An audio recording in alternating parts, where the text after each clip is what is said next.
House will come to order. Good morning, everyone. This morning, the pledge will be said by Representative James Coleman from House District 7 in Denver, Colorado. I want a certificate. Please join me in saying the pledge. I pledge allegiance to the flag of the United States of America and to the republic for which it stands, one nation, under God, indivisible, with liberty and justice for all.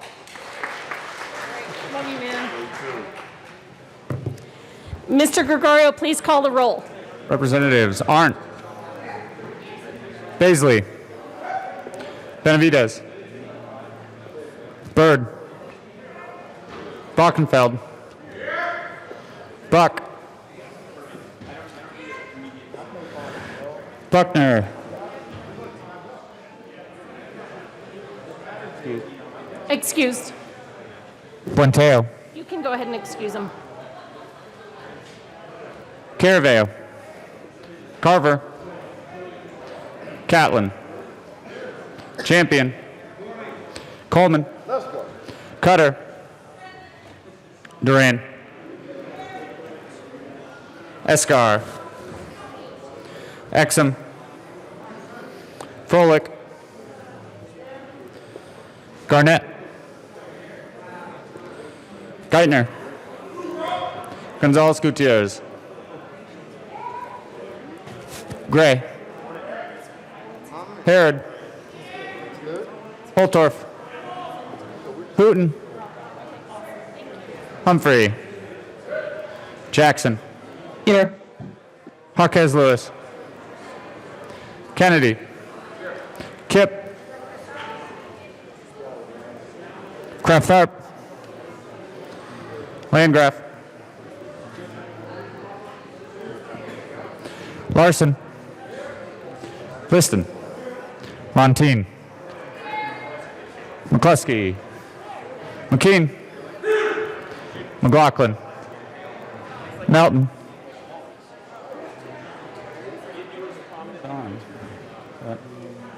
Representative Melton is excused. Michelson Janae, Mullica, Neville, Pelton, Ransom, Rich, Roberts, Sane,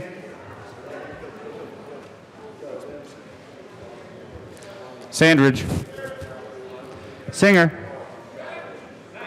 Sirota, Snyder, Soper,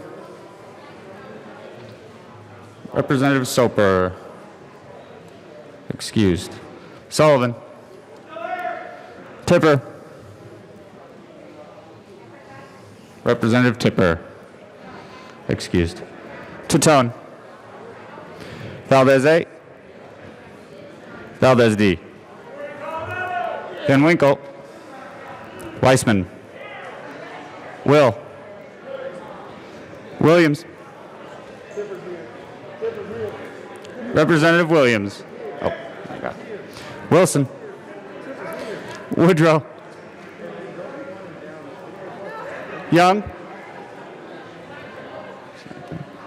and Madam Speaker. Here, with 61 present and 4 excused, 62 present and 3 excused, we have a quorum. Representative McCluskey. Thank you, Madam Speaker. You know, I'm a nice girl. I work really hard to make friends with everybody, so be nice to me today. I move that the Journal of Friday, June 5th be approved as corrected by the Chief Clerk. You all have heard the motion and the plea.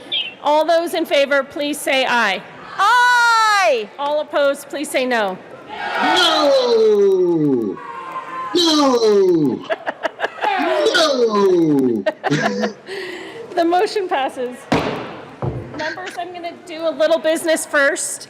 Reports of committees of reference. Committee on Appropriations. After consideration on the merits, the committee recommends the following. House Bill 1017 be amended as follows and be so amended and be referred to the committee of the whole with favorable recommendation. House Bill 1053 be amended as follows and be so amended and be referred to the committee of the whole with favorable recommendation. House Bill 1065 be amended as follows and be so amended and be referred to the committee of the whole with favorable recommendation. House Bill 1085 be amended as follows and be so amended and be referred to the committee of the whole with favorable recommendation. House Bill 1200 be referred to the committee of the whole with favorable recommendation.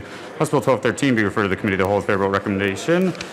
House Bill 1406 be referred to the committee of the whole with favorable recommendation. House Bill 1410 be amended as follows and be so amended and be referred to the committee of the whole with favorable recommendation. House Bill 1411 be referred to the committee of the whole with favorable recommendation.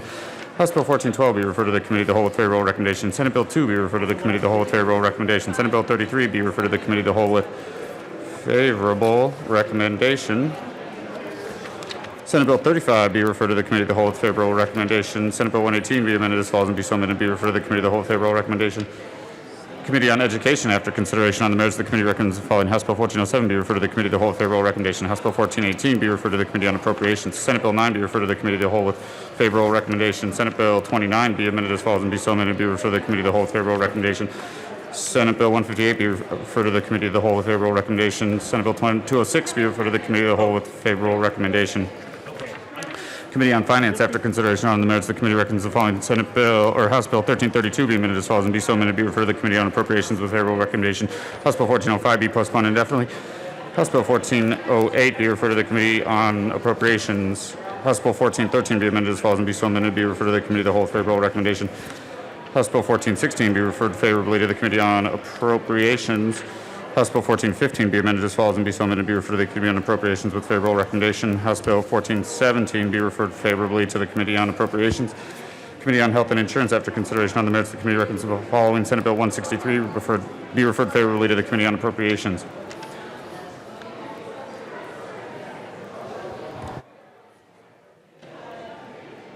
Conference committee reports. First report on the first conference committee on House Bill 1029 to the President of the Senate and the House, the Speaker of the House of Representatives. Your first conference committee appointed on House Bill 1029 concerning the authority of an elected officer to receive lower salary than the amount provided for by law has met and reports that it has agreed upon the following: that the House accede to the Senate amendment made to the bill as the amendment appears in the revised bill with the following changes. Amend revised bill, page 2, line 18, strike the amount of time and the substitute 50% of the amount of the salary otherwise provided for the officer as set forth in this section, any such. Message from the Senate. Madam Speaker, the Message Senate. from the Senate will be printed in the Journal. Message from the reviser. Message from Message from the reviser will be printed in the Journal. Members, I have an announcement to make.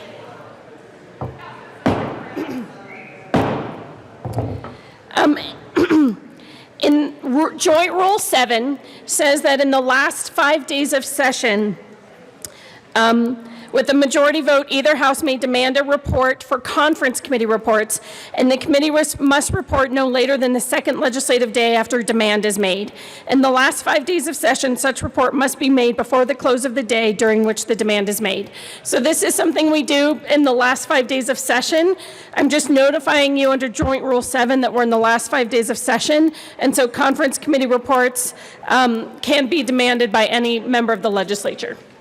And with that, any other announcements and introductions? Majority Leader Garnett. Thank you, Madam Speaker.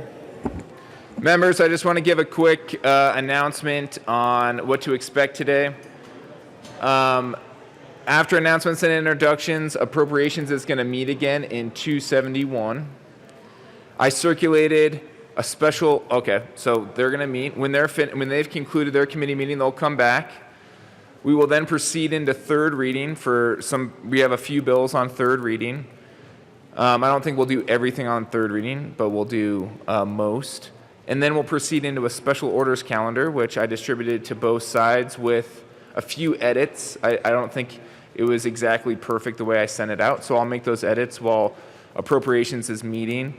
And that will conclude our work today. So if you have any questions or thoughts or whatever, feel free to come over and talk to me. Representative McCluskey. Thank you, Madam Speaker. Members, Appropriations will be meeting in room 271. We'll be hearing bills House Bill 1332, House Bill 1408, House Bill 1413, House Bill 1415, House Bill 1416, House Bill 1417, House Bill 1418, and Senate Bill 29. See you there as soon as we recess. Thank you. Any other announcements or introductions?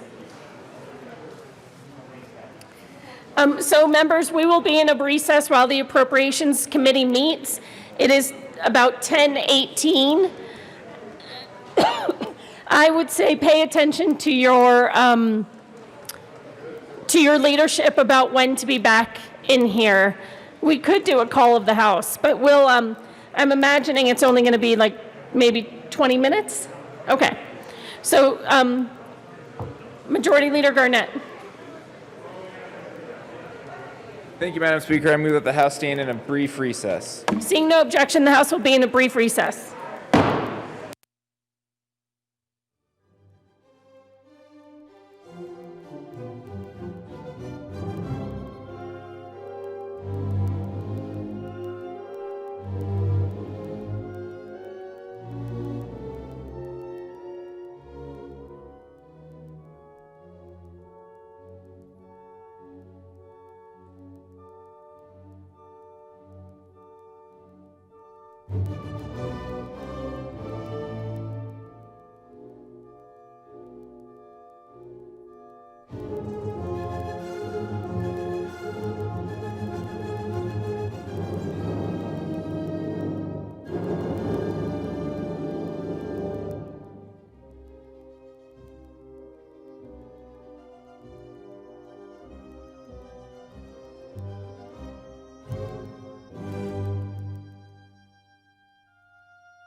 The House will come back to order.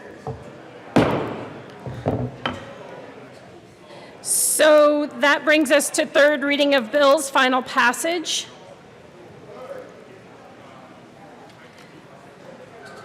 Mr.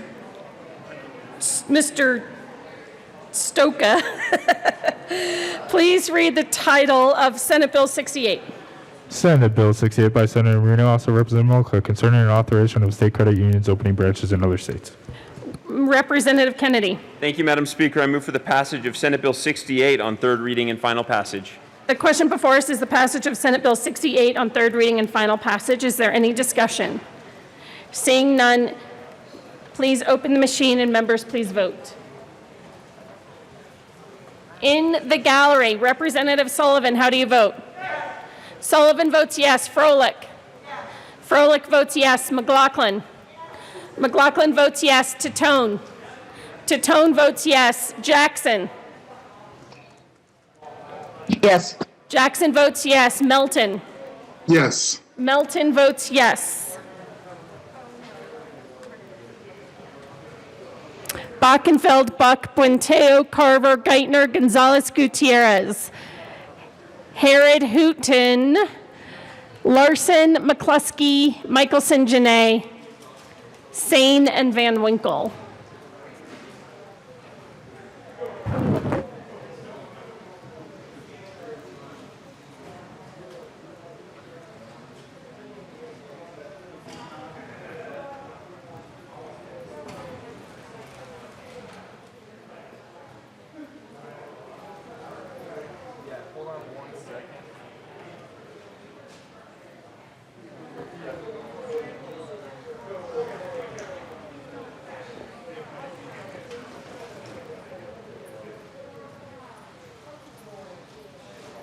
All right, Mr. Gregorio, will you please excuse Representatives Buck, Carver, Geithner, and Sane?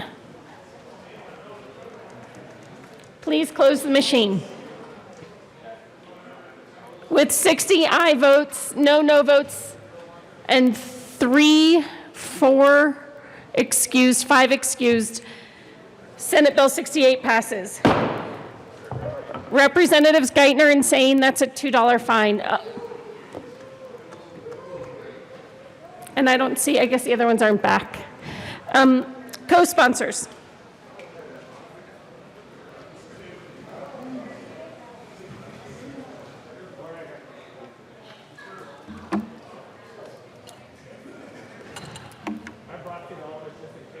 Oh, Representative Titone, co-sponsors. Representative McLaughlin, co-sponsors.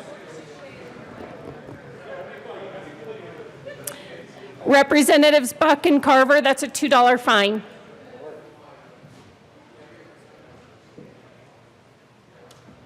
Please close the machine. Mr. Gregorio, please read the title of Senate Bill 139. Senate Bill 139 by Senator Foote, also Representative Gray, concerning authorization for a county to lend money to a governmental entity created or located within the county for the purpose of providing funding for public infrastructure projects within the county. Representative Kennedy. Thank you, Madam Speaker. I move for the passage of Senate Bill 139 on third reading and final passage. The question before the House is the passage of Senate Bill 139 on third reading and final passage. Is there any discussion? Seeing none, please open the machine and members please vote. Representative Melton, how do you vote? Yes. Melton votes yes. Jackson? Yes. Jackson votes yes. Titone? Titone votes yes. McLaughlin? McLaughlin votes yes.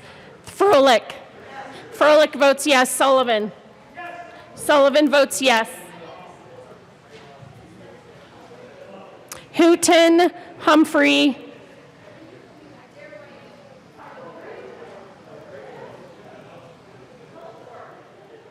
Holtorf.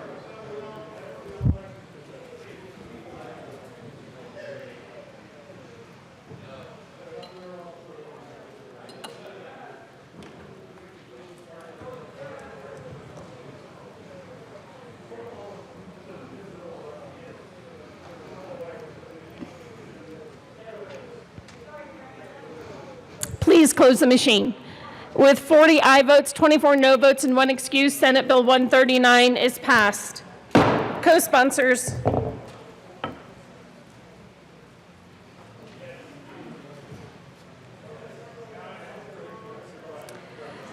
Please close the machine. Oh, Melton co-sponsors, I apologize. Mr. Gregorio, please read the title of Senate Bill 166.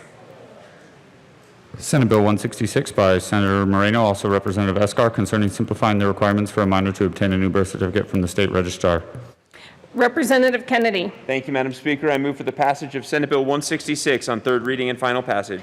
The question before us is the passage of Senate Bill 166 on third reading and final passage. Is there any discussion? Seeing none, please open the machine and members please vote. Representative Sullivan, how do you vote? Yes. Sullivan votes yes. Representative Froelich? Yes. Froelich votes yes. McLaughlin? Yes. McLaughlin votes yes. Titone? Titone votes yes. Melton? Yes. Melton votes yes. Jackson? Yes. Jackson votes yes. Ransom and Benavides. Please close the machine. With 41 aye votes, 23 no votes, and 1 excuse, Senate Bill 166 is adopted. Co-sponsors.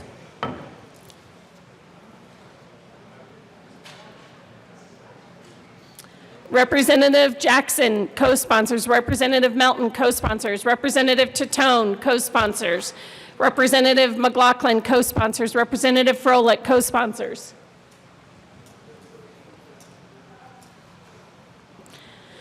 Please close the machine. Please read the title of Senate Bill 129.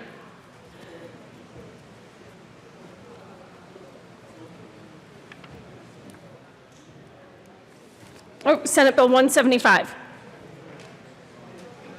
Senate Bill 175 by Senators Zenzinger and Rankin, also Representatives Titone and McLaughlin, concerning the prohibition of indicating an assessment score on a student's high school transcript. Representative Kennedy. Thank you, Madam Speaker. I move for the passage of Senate Bill 175 on third reading and final passage. The question before us is the passage of Senate Bill 175 on third reading and final passage. Is there any discussion? Seeing none, please open the machine and members please vote. Representative Jackson, how do you vote? Yes. Jackson votes yes. Melton? Yes. Melton votes yes. McLaughlin? McLaughlin votes yes. Titone? Titone votes yes. Sullivan? Sullivan votes yes. McFroelich? Froelich votes yes. Humphrey?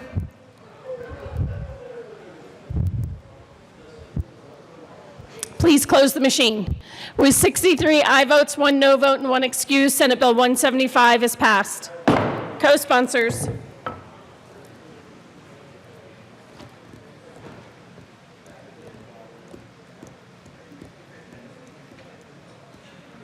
Representative Melton, co-sponsors. Representative Jackson, co-sponsors.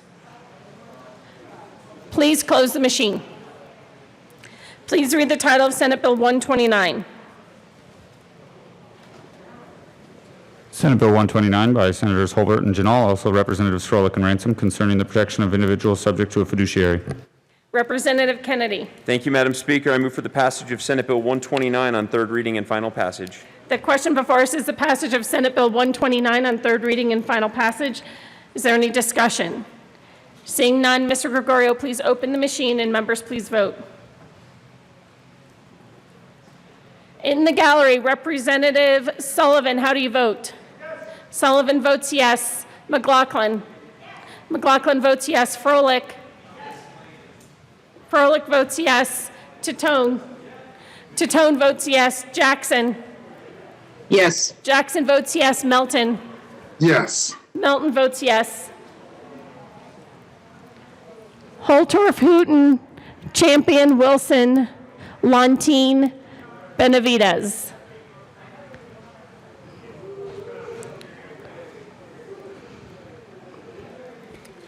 Please close the machine. With 63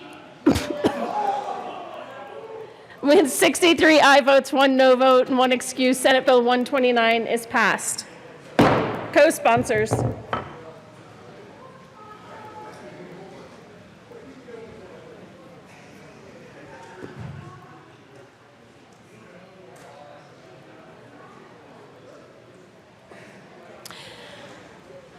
Please close the machine. Please read the title of Senate Bill 85. Senate Bill 85 by Senators Zenzinger and Gardner, also Representatives Michelson, Janae, and Soper, concerning a requirement that a sex offender be placed in a community corrections program, meet certain requirements for a sex offender being released on parole. Representative Kennedy. Thank you, Madam Speaker. I move for the passage of Senate Bill 85 on third reading and final passage. The question before us is the passage of Senate Bill 85 on third reading and final passage. Is there any discussion? Seeing none, please open the machine and members please vote. Representative Melton, how do you vote? Yes. Melton votes yes. Jackson. Yes. Jackson votes yes. Froelich. Froelich votes yes. McLaughlin. McLaughlin votes yes. Titone. Titone votes yes. Sullivan. Sullivan votes yes. Tipper and Will. Please close the machine. With 64 aye votes, no votes, and one excuse, Senate Bill 85 is passed. Co-sponsors.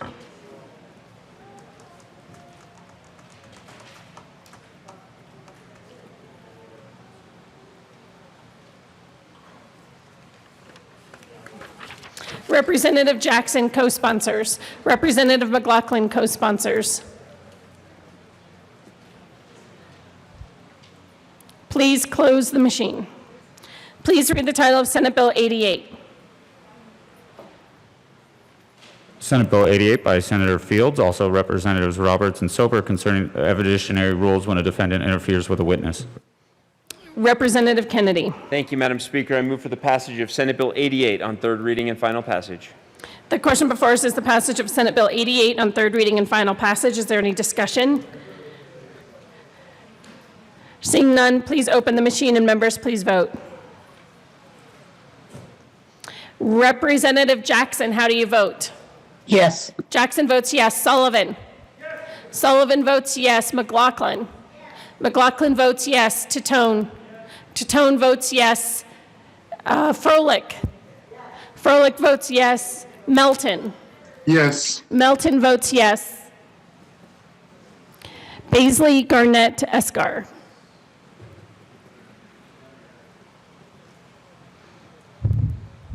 Please close the machine.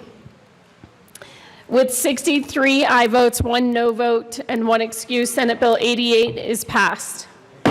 Co-sponsors.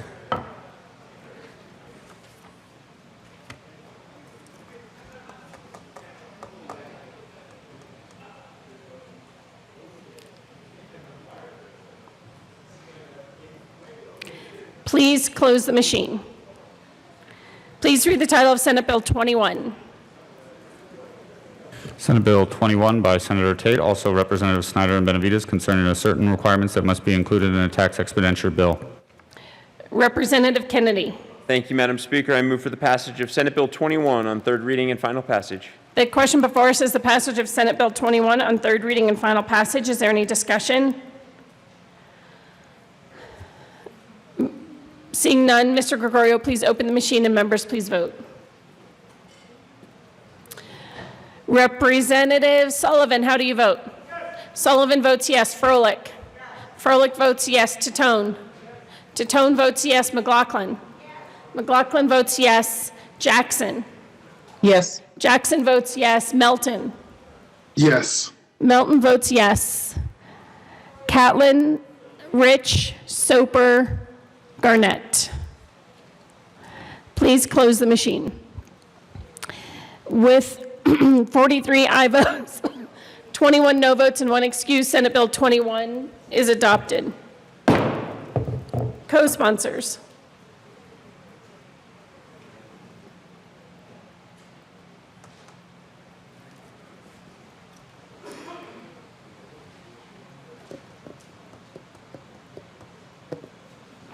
Please close the machine. Please read the title of Senate Bill 42. Senate Bill 42 by Senators Rodriguez and Fields, also Representative Singer, concerning the reauthorization of the Legislative Oversight Committee concerning the treatment of persons with behavioral health disorders in the criminal and juvenile justice systems. Representative Kennedy. Thank you, Madam Speaker. I move for the passage of Senate Bill 42 on third reading and final passage. The question before us is the passage of Senate Bill 42 on third reading and final passage. Is there any discussion? Seeing none, Mr. Gregorio, please open the machine and members please vote. Representative Jackson, how do you vote? Yes. Jackson votes yes. Melton? Yes. Melton votes yes. Froelich? Froelich votes yes. Sullivan? Sullivan votes yes. McLaughlin? McLaughlin votes yes. Titone? Titone votes yes. Representative Exum, Humphrey, and Kipp. Please close the machine. With 45 aye votes, 19 no votes, and 1 excused, Senate Bill 42 is adopted. Co-sponsors.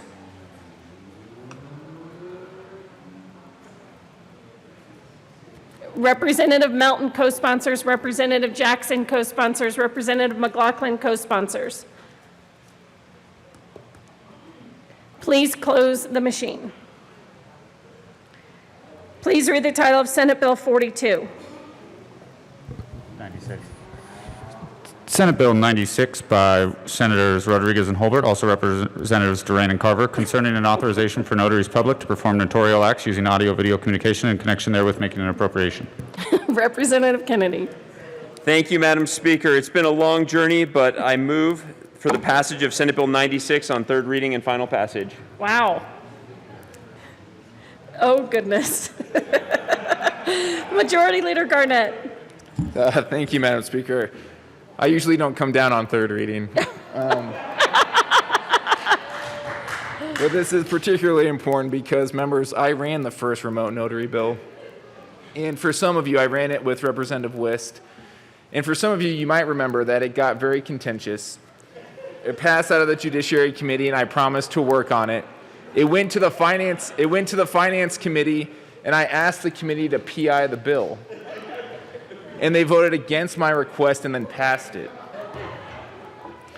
So this bill has come a long way.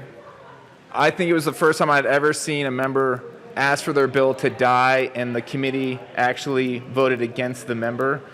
But thank you, Representative Duran and Representative Carver, for all your work on this. It's come a long way. I'm excited to vote yes today.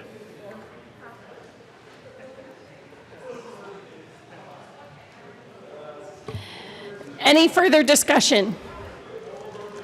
Seeing none, the question before us is the passage of Senate Bill 96 on third reading and final passage. Mr. Gregorio, please open the machine and members please vote.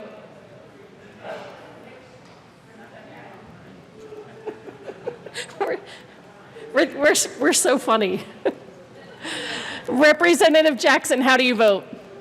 Yes. Jackson votes yes. Melton? Finally, yes. Finally, yeah.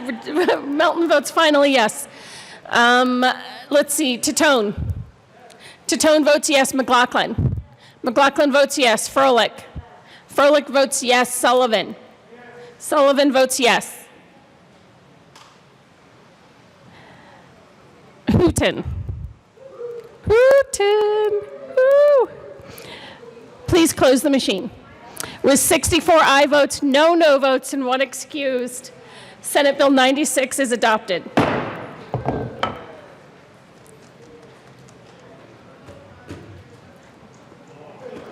Co-sponsors.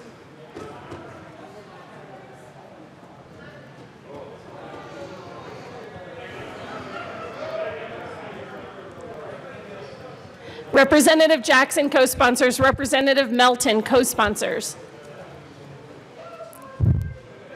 Co-sponsors. Representative Titone, co-sponsors. Please close the machine. Please read the title of Senate Bill 104. Senate Bill 104 by Senator Cook, also Representative Roberts, concerning powers of Bureau of Animal Protection agents. Representative Kennedy. Thank you, Madam Speaker. I move for the passage of Senate Bill 104 on third reading and final passage. The question before us is the passage of Senate Bill 104 on third reading and final passage. Is there any discussion? Seeing none, Mr. Gregorio, please open the machine and members please vote. Representative Tatone, how do you vote? Tatone votes yes. Sullivan. Sullivan votes yes. Froelich. Froelich votes yes. McLaughlin. McLaughlin votes yes. Jackson. Yes. Jackson votes yes. Melton. Yes. Melton votes yes. Harrod, Catlin, Landgraf, Singer, Tipper, Van Winkle, Young. Please close the machine.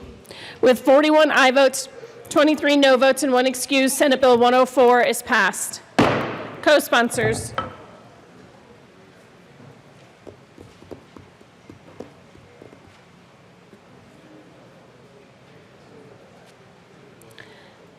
Please close the machine. Oh, I'm sorry. Did someone want to co-sponsor? I'm sorry. Representative Melton co-sponsors Senate Bill 104. Mr. Gregorio, please read the title of Senate Bill 110.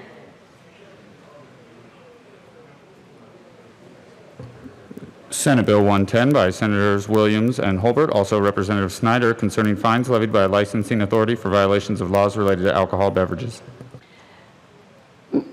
Representative Kennedy. Thank you, Madam Speaker. I move for the passage of Senate Bill 110 on third reading and final passage. The question before us is the passage of Senate Bill 110 on third reading and final passage. Any discussion? Seeing none, please open the machine and members please vote. Representative Froelich, how do you vote? Froelich votes yes. McLaughlin. McLaughlin votes yes. Tatone. Tatone votes yes. Sullivan. Sullivan votes yes. Melton. Yes. Melton votes yes. Jackson. Yes. Jackson votes yes.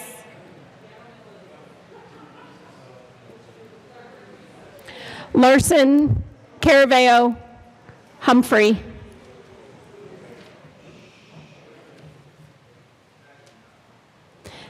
Please close the machine. With 42 aye votes, 22 no votes, and 1 excuse, Senate Bill 110 is passed. Co-sponsors.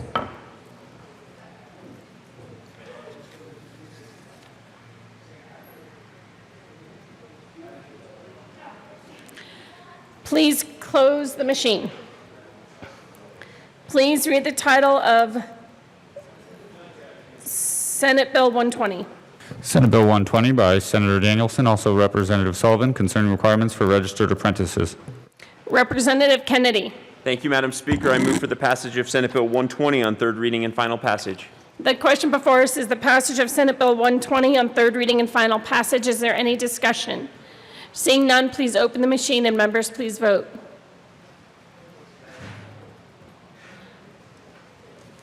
Representative Froelich, how do you vote?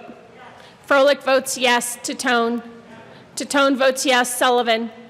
Sullivan votes yes. McLaughlin. McLaughlin votes yes. Melton. Yes. Melton votes yes. Jackson. Yes. Jackson votes yes. Harrod and Humphrey. Please close the machine. With 41 aye votes, 23 no votes, and 1 excused, Senate Bill 120 is adopted. Co-sponsors.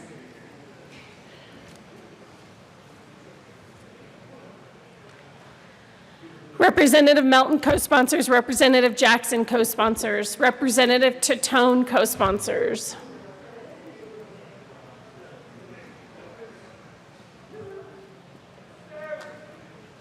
Representative Froelich co-sponsors.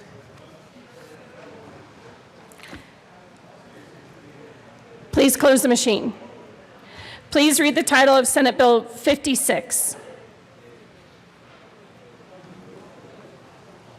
Senate Bill 56 by Senator Crowder, also Representatives Will and McLaughlin, concerning surplus military vehicles and in connection therewith exempting a surplus military vehicle from the statutory definition of an off-highway vehicle if the vehicle is owned or leased by a municipality, county, or fire protection district for the purpose of assisting firefighting efforts and in connection therewith making an appropriation.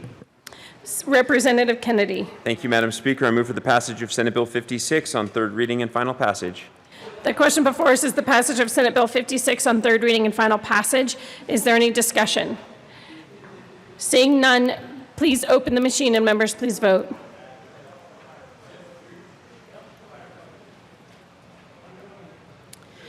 Representative Sullivan, how do you vote?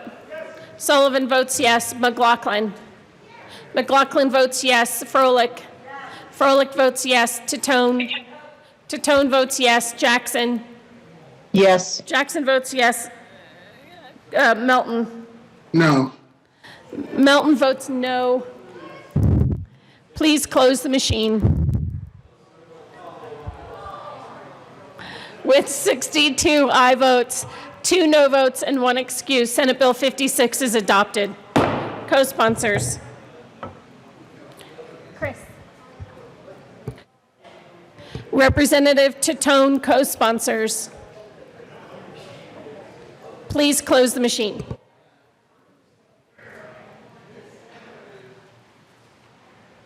Mr. Gregorio, please read the title of Senate Bill 183.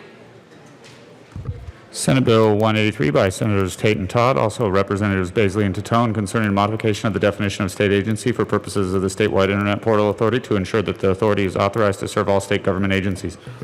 Representative Kennedy. Thank you, Madam Speaker. I move for the passage of Senate Bill 183 on third reading and final passage. The question before us is the passage of Senate Bill 183 on third reading and final passage. Is there any discussion?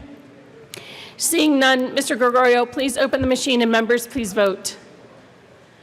Representative Melton, how do you vote? Yes. Melton votes yes. Jackson. Yes. Jackson votes yes. Tatone. Tatone votes yes. Froelich. Froelich votes yes. McLaughlin. McLaughlin votes yes. Sullivan. Sullivan votes yes. Harrod, Hooton, and Humphrey. Please close the machine. With 64 aye votes and no votes and 1 excuse, Senate Bill 183 is adopted. Co-sponsors.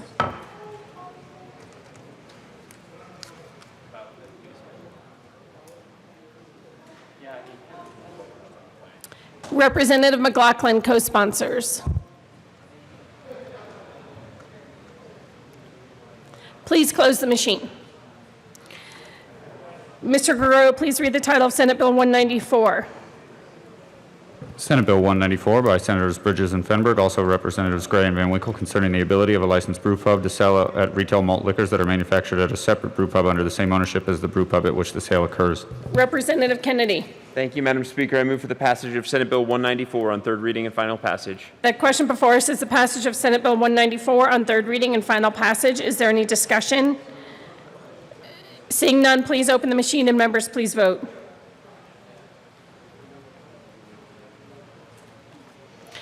Representative Jackson, how do you vote? Yes. Jackson votes yes. Melton.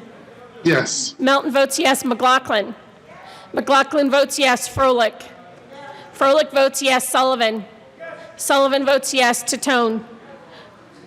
What? Tatone votes yes. Singer, Tipper, McKean. Please close the machine.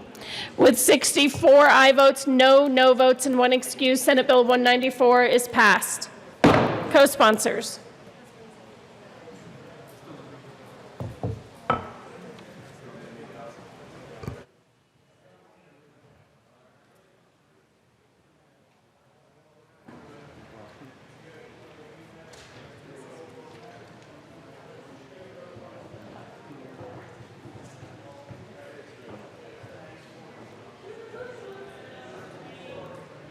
Representative Melton, co-sponsors. Representative Jackson, co-sponsors.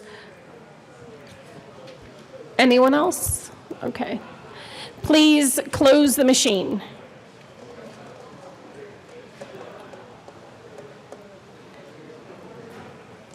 Representative Kennedy. Thank you, Madam Speaker. I move to lay over House Bill 1403 one day.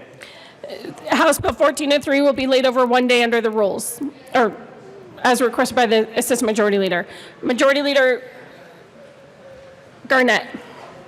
Thank you, Madam Speaker. Members, I have one quick announcement, and then we'll move into a special orders calendar. I just want to notice that tomorrow, upon adjournment of floor work, E&E, the Energy and Environment Committee, will meet. And upon adjournment of the E&E Committee, the Finance and State Veterans and Military Affairs Committee will meet. So we'll make sure that, I just want to make sure I gave everyone a heads up now, and if we want to provide more information at the end of special orders, we can do that as well during announcements and introductions. All right, Majority Leader Garnett. Thank you, Madam Speaker. I move that the following bills be made special orders on Monday, June 8th at 11:20 a.m. House Bill 1407, House Bill 1417, House Bill 1416, House Bill 1413, House Bill 1409, House Bill 1085, House Bill 1408, House Bill 1414, House Bill 1410, House Bill 1412, House Bill 1411, House Bill 1415, House Bill 1065, House Bill 1312, House Bill 1017, House Bill 1200, House Bill 1053, House Bill 1418, House Bill 1213, Senate Bill 57, Senate Bill 41, Senate Bill 35, Senate Bill 29, Senate Bill 33, Senate Bill 206, Senate Bill 2, Senate Bill 118, Senate Bill 209, Senate Bill 208, Senate Bill 9, Senate Bill 158, and House Bill 1297. All right. Seeing no objection, those bills will be made special orders at 11:20 a.m. this morning. And there will be printouts up here if you'd like a printout. All right, Representative Roberts? Roberts.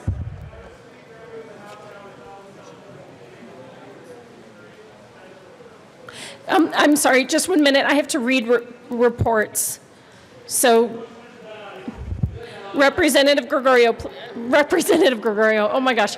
Mr. Gregorio, please read the reports of committees of reference. Committee on Appropriations, after consideration on the merits, the committee recommends the following. House Bill 1408 be referred to the Committee of the Whole with favorable recommendation. House Bill 1413 be referred to the Committee of the Whole with favorable recommendation. House Bill 1415 be amended as follows and be so amended, be referred to the Committee of the Whole with favorable recommendation. House Bill 1416 be amended as follows and be so amended, be referred to the Committee of the Whole with favorable recommendation. House Bill 1417 be referred to the Committee of the Whole with favorable recommendation. House Bill 1418 be amended as follows and be so amended, be referred to the Committee of the Whole with favorable recommendation. Senate Bill 29 be amended as follows and be so amended, be referred to the Committee of the Whole with favorable recommendation.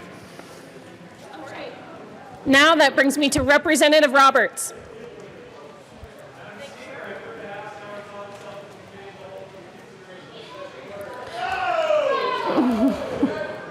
You all have heard the motion. Seeing no real objection, Representative Roberts will take the chair.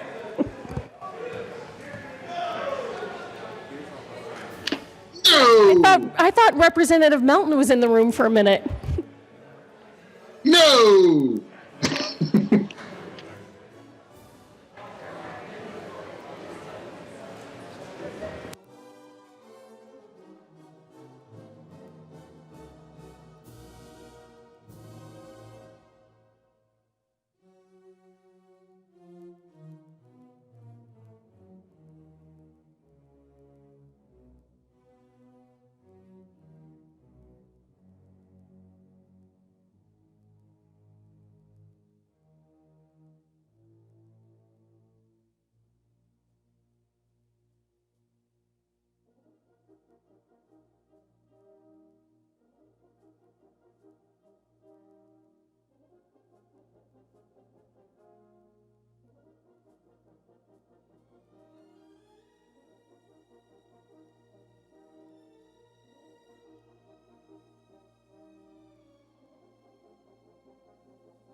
The committee will come to order. With your unanimous consent, the bills will be read by title unless there is a request for reading a bill at length.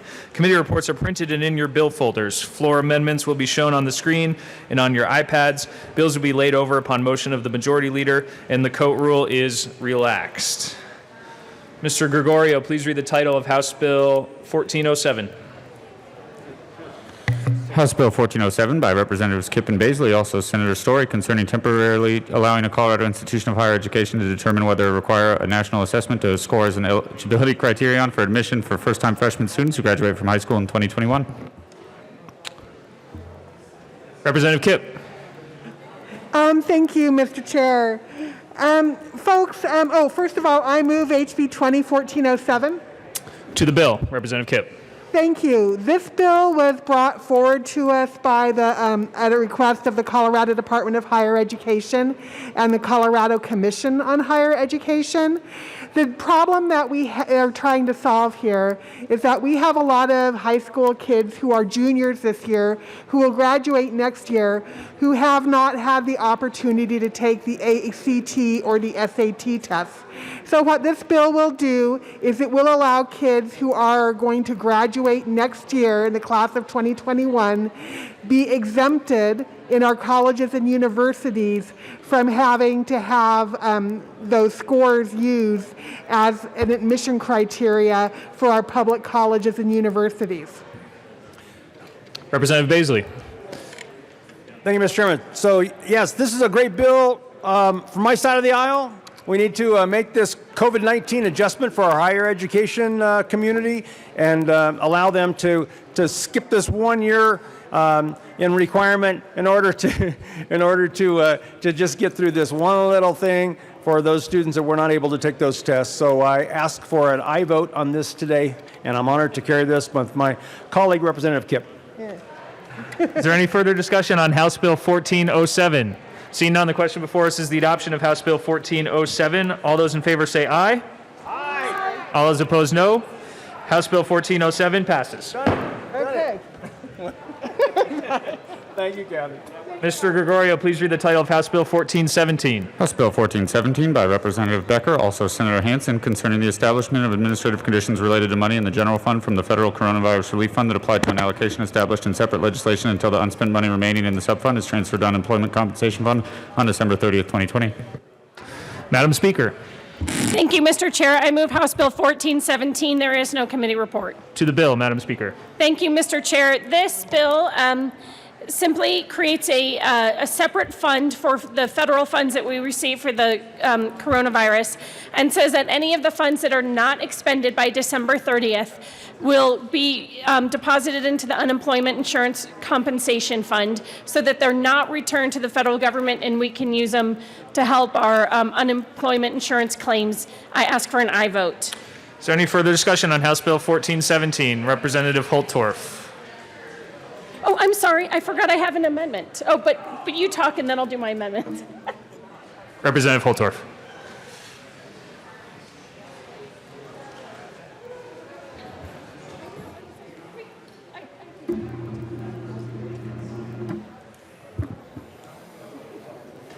Thank you, Mr. Chairman. Esteemed colleagues, to House Bill 1417, most of you are aware that the business community and those businesses are the ones that pay into the unemployment insurance.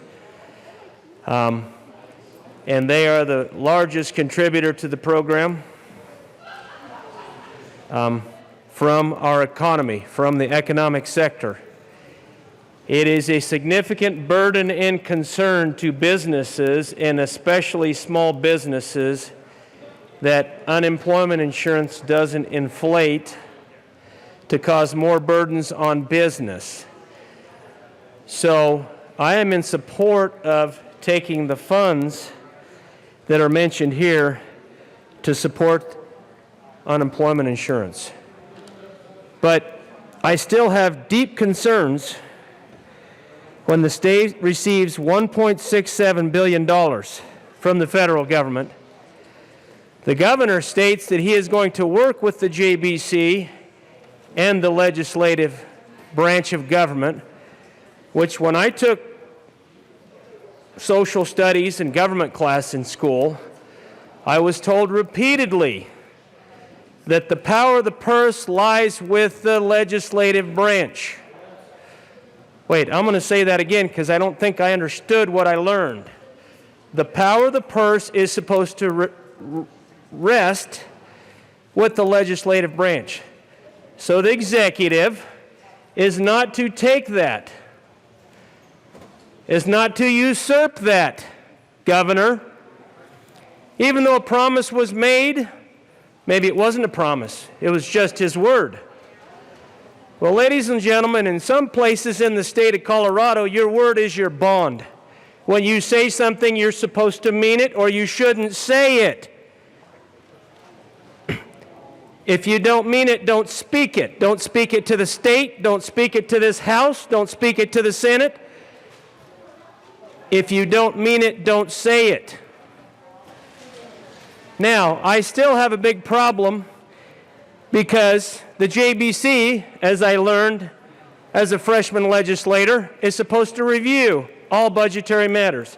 And I went to several of their committees and watched their hard and arduous and painful work.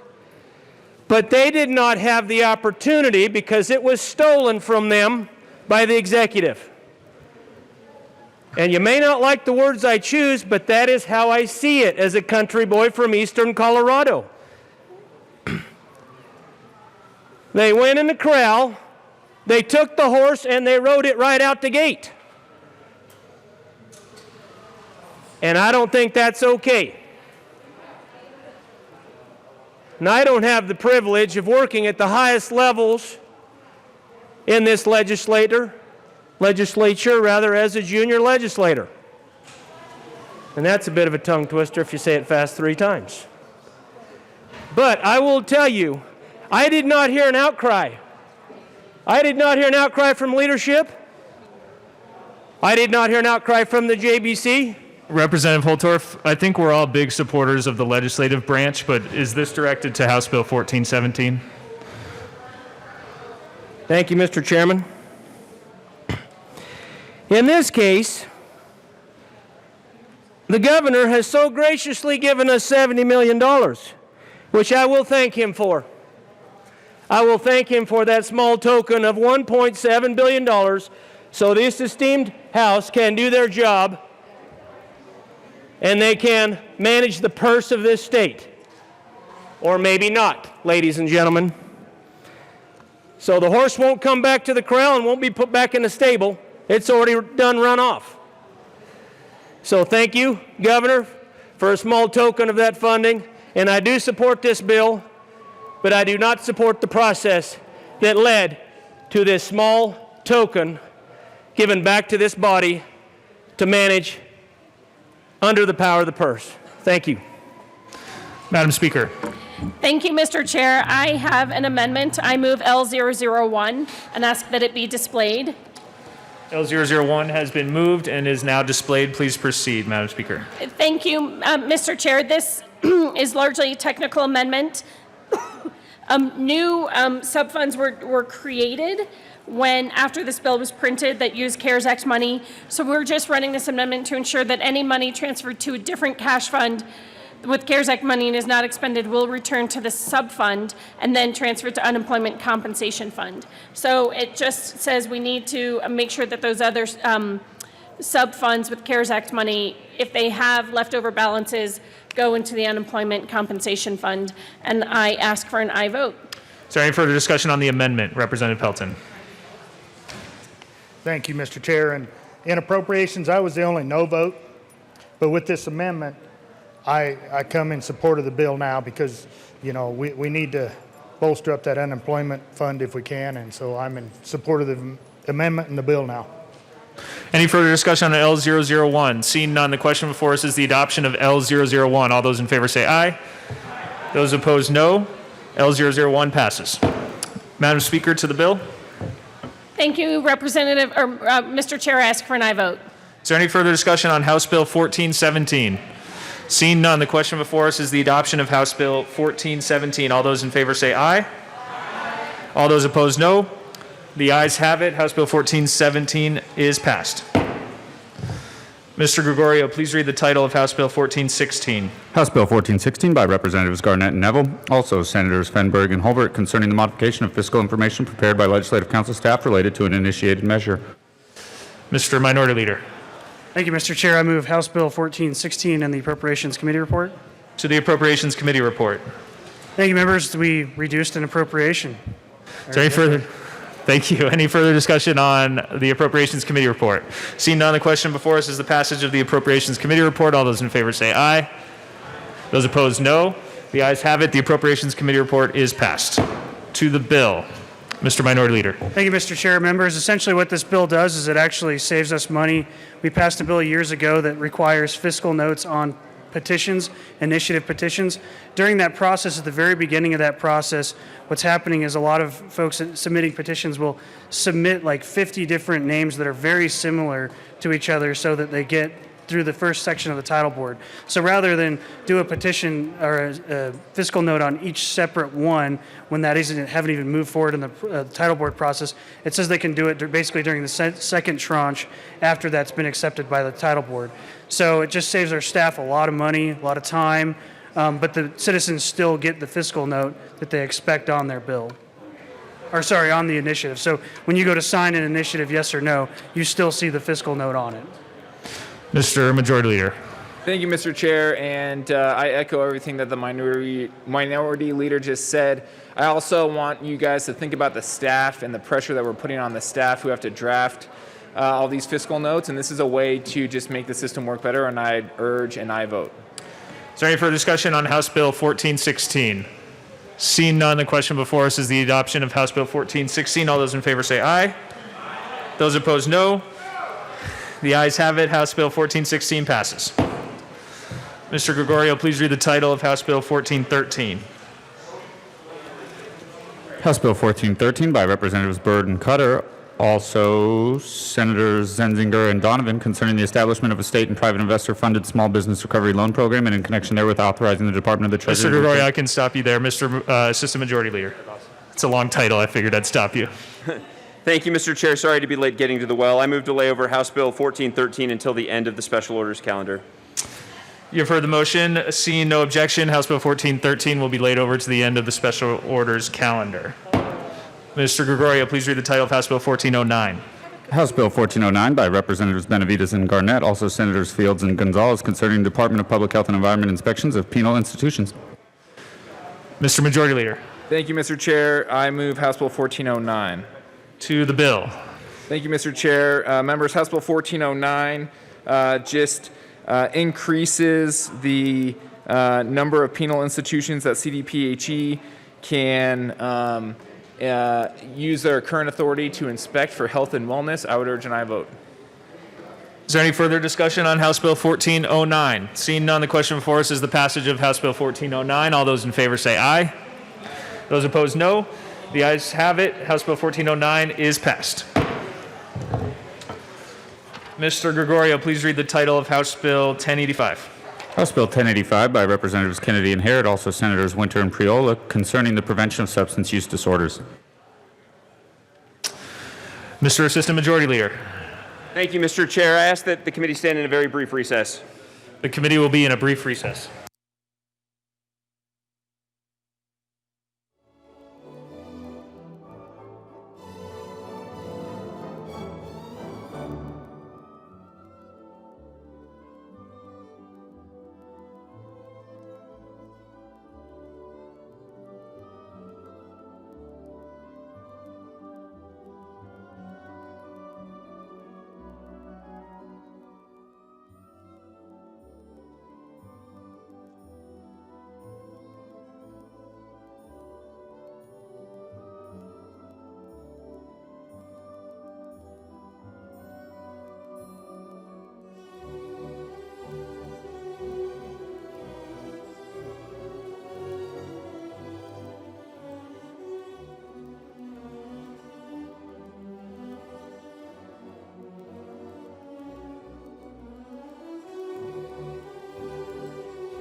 Back to order.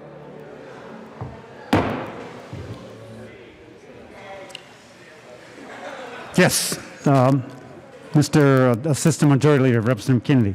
Thank you, Mr. Chair. Everyone, thank you for your indulgence. Had just get a couple things in the order right this morning. I move to lay over House Bill 1085, three bills. Seeing no objection at the request of the Assistant Majority Leader, Bill 1085 or House Bill 1085 will be laid over. Yes. I'm sorry.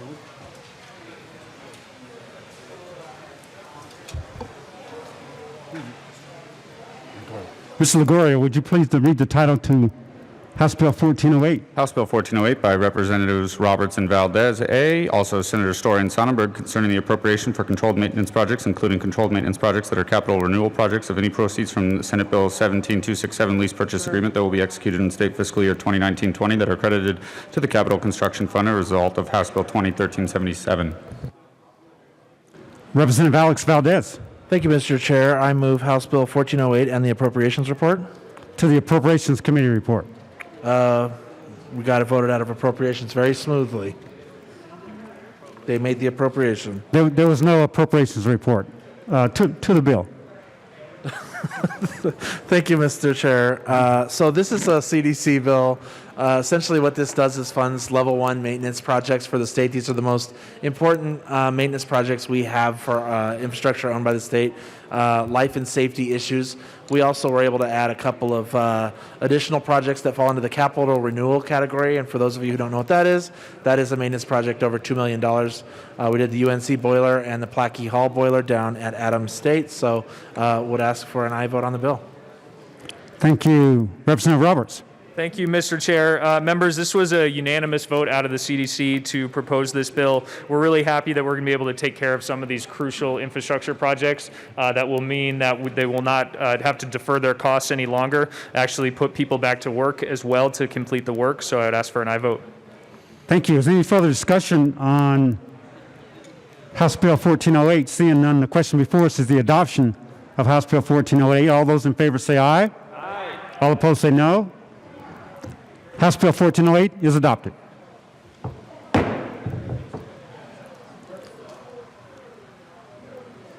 Mr. Gregorio, please read the title to House Bill 1414. House Bill 1414 by Representatives Weissman and Titone, also Senators Foote and Pedersen, concerning a prohibition against engaging in price gouging for a period following a declared disaster. Representative Weissman. Thank you, Mr. Chair. I move 1414 and the committee report from State Veterans and Military Affairs. To the State Veterans and Military Affairs Committee report. Thank you. The committee report actually narrows the scope of the bill a little bit by removing the ability of a locally declared disaster to trigger its provisions. This came out of some post-introduction discussion about a concern of possibly varied enforcement. I am authorized to say that upon adoption of this committee report amendment, CCJL and the Retail Council go to neutral, so I ask for support of the committee report. Is there any further discussion on the committee report? Seeing none, all those in favor of the committee report, please say aye. Aye. Aye. Those opposed, no. The ayes have it. The committee report passes. To the bill, Representative Weissman.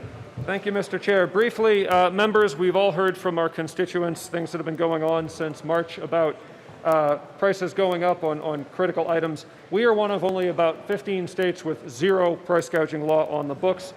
This bill is a pretty modest measure to clarify our Consumer Protection Act existing prohibitions against unfair and unconscionable practices by just putting in place some conditions and definitions that are in place only during a declared disaster and enforceable only by elected officials, the AG and DAs, who are accountable to their respective constituencies. There's no private right of action. This is actually a lot more measured than the way that things go in some other states. So I would ask for your support for 1414. Representative Titone. Thank you, Mr. Chair. Yeah, we need to give the Attorney General's office a little bit more guidance on the price gouging, and this bill will do just that. Putting into the statute about building materials, consumer food items, emergency supplies, fuel, medical supplies, other necessities, repair and construction services, transportation, freight, or storage services. These are all things that are important for working class people to get their jobs done, and we want to make sure that people are not being taken advantage of in emergency situations when they need these items the most. So I urge you to vote yes on this bill. Further discussion, Mr. Minority Leader. Thank you, Mr. Chair. Members, I urge a no vote. I mean, simply put, when there's a increase in quantity demand, simple economics sometimes actually requires that there's a rise in price. I know from a personal example, probably 2 years ago, we bought a pulse oximeter, and I have a pulse oximeter in my house because of my lung issues that I actually, have to measure myself with. And we thought, hey, it might be nice to have two once COVID actually hit. Well, by then, instead of being $20 because of the increased demand, they were like $50. Bottom line is we said, well, for $50, maybe we don't need two. We'll let it go. That's probably a good thing because people that actually did need that pulse oximeter actually were probably able to purchase it. Yes, for a slightly higher price, but at least the need was there. Without that, if you actually prevented that and you give the power to the AG to start looking into that, what you're going to do is you're actually going to give an incentive to increase hoarding. And then you're going to have people actually buying consumer materials and consuming different items that they don't need because there is no incentive not to hoard, because they are not allowed to actually increase the price. So I do appreciate the more measured approach than the introduced bill, but I still urge a no vote on this. Representative Humphrey.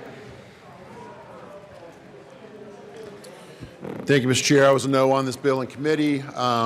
I understand what the concern is, but I think we're one of 15 states that have the good sense not to overregulate this issue.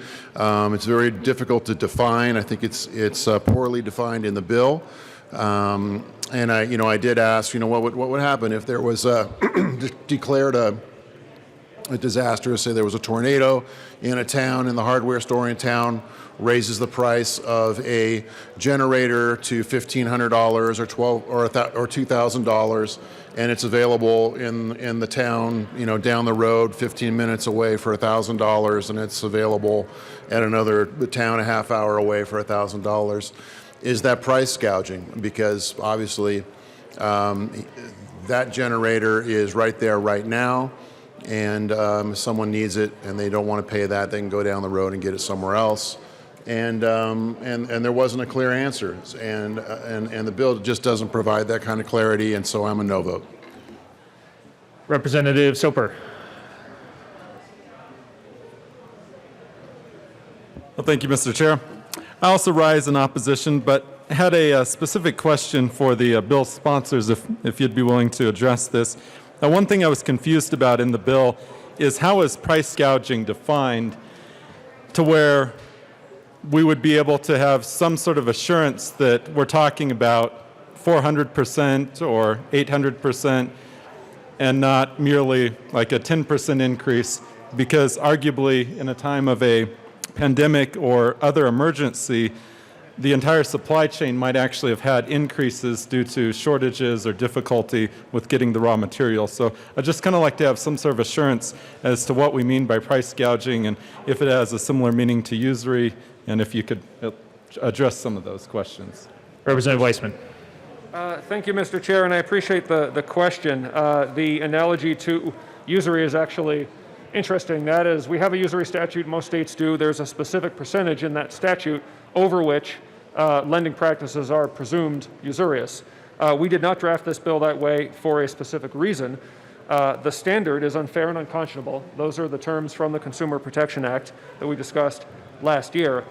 We surveyed all of the other states that do this, and we deliberately decided on this approach as opposed to some of the other approaches to avoid the problems of the sort that you alluded to. If you have, let's say, a 10% threshold, there's two problems with that. One, you don't want to give shelter for somebody to increase prices 9.9% when there might not be legitimate reasons to do so. On the other hand, if you're the retailer and I'm the wholesaler and I increase my prices to you 50% for whatever reason, and you simply pass that through, you're not price gouging. I might be, you're not. You're at the mercy of the prices that you pay from the wholesaler, so you don't deserve to be investigated by the Attorney General or the DA. That's why we've written this to be basically discretionary. The 22 local elected DAs around the state know their communities, they know their businesses, they know their pricing practices.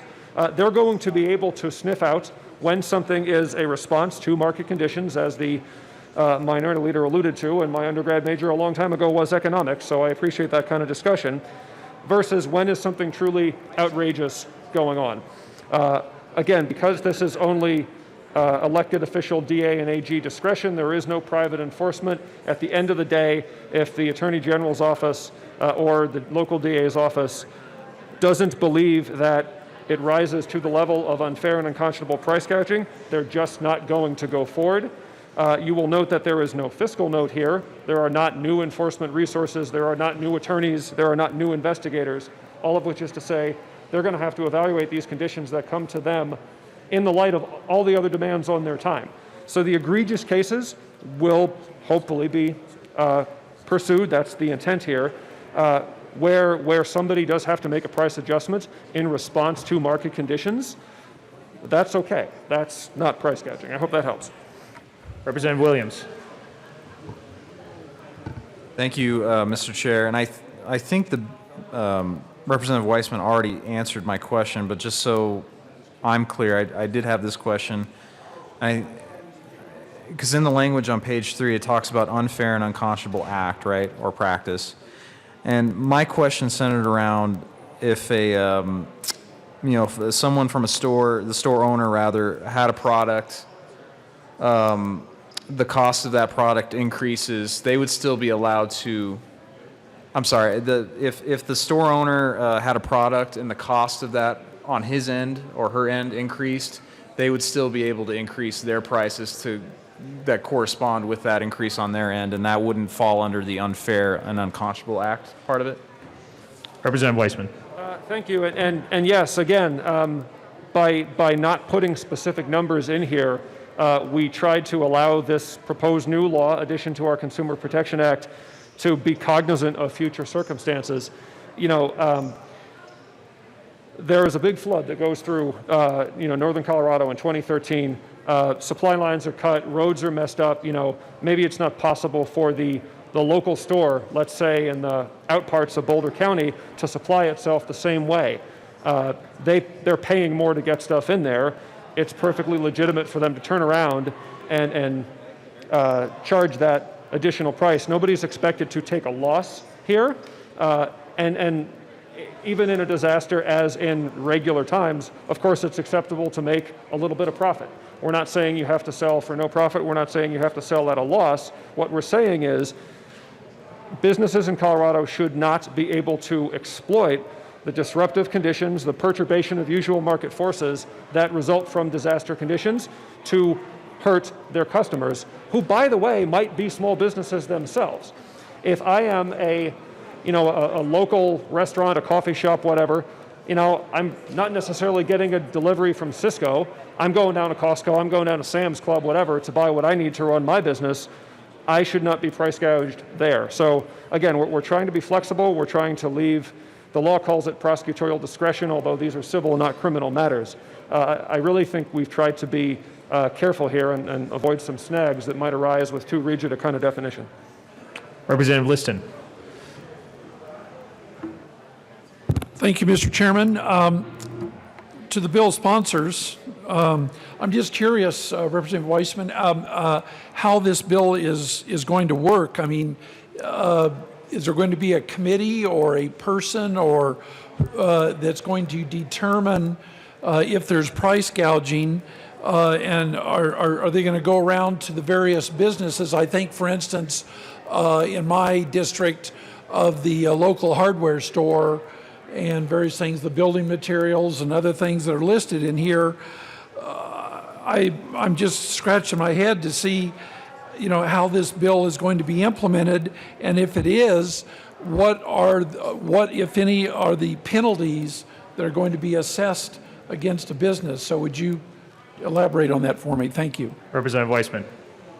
Sure. Thank you, Mr. Chair. I'll use a couple of examples. There's no committee. There's no new enforcement that isn't already part of the Consumer Protection Act. Let's use a few examples. Somebody walks into the hardware store. The hammer costs $1 more than last week. They call up the DA in the 4th Judicial District, and they say, hey, I think somebody's price gouging. You have authority under this law. I need you to investigate.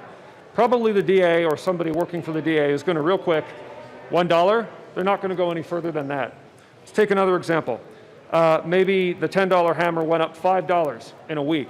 Well, okay, that's 50%, but hey, fire, I know that happens down there, whatever, pandemic, disruption of global supply chains, they might investigate a little bit more.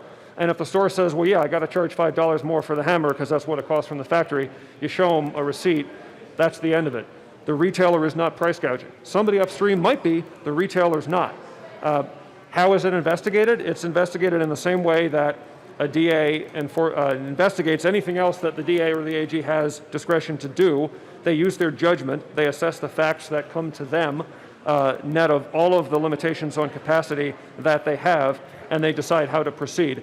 How are they going to find out? Well, people in Colorado, if we pass this law, which I hope we do, are going to be aware of it and will report things. And again, it will vary district by district. In my district, the 18th, we're a big enough jurisdiction, over 1 million people, that we have a dedicated consumer fraud unit. A small jurisdiction like the 22nd in Southwest Colorado, they may not have a dedicated unit. They may only have a couple of attorneys on staff, and however they divide the responsibilities up is up to them. As to penalties, there's discretion in the Consumer Protection Act statutes now, which we're hooking into, 6.1, 112, if anybody wants to look it up. And it's going to depend on how egregious the case is. And again, there's discretion here. There's not a law that says there is a set penalty for everything. If a local law enforcement authority decides to go forward and it's an egregious case, they might seek the maximum penalty. That's up to them. It's up to $20,000 per instance, but that's the ceiling. If it's not as bad a case, they have all the discretion in the world to seek to assess a lesser civil penalty. And again, we're talking about civil penalties, not criminal penalties here. Representative Liston.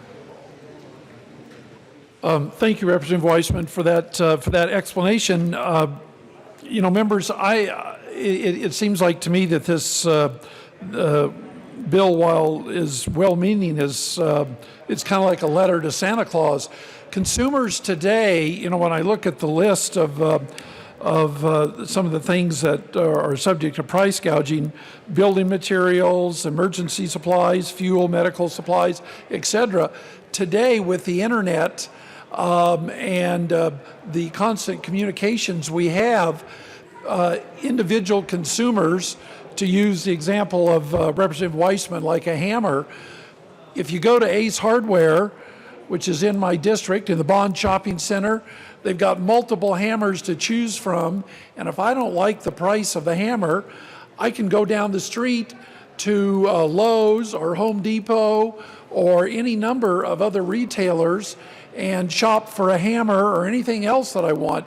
I have never felt here over the last 90 days, quite frankly, this is me, for price gouging on any type of building materials or medical supplies. I know that for a while, there was a concern about masks or PPE equipment, and that was mainly due to supply and demand. We had a very limited supply and a sudden spike in demand. So personally speaking for myself as a consumer, and I've never had any comments or complaints from my constituents that I'm aware of price gouging on building materials or medical supplies or anything like this. So once again, while the sponsors and the co-sponsors are probably well intended on this, I think that today's consumer is well educated and know that they have lots and lots of choices. So I don't see what this bill is going to do. It may not do any harm, but I don't see what good it may do. So I urge everybody as a no vote on this bill. Thank you. Any further discussion? Representative Rich.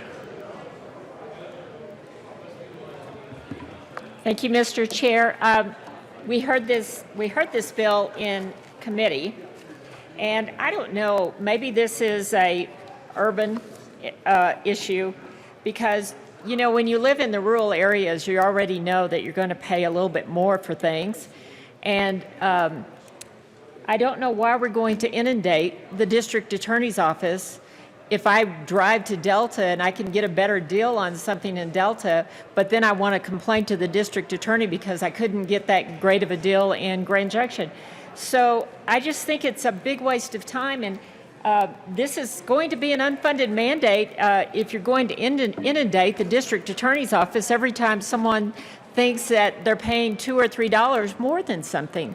And I just don't understand why this is going on unless there's something specific, because as Representative Liston said, there's been no constituent call and complain about price gouging. So I urge a no vote.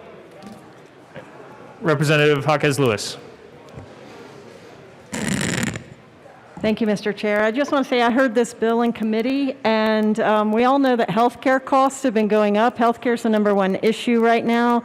This will give us a mechanism for folks that are worried about prescription drug price gouging. They can call in and have this addressed. So I'd like to urge members to please support this, because this is a way we keep a handle on what is happening out there for price gouging during a pandemic. So I urge a yes, please.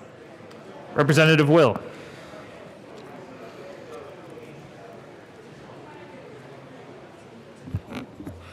Thank you, Mr. Chair. It's an honor to serve with you. It's an honor to serve with you as well.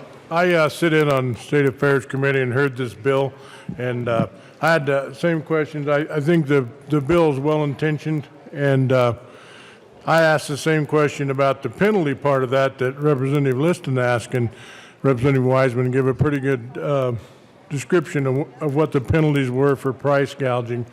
But I think it's so hard to determine what is excessive and what is price gouging. We had one of the examples in committee about a generator in a disaster situation. Maybe the local store's got a couple of generators, and the big need is if you're on an oxygen machine or need that particular time, and I guess you can get $3,000 out of that generator. Is that gouging when someone else might need that generator to run their water well just for maybe livestock watering, which is also essential? But I just don't see any way to determine what is gouging and what isn't in these type of disasters. And I was a no vote in committee, and I would urge a no vote on it.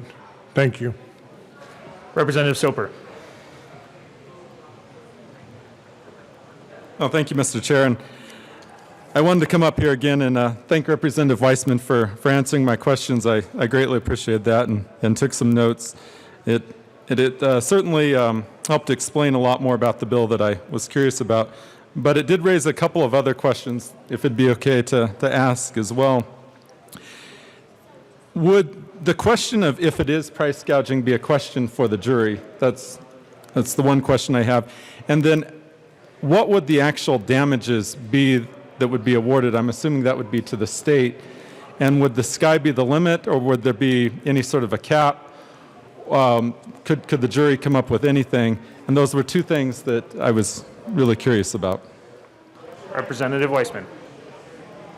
Thank you, Mr. Chair. There's not necessarily a jury. The enforcement is through the AG or possibly a DA. They have concurrent jurisdiction over this.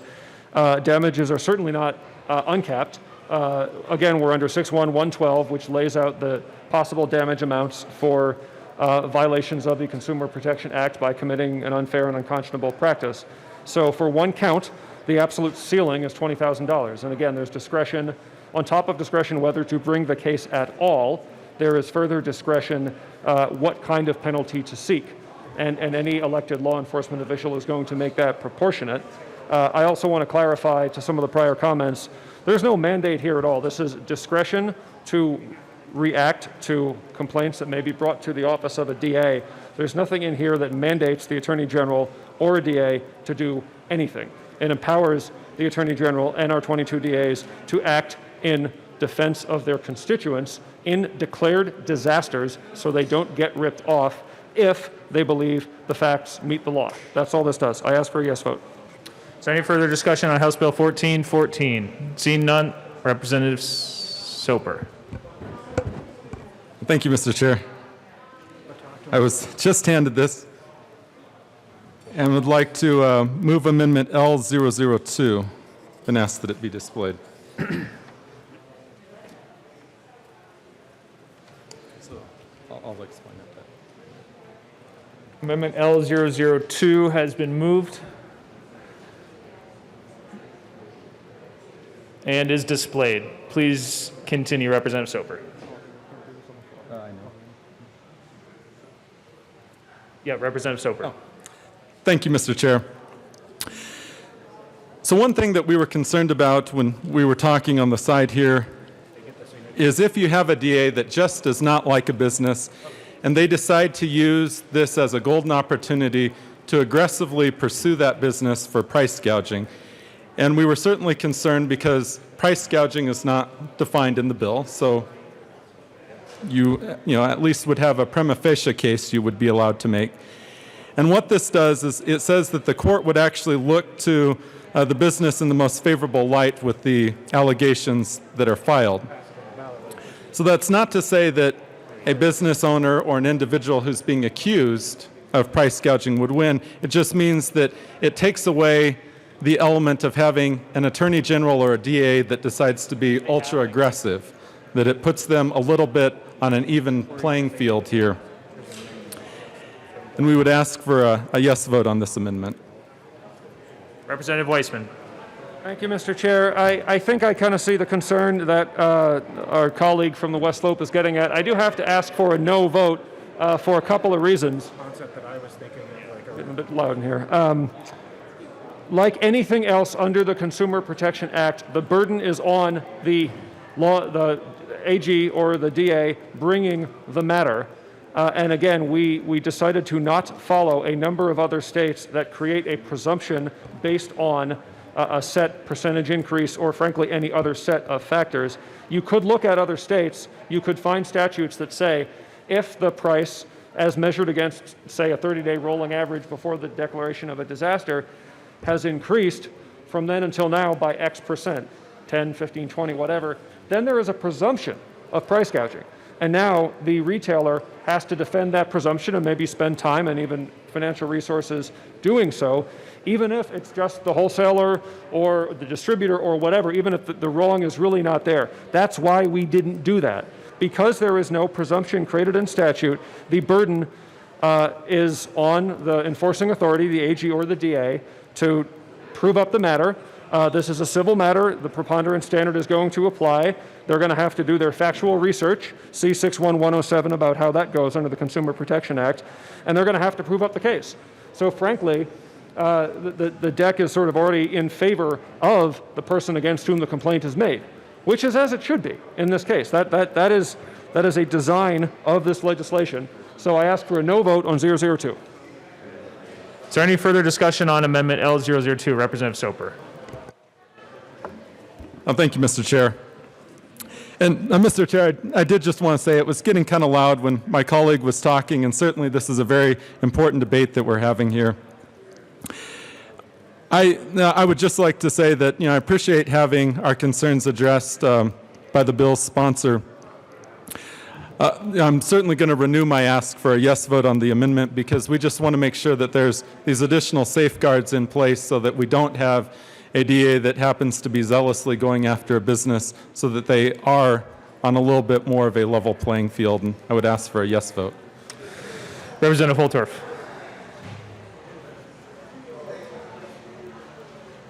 Thank you, Mr. Chairman. Esteemed colleagues, as I read this amendment, it appears to be a very friendly amendment. It isn't specific. It's asking for one thing, that the court considers or has favorable consideration to, in this case, it will be a business. Now, nobody wants to see price gouging, but when you do have crises, when you do have natural disasters, and there is what we know to be called supply chain disruption, then it does affect price.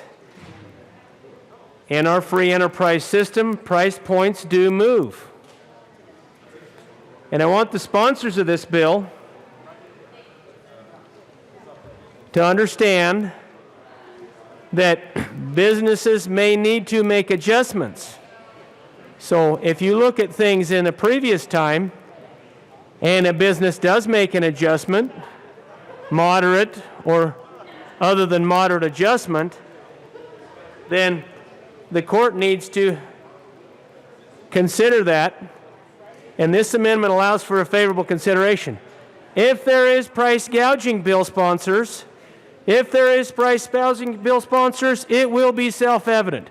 The court, even with this favorable consideration, and I speak to the bill sponsors so they'll listen, even with this minor friendly amendment, the price gouging, if it is true and it is abusive and excessive, it will be self-evident to the court. There will be no question. So this friendly amendment only is offered to those businesses as price points move. And we can sit here and debate and fight and discuss this ad nauseum for hours. But I will tell you, the language that I see here is only asking for one thing. And I would argue that it's implicit. Everybody should have, if in this country you are innocent until proven guilty. I would ask all of you, if in this country you are innocent until proven guilty, ladies and gentlemen, and that's the foundation of our jurisprudence system, then this is implicit. The favorable consideration should be implicit. So I don't understand why we were going to feverishly and vehemently argue about such a small point. But here we are. Now, I would ask Representative Weissman, and I apologize, as you were talking, I really couldn't hear what you were saying. These masks, they really cause a lot of trouble for my bad hearing. So I'm going to ask Representative Weissman to come back and please come and share and reiterate your points. But when you do that, I would ask also, out of respect, that you consider what I have just said with respect to this amendment. Thank you, Mr. Chairman. Is there any further discussion on House Bill on Amendment L002? Representative Sane. Thank you, Mr. Chair. I rise in support of this amendment. Members, in reading this bill, I'm sure it's brought forth in the best kind of spirit, in a spirit of trying to help folks, especially when we're caught in the midst of a disaster. But as we can see from this last declaration that seems like it's its own song, it's the declaration that never ends.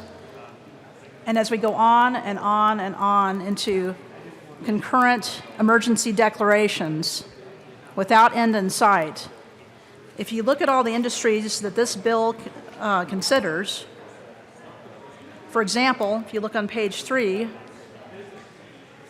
the sale or offer of building materials, consumer food items, emergency supplies, fuel, medical supplies, or other necessities, which is not clearly listed in the bill.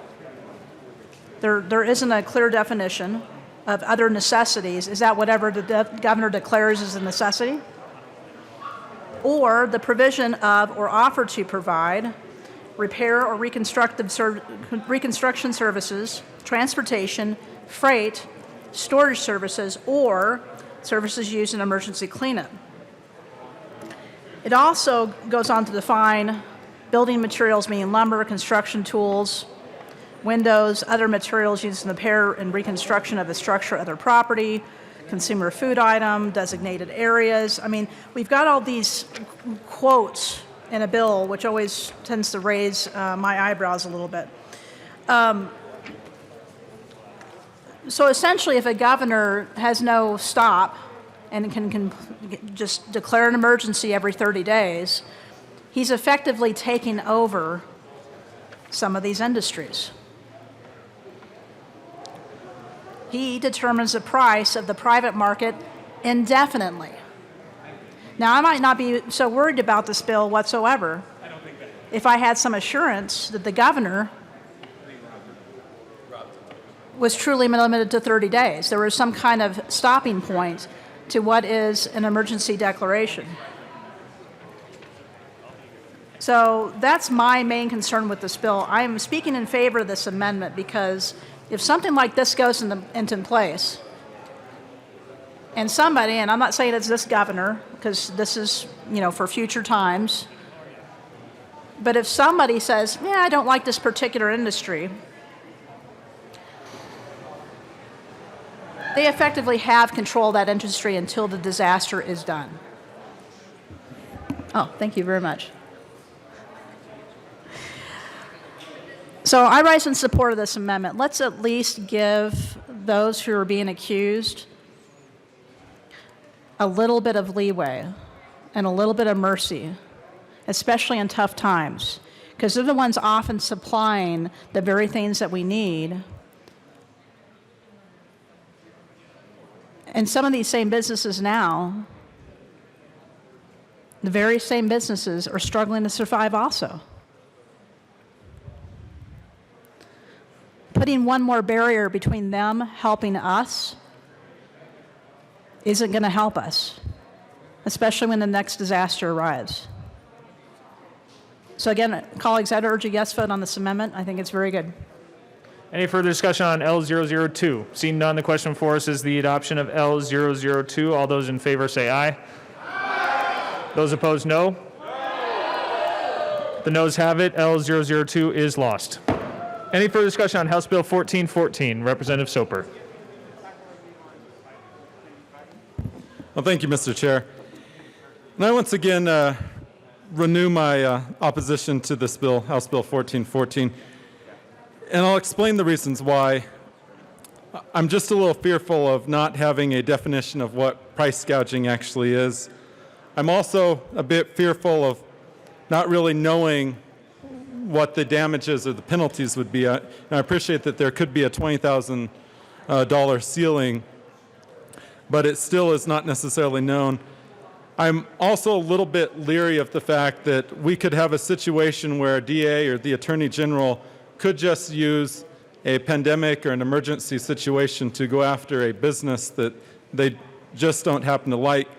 That said, I do appreciate the counter-argument that the bill's sponsor brought forward, and that's the fact that to even get into court, you would have to make the assertion that price gouging had occurred, and so they would actually have to put together the case. I do respect that part, but I am just a little bit leery that there's a lot of unknown factors tied to this bill. I do want members to know that I certainly am not in favor of price gouging, especially during emergencies, which is why, along with some of the other members here, I signed on to a letter at the very beginning of the COVID-19 pandemic asking Amazon and other big retailers not to have their third-party vendors engage in price gouging. And that was different than what we have here, because we were asking a business to police themselves and to restrain themselves from engaging in price gouging. That was a private sector-led approach. A simple letter from legislators is not binding. We were asking, please. This before you in House Bill 1414 is binding. This is saying to the state's attorney general or all of our district attorneys, hey, if you see or hear of something that appears to be price gouging, we're going to empower you to now go after that business. But what is price gouging? We don't really know. I mean, could it be usury as we defined it 2 years ago in statute from the ballot measure? We don't exactly know that either. We don't really know what further penalties are. We do know that there could be a ceiling of $20,000, but there's still some unknowns. And because of the unknowns, I would ask for a no vote. But I do appreciate, where the heart is on the bill. We just need to have this be private sector led and to ask businesses to refrain from this activity, not necessarily come down with the full force of law and then not define what the law is. If we are going to have a law, we need to be ultra clear in what the law is. Thank you. Representative Sane. Thank you, Mr. Chair. All right. actually, some of the arguments brought to my attention, especially when my colleague just mentioned Amazon and some of these other third-party vendors, some of these services, how in the world are they going to manage all of that? And Colorado is not a bubble. We're not our own island. So when things happen nationally, it does affect what happens here in Colorado when it comes to raw materials. So with that, Mr. Chair, I move L003 and ask that it be properly displayed. L003 has been moved and is now displayed. Representative Sane. Thank you, Mr. Chair. I'm hoping that this is a friendly amendment. What it says is if the price for a good or service is raised nationally, it does not constitute price gouging under this section. I think that's really important to consider because when we were reading earlier about building materials, lumber comes from all over the United States. All kinds of building materials come all over the United States. And there's a lot of, again, there's some ambiguity in this bill exactly what other necessities are. Fuel could rise. There's all kinds of things that could rise, especially if we have a national emergency like the one we just experienced. So I would urge a yes vote on this amendment. I'm hoping it's friendly. I think this will resolve some of the issues I'm having with the bill, especially since some of the definitions are so very broad. And I think this would give a sigh of relief to some folks that aren't sure how to navigate this next disaster. So I'd ask for a yes vote. Representative Weissman. Thank you, Mr. Chair. And members, I do need to ask for a no vote, and here's why. Because the language is too broad. Let's take the example of lumber. If the price of lumber goes up 10% nationally and a retailer increases the prices by 10%, is that price gouging? No. They're covering their increased cost. If the price of lumber goes up 10% nationally and all of a sudden somebody somewhere, maybe in Weld County, Colorado, is charging 100% more, is that price gouging? Yeah, it might now be price gouging, but language written this broadly could actually shield the wrong kind of conduct because of how it's written. The bill has been introduced for over a week. I'm usually sitting at my desk in this chamber by 7:30 in the morning. I'm usually working until 10 or 12 or 2 in the morning at night. Anybody who would like to engage with me on policy is absolutely free to do so. This kind of stuff with a law that needs to be this carefully calibrated, done on the fly, is not the right way to do policy, especially not in the middle of a disaster and a recession. So respectfully, I do ask for a no vote. Happy to continue talking about the course of the bill should it move forward, and I hope it does. For now, I'm asking for a no vote on this amendment. Any further discussion on the amendment? Representative Holtorf.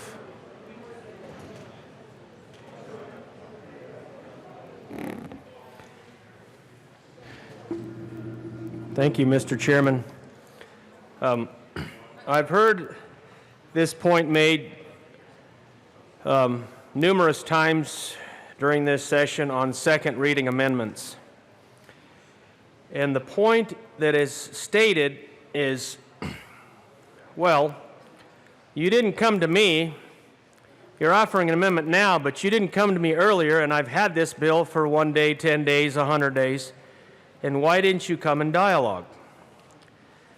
Now, I understand that, but I heard Representative Coleman this morning when he did the House prayer make some very pointed comments and how we are supposed to work with each other, we're supposed to take our personal pride, and we're supposed to be open, inclusive.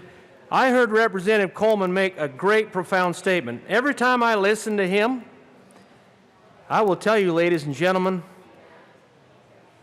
there is more in what he says about how we should behave as colleagues. In fact, almost everything he says is positive, inclusive, and considerate. And I know his energy comes from someplace much greater than this Gold Dome or this state. But I will tell you, I don't understand the argument, because a good idea can come from anywhere.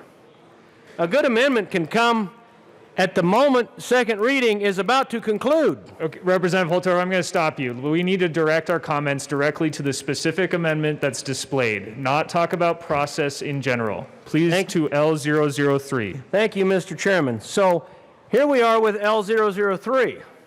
And I've heard these points made. And these are small, friendly amendments. But my frustration, Mr. Chairman and fellow colleagues, is we are very reluctant to consider anything. And I will point out, this Representative amendment here Holtorf, is- to the amendment, please. Okay, the price. This particular amendment is just saying if the national price is set and the particular price that is now presented in this state of emergency, if that is not exceeded, then the consideration for price gouging is no longer an issue. Now, I understand local markets, I understand national markets, but there is some merit to this amendment that needs to be considered. So I refer back to the good words that were spoken this morning in the consideration of this and any amendment that is presented that is a friendly amendment. And that would not only be for this, but any other bill. Thank you, Mr. Chairman. Further discussion on L003. Representative Sane. Thank you, Mr. Chair. So I think the sponsor made an impassioned speech. I just couldn't hear what he said. And it may have been with the room and some other things, but I still don't see a guarantee in this bill that if something happens nationally and we as a state happen to be on a continued disaster, I don't see any guarantee where if a price raises nationally, that the business could not go ahead and raise a price on one of the goods and services listed in this bill. Because otherwise, you're not going to have price gouging. You won't have a product at all to sell to people who need it. Toilet paper may be a great example of that. I don't know. If the price of paper goes up, is a business then obligated to sell its wares for less than what it would cost to bring that good and service into the state? If that's the case, I doubt they're going to be bringing those goods into the state. And what happens with people buying goods from a retailer that's online? Well, if they have to mark it up, who's going to police that? But honestly, my concern is more with our small business owners, our brick and mortars here, who already are having some issues competing with online. Some of those mom and pops, some of those grocery stores that are in rural Colorado, where that's the only grocery store for 50 some miles, 100 some miles. Can we at least give them the assurance, if prices raise, that they can raise accordingly? So I think this amendment addresses that, but I would like to hear, if we can hear you, your response to that. Thank you. Representative Weissman. Thank you, Mr. Chair. Okay, we're going to move the microphone closer. We're going to take half of the mask off, and we're going to try again. I will refer members to the very top of page 3, where we recite those bedrock key terms from the Consumer Protection Act, C-61105, unfair and unconscionable. So with reference to the example used by our colleague from Weld County, if I am a store selling lumber and nationwide the price of lumber goes up 10% and I increase my prices 10%, is that unfair and unconscionable? Certainly not. That's market economics. If the price of lumber goes up 50%, maybe some shipments were delayed from China, who knows, and I need to increase my prices 50% because I paid 50% more at wholesale. Is that unfair and unconscionable? No. If the nationwide price of lumber goes up 10% and I try to capitalize on that by raising my prices, let's say 75%, when the store the next town over is passing through only the 10% increase, is that unfair and unconscionable? Yeah, it may be. That's the kind of thing we're talking about. So where there is concern about not having a definition, I would redirect to unfair and unconscionable act or practice. There is a whole lot of case glass under the Consumer Protection Act. You can go to 61105, you can find all manner of cases. Let's come back to our intuition about what that means. including in times of changing, market economics. More importantly, let's come back to the law. Let's come back to the discretion vested in our elected public officials. If anybody has a concern with how this would be enforced, please talk to your DA. I would refer members again to the ledge deck.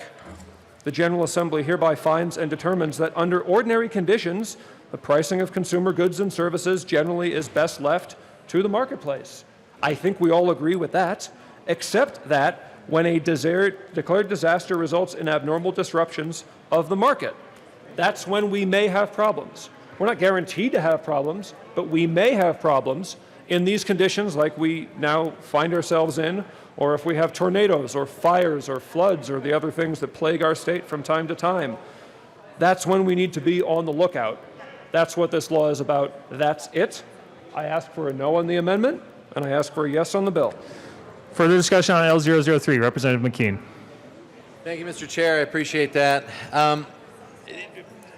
As we begin to discuss this, as we begin to delve into the idea of what is price gouging and really how do we ferret out issues that need to be addressed, I think it's important, especially when we use each other's words to sort of illustrate what we're talking about here. And what you just heard were not bad examples, except that the very last example is the exact reason why you have to be so careful with this kind of legislation. The very last example was, what if this retailer raises their price 75% and yet in the next town over they're only charging the 10%? First of all, one of the remarkable things about our country is that we have the ability to choose with our feet. We are not forced to only buy within our town. We can go from, golly, we could go from Grand Junction to Delta. If that product was available in Delta at 10%, you could make sure you go down there and you suffer the nominal cost of the gasoline to get there and back and the time on your day. These are the very choices we make every single day. So now we're asking to have the state interfere into the market. At which point I say maybe there is a purpose, but you have to be very clear about what the purpose is. This amendment actually talks about what the market overall is doing.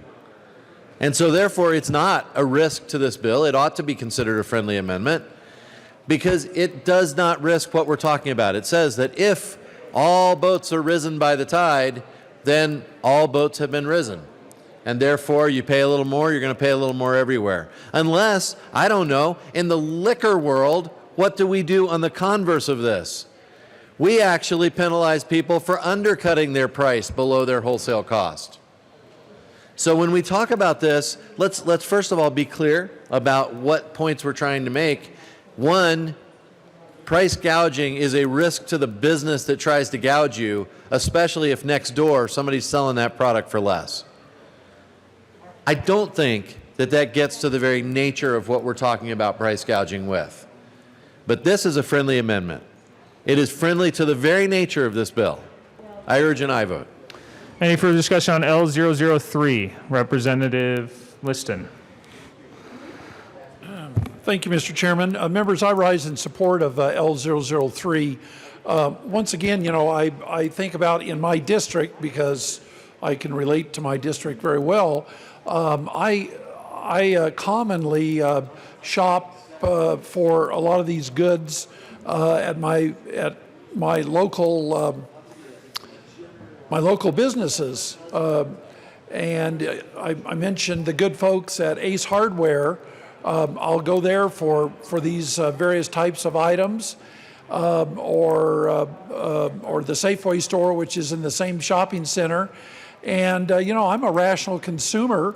I get bombarded, just like we all do, from texts and emails about various goods and services that we can buy from stores or individual purveyors. And, I look at them and I make a rational decision each and every day about what I'm purchasing. And I'm very sensitive, as is my wife and my constituents, that one, if I sense that I'm being gouged, I'm gonna be an intelligent consumer and I'm gonna shop around You know, I'm not going to go out and pay $40 for a hammer or $20 for a mask or whatever these items are. I'm going to stop and think, can I get a better deal somewhere? And with today's modern communications and the internet and everything, if somebody is being gouged to buy a particular product, more than likely they have themselves to blame. You know, I remember the other day on, I guess that was Friday, we debated extensively about eggs. We had the egg bill here. And you know, to use that, if a person is going to go out and pay $5 or $10 for a dozen eggs, when with just a little bit of investigation, they can shop around and find that a dozen eggs that they can get it at, be it at a Safeway store or wherever they can get it, that they can get it for $2 or $3 per dozen, they're going to do that. So in regards to this amendment, I think it makes perfectly good sense. So I would urge an aye vote on L003, I believe it is, especially for my colleagues on this side of the aisle. And I hope my colleagues on this side of the aisle would join us and vote for L003. It does no harm. It's a good, rational amendment. Thank you. Representative Sane. Thank you, Mr. Chair. I heard my colleagues. I'm going to move L004 as a substitute to L003 and ask it to be properly displayed. L004, the substitute amendment has been moved and is displayed to the amendment. Representative Sane. And thank you, Mr. Chair. So this one says that the price for a good or service is raised nationally does not constitute price gouging under the section of the price is raised commensurately by Colorado businesses and suppliers. So I think that goes to what my colleague was saying about if it's raised 10%, then we can raise here 10%. The problem I'm having with the bill as structured right now, even though it has some definitions of unfair in the bill, I did hear something about, well, we have to place trust in our elected officials. Well, I think the more clear the law is, the more trust they're going to have in elected officials. But also, it gives them that confidence that if something happens, they can react quickly to that price change without having to wait for government or having to wait for a governor or having to wait for some kind of regulatory agency to say it's okay to raise that price. I think that's an important point. That's why I'm stressing this so very hard, because I want to make sure that we're not hurting ourselves and our businesses by not allowing these businesses to act very nimbly when something happens. Because again, not a lot of these businesses, they operate on a very thin margin. Not a lot of these businesses can operate very long if they have to sell items for a loss. If they have to sell items for a loss, they're not going to sell those items, and what's going to happen is people aren't going to have those items that they really need. So I would ask, in the spirit of being compassionate for both the people who need these supplies and for the businesses to act as nimbly as they possibly can, that we put this language in, because I think this really clarifies your intent. So I'd ask for a yes vote. Representative Weissman. Thank you, Mr. Chair. And I will give the representative from Will County this. I think we're getting closer. It then invites the question: what is a commensurate price increase? I will say it again for the record, if there's ever a question of legislative intent, it is not automatically price gouging for any percentage increase.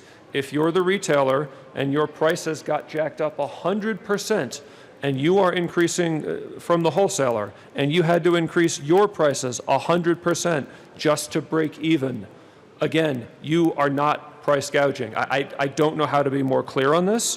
What the wholesaler's doing, who knows? That's a separate investigation. Nobody has to ask anybody for permission to do anything. The vast majority of businesses in Colorado, I think, are going to operate ethically. They're going to respond to market conditions. We talk about that in the deck. They're going to do what they have to do to cover their prices. They're going to try to not lose their customer base by ripping their customers off. What we see in this domain, in the consumer protection domain, is there is a small number of bad actors who ruin it for everybody else. They ruin it for consumers. They ruin it for the legitimate businesses who are just out there trying to practice a course of trade and put support their own families in so doing. Again, we're getting closer. I'm still going to ask for a no vote because I think we have to be careful here. This bill still has to go through the Senate, should it come out of this chamber, and I hope it does. I am very willing to stay engaged.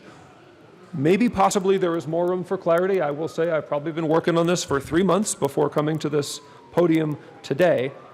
I just don't want to do this on the fly, so respectfully, I'm going to ask for a no vote.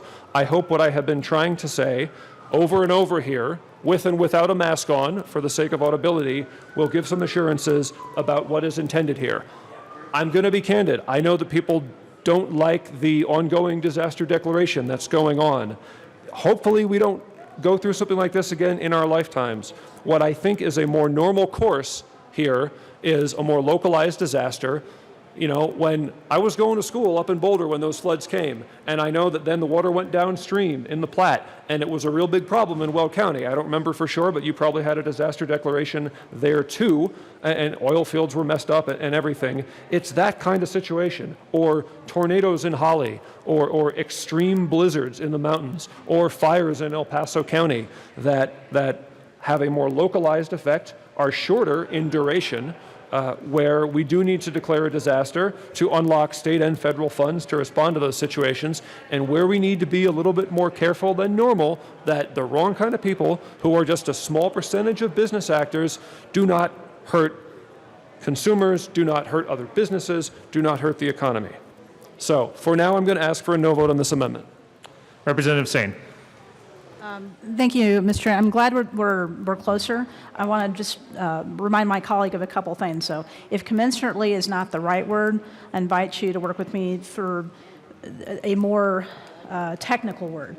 And I do want to fix this before it goes over to the Senate. This might be our last time to do that because we don't tend to offer technical amendments on third reading.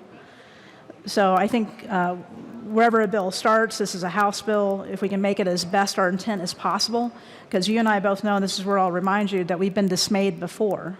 When we've got up here and we've said legislative intent, this is my intent, this is my intent, we say it on the mic in the committee over and over, over and over. We even send letters, and it's ignored. So the more carefully we can craft law here, it backs up the legislative intent. So I don't really trust the legislative intent portion anymore. I thought that was a thing, but I've noticed that even judges and DAs have ignored that. And if we're leaving it to a DA to determine, right, I know there's bad actors out there, and that's why you're bringing this bill to address that. But I don't want to punish everybody else because of some bad actors. So again, if we can make that clarification now, if commensurate isn't the right word, if you can help me work on that before this leaves second reading today, I think that would be very helpful, because that would really reduce some anxiety. That's one thing that's out of their control completely if prices raise nationwide. And if they have to sit there and wait from a go-ahead, because we've seen that happen before in regulatory agencies where they say, not yet, do this now, we're going to change the rules because it's an emergency, and probably with the best of intent. But I think we can clarify that the people who are going to be doing the right thing will feel like they can do the right thing and do it quickly. Because again, my concern is the longer and the longer and the longer and the longer there's emergency declarations,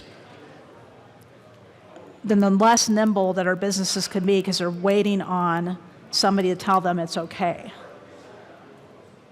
So I would urge a yes vote on this amendment, but I'm happy to work on language with my colleague. Sorry, Representative Soper, L004. Well, thank you, Mr. Chair. And I rise in support of this amendment, Amendment L004. One thing that we heard from one of our colleagues who was up here a little while ago is, let's say you were to buy something in Grand Junction, but to go to Delta, which is just an hour down the road, you could actually buy it cheaper at. Does that mean that the retailer in Grand Junction is committing price gouging? We don't know. Let's add the additional complexity to this analogy. let's say that you're sitting in Grand Junction, the option to go to Delta and buy it cheaper, but let's say you log online and you can buy it from Amazon cheaper. Does that mean that both Delta and Grand Junction retailers are engaged in price gouging? We don't know. And in this modern world where you can buy anything from around the world, maybe you actually can buy it cheaper from a foreign country and have it flown across oceans to get to you here in Colorado, but it's actually the shipping cost that has gone up exorbitantly. Then would that be the price gouging element? And we actually don't know. And actually under the bill, we, it doesn't appear to be that way. So having some sort of a national standard, which this amendment brings up, certainly adds clarity to what is going to be considered price gouging. I know under normal circumstances, gasoline is always more expensive in Grand Junction and Delta compared to Denver. However, I'm going to let everyone in on a little secret here today. The reverse is actually happening right now, so if you want to come visit us out in Grand Junction or Fruita or Palisade, you'll actually pay less for gas when you fill up your tank to come back home. So I rise in support of this amendment because to be able to have some sort of a national average, a national standard to compare that to have that benchmark, is just really important to understand when price gouging is occurring, especially if we're not going to define what price gouging is. Personally, I'd rather see some sort of a benchmark in here if we're going to be talking about what price gouging is, something like where we're able to look at the previous 3 months or 6 months and then have a percentage, but that's not in the bill. So this amendment would be the next best thing. So I would rise and ask for a yes vote. Thank you. And I'll just add, if you're going to drive to Grand Junction to get some gas, you can stop at some of the great restaurants in Eagle County on your way. Representative Champion.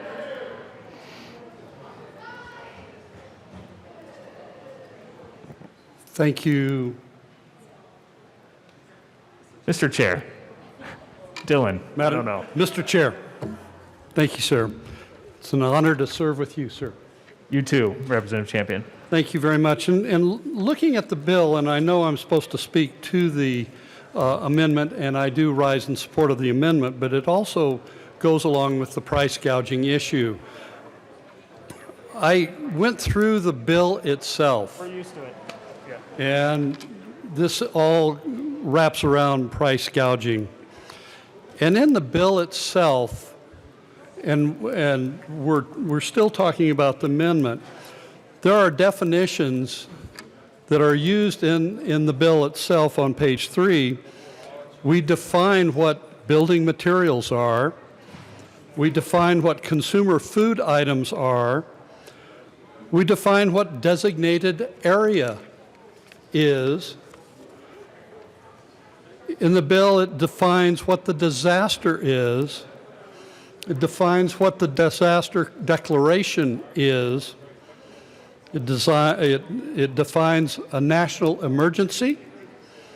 It defines a disaster emergency. It defines a local disaster by the principal executive director, the principal executive officer of a political subdivision is. It defines disaster. It defines emergency supplies. It defines fuel. It defines medical devices. It defines medical supplies. It defines necessities. It defines repair or reconstruction services. It defines transportation. It defines rents. But the thing that it does not define is price gouging. I know what I feel when I'm price gouged. I'm not sure I can define that. I know what it feels like, and I think we all know what it feels like. But I asked the bill sponsor to explain to me and define what is price gouging so I can understand how this is appropriate for this particular bill. So I rise in support of this amendment. Thank you. Any further discussion on L004? Seeing none, the question before us is the adoption of Amendment L004 as a substitution to L003. All those in favor say aye. Those opposed, no. The noes have it. The amendment is lost. That brings us back to L003. Any further discussion on L003? Seeing none, the question before us, L003, Representative Soper. Thank you, Mr. Chair. I wasn't necessarily going to come up here again, but I really did just want to drive home the point that there's a lot that's not defined in this bill. And I think the intention of this bill is good, but what's missing in this bill should send red alarms for everyone here to want to vote no. We don't define what price gouging is. As I talked about a few minutes ago, in the middle of an emergency like a pandemic like we're in right now, you could actually drive to your neighboring town and buy something cheaper, or you could actually buy it for more expensive. How would we know which one would be considered price gouging?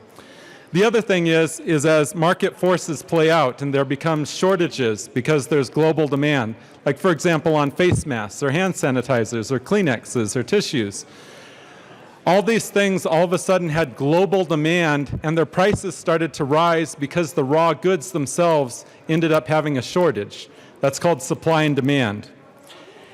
And I can tell you a little bit of a personal story. So in January, my wife and I began sending PPE to Taiwan.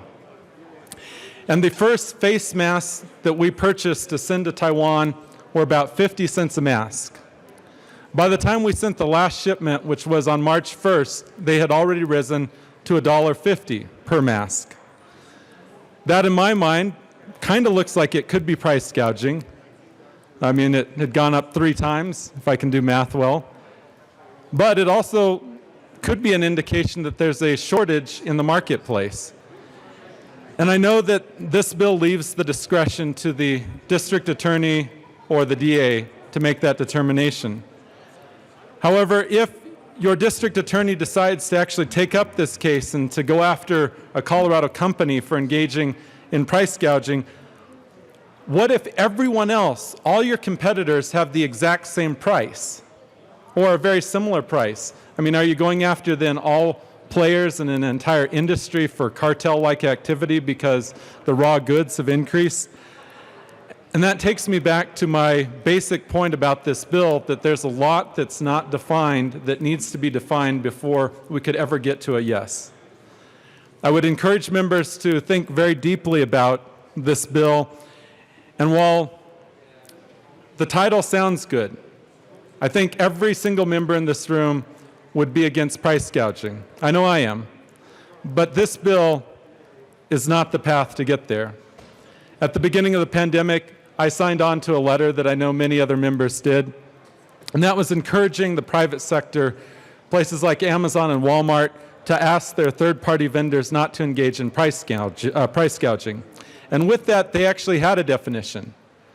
They looked at the past 3 months before the pandemic began and asked that prices not increase by more than a certain percentage. So there was actually some perimeters there, but it was an ask of the private sector. It was not empowering the Attorney General or DAs to go after businesses that they may just dislike. So with that, members, I would ask for a no vote. Thank you. Any further discussion on L003? Seeing none, the question for us is the option of L003. All those in favor say aye. Those opposed, no.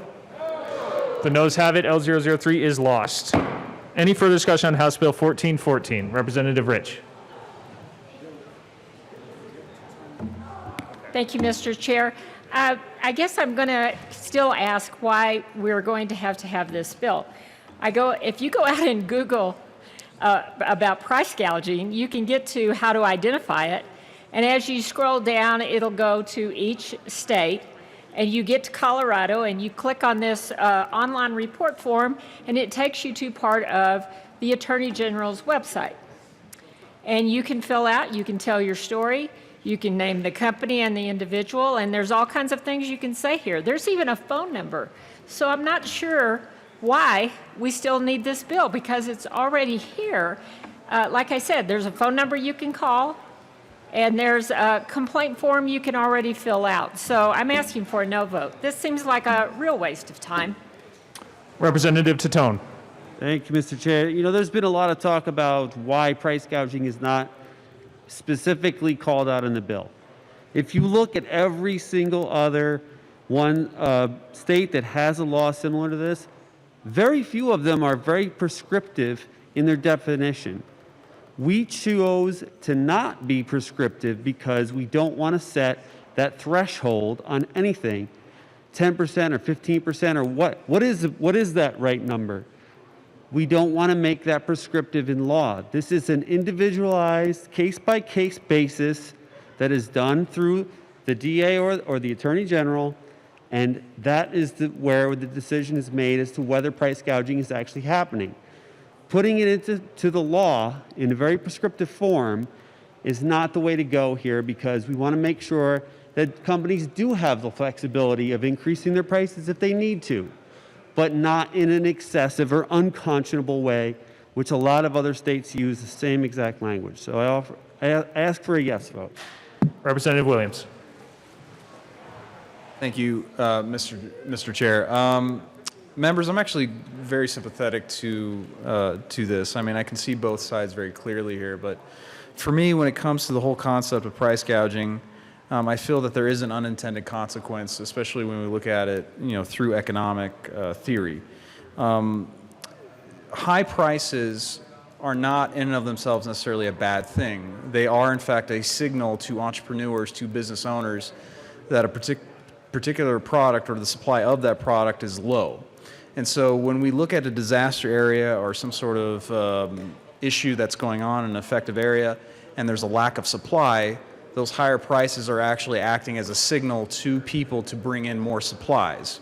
So if we artificially keep those prices low, we could very well be hampering business owners or entrepreneurs' ability to bring in the needed supplies for that effective area. And I think that's sort of the unintended consequence that is not being really considered here. And that's sort of my problem. And so I think that was a part of the reason why certain members here brought amendments to try and put a little bit more balance into this. But I do want to caution everyone when we talk about this issue that, sure, there are some people who really, really want to make a profit more than they want to help people, but I think most, business owners are really just trying to do what they can for people in a way that they're not taking a loss while they're doing that. So I think at this point I'm going to be a no vote for this, but I do at least appreciate the intent of the bill sponsors, and so for that I certainly won't knock them. So thank you, members. Any further discussion on House Bill 1414? Representative Soper. Thank you, Mr. Chair. I actually just have one question for the bill sponsors. How does what we're doing in this bill differ from what the Attorney General already has? I know Representative Rich asked that question, and I just want to ask that again. Any further discussion on House Bill 1414? Seeing none, the question before us is the passage of House Bill 1414. A division has been called.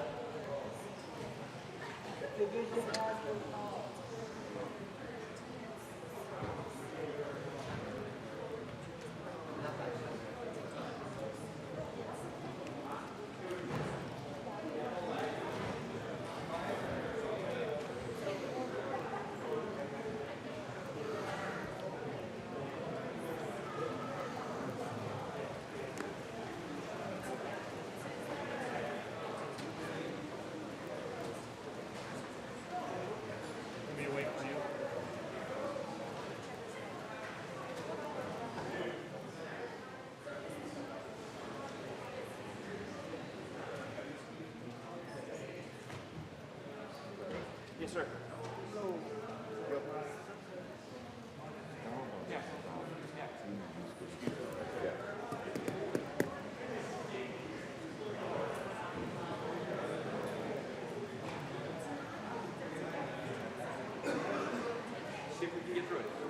I mean, I'd like to get through this whole calendar, if we can. But I'll make a note that it's important to you.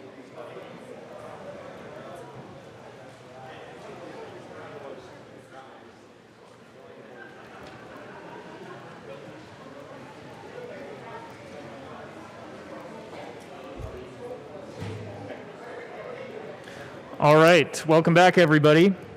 The question is the adoption of House Bill 1414. A division has been requested. All those in the chamber not entitled to vote, please be seated and remain sitting.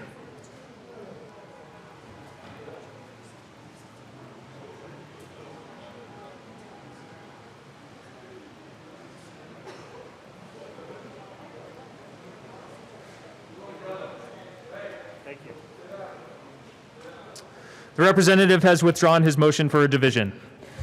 The question before us is the passage of House Bill 1414. All those in favor say aye. Aye. Those opposed, no. No. The ayes have it. House Bill 1414 is passed. Mr. Gregorio, please read the title of House Bill 1410. Is that low enough? Yeah, that's in the calendar. It's okay. House Bill 1410 by Representatives Gonzalez Gutierrez and Exum, also Senators Gonzalez and Zenziger, concerning assistance for individuals facing a housing-related hardship due to the COVID-19 pandemic and in connection therewith transferring money received from the federal government pursuant to CARES Act to Eviction Legal Defense Fund and the Housing Development Grant Fund to provide such assistance. Representative Exum. Thank you, Mr. Chair. I move House Bill 1410, the Appropriations Committee report and the State Affairs Committee report. To the Appropriations Committee report. Thank you, Mr. Chair. The committee approved $20 million for this bill from the CARES subfund, and we ask for an aye vote on the Appropriations Committee report. Any further discussion on the Appropriations Committee report? Seeing none, Representative Gonzalez Gutierrez. Committee. That's what? That's to the committee, not appropriations. Oh, we did the appropriations report? Yeah, Hold on. Are we on the appropriations report? Or the Yes. Appropriations. Sorry. Yeah, we're good. Any further discussion on the Appropriations Committee report? Seeing none, the question before us is the adoption of the Appropriations Committee report. All those in favor say aye. Aye. Those opposed, no. The ayes have it. The committee report is passed. To the State Affairs Committee report, Representative Exum. Thank you, Mr. Chair. And in the State Affairs Committee, we adopted two amendments. One simply to align the language with the bill with the language of the Office of Legislative Legal Services using when describing the uses of the coronavirus relief funds. The other one puts in place reporting requirements on the rental and mortgage assistance programs for our SMART Act hearings. And I have one amendment to the committee report, Mr. Chair. I'd like to move L007 and ask that it be displayed.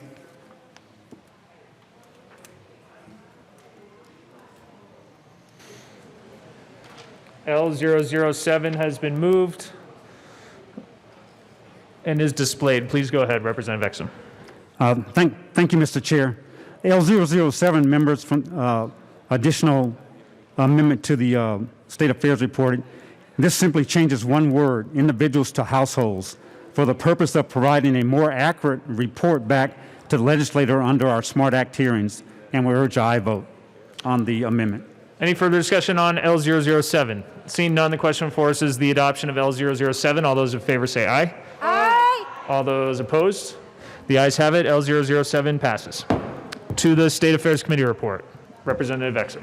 Thank you, Mr. Chair. With that, we ask for an aye vote on the State Affairs Committee report. Any further discussion on the committee report? Seeing none, the question before us is the adoption of the State Affairs Committee report. All those in favor say aye. Aye. All those opposed, no. The ayes have it. The State Affairs Committee report as amended is passed. To the bill. Representative Exum. Thank you, Mr. Chair. I move amendment L010 to the bill and ask that it be displayed.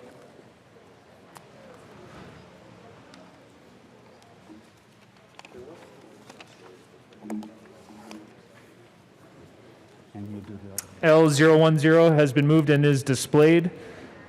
To the amendment. Representative Exum. Thank you, Mr. Chair. After discussing with stakeholders further, it became clear to us that we ought to allow nonprofit lenders working with low and moderate income homeowners to be able to participate in this program, just like we allow landlords to do so as well.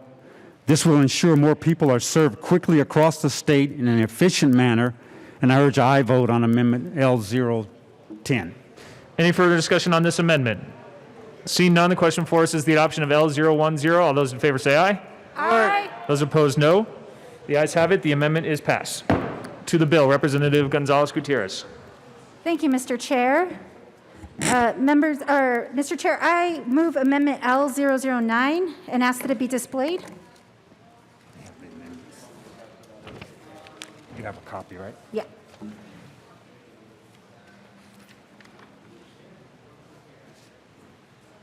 L009 has been moved and is displayed to the amendment. Representative Gonzalez-Gutierrez. Thank you, Mr. Chair. Members, this is a technical amendment making sure that the appropriation comes from the CARES subfund and clarifying that all funds must be spent by December 30th of 2020. It also puts in place a cap on administrative costs for the Division of Housing to use when administering this program. Members, I ask for an aye vote on this amendment. Any further discussion on L009? Representative Liston.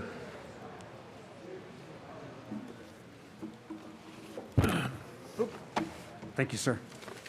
Welcome. Thank you, Mr. Chairman. I do have a question. As I see there on that the division may use up to 3% of the money for administrative costs. It seems like to me, members, that 3% is pretty high for almost $20 million. That in my head, that's about $1.8 million. Or no, $600,000. I'm sorry, $600,000. Seems awful high to me. Would you please explain? Any further discussion on the amendment? Representative Gonzalez-Gutierrez. Thank you, Mr. Chair. Members, it's up to 3%. So if they do not spend any up to 3%, any of those funds would go right back into providing assistance to families. And furthermore, you know, we're asking them to spend $20 million in the amount of 6-month period of time. And so in order for them to do that, they are going to need to ramp up their efforts in order to do that. And we have been assured in conversations that we've had with DOLA, you know, that they would put any unspent funds right back into the housing fund. Any further discussion on the amendment? Seeing none, the question for us is the adoption of Amendment L009. All those in favor say aye. Aye. Those opposed, no. The ayes have it. The amendment is passed. To the bill, Representative Exum. Thank you, Mr. Chair. Members, you know, cost burden Colorado renters and homeowners will be in need of assistance after the statewide foreclosure and statewide eviction moratorium ends. This bill is going to help provide monthly assistance to those that are affected. The Housing Development Grant Fund is an existing line item with the Division of Housing and has a long, successful track record of getting communities the resources they need as it pertains to housing. And there's a lot of agencies that are working with the Division of Housing for this emergency rental and mortgage assistance. These agencies span across the state, both rural and urban areas, and serve all Colorado communities. The division is also currently expanding its partnership across the state and is going to work to implement additional funds to receive this type of assistance. And I will yield to my co-prime. Representative Gonzalez-Gutierrez. Thank you, Mr. Chair. This bill is also allocating some funds, $350,000 to the eviction defense relief funds as well. And this is, again, only specific to those that are impacted by COVID-19. So I just want to make that clear. This is a bridge funding through the end of the year because their funding had been cut. I ask for an aye vote. Any further discussion on House Bill 1410? Representative Rich.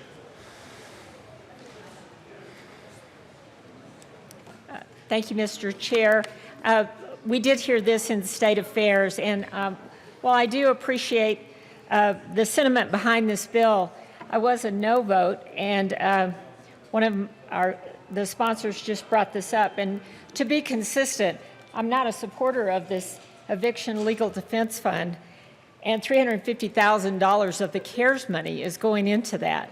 I don't believe that that's CARES related, and so with that, I would be a no on this bill. Thank you. Representative Hooton. Thank you, Mr. Chair. Members, and I just would like to add that, first of all, I appreciate the sponsors of bringing this bill together. Representative Larson and I withdrew a bill that had broad bipartisan support in both chambers to create a grant program for the homeless youth providers in the state of Colorado, and we withdrew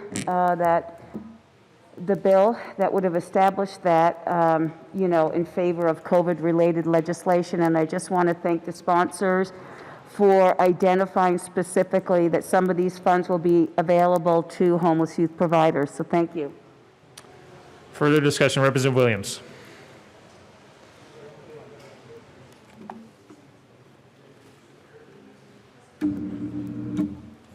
Thank you, Mr. Chair.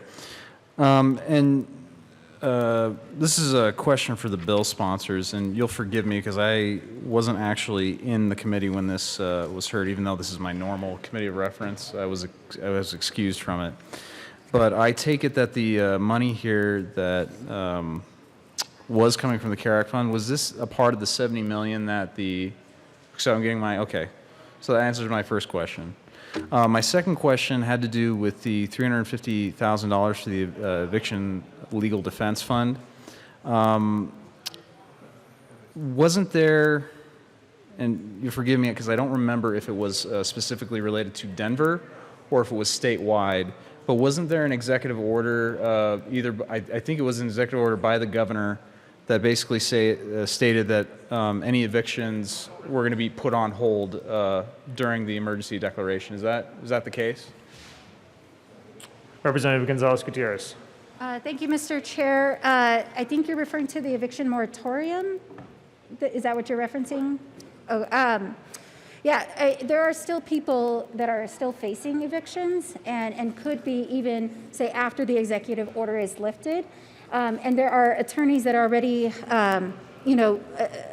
contracted with, and that we would want to make sure that they're still able to contract with them through the end of this year. Representative Williams.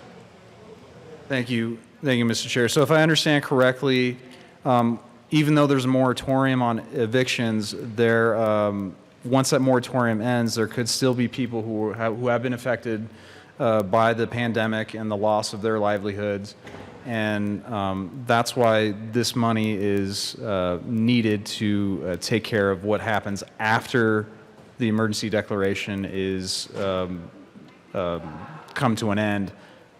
Is that right? Representative Gonzalez-Gutierrez. Thank you, Mr. Chair. Yes, Representative Williams, that is correct. Right now, the current executive order is scheduled to end on June 15th, I believe. Representative Williams. Thank you, Mr. Chair. And I appreciate you answering the question here about that. Now, the nearly $20 million for the Housing Development Grant Fund, and forgive me if you guys have gone over this. I do apologize if you have. But is that money, what does that look like? Because I'm reading here, it's for the purpose is providing housing assistance. Does that mean that from this grant fund, people are going to be able to receive that money and pay it to their landlords as one thing? What does that look like specifically? Yeah. Representative Gonzalez-Gutierrez. Thank you, Mr. Chair. The money usually is through it's because it's through a third-party vendor, it will go straight to the landlord. Furthermore, members, this bill actually helps everybody in Colorado. This helps whether you're a tenant, whether you're a landlord. So I just want to clear that up. This is really all-inclusive, and it's for everybody across the state. Representative Liston.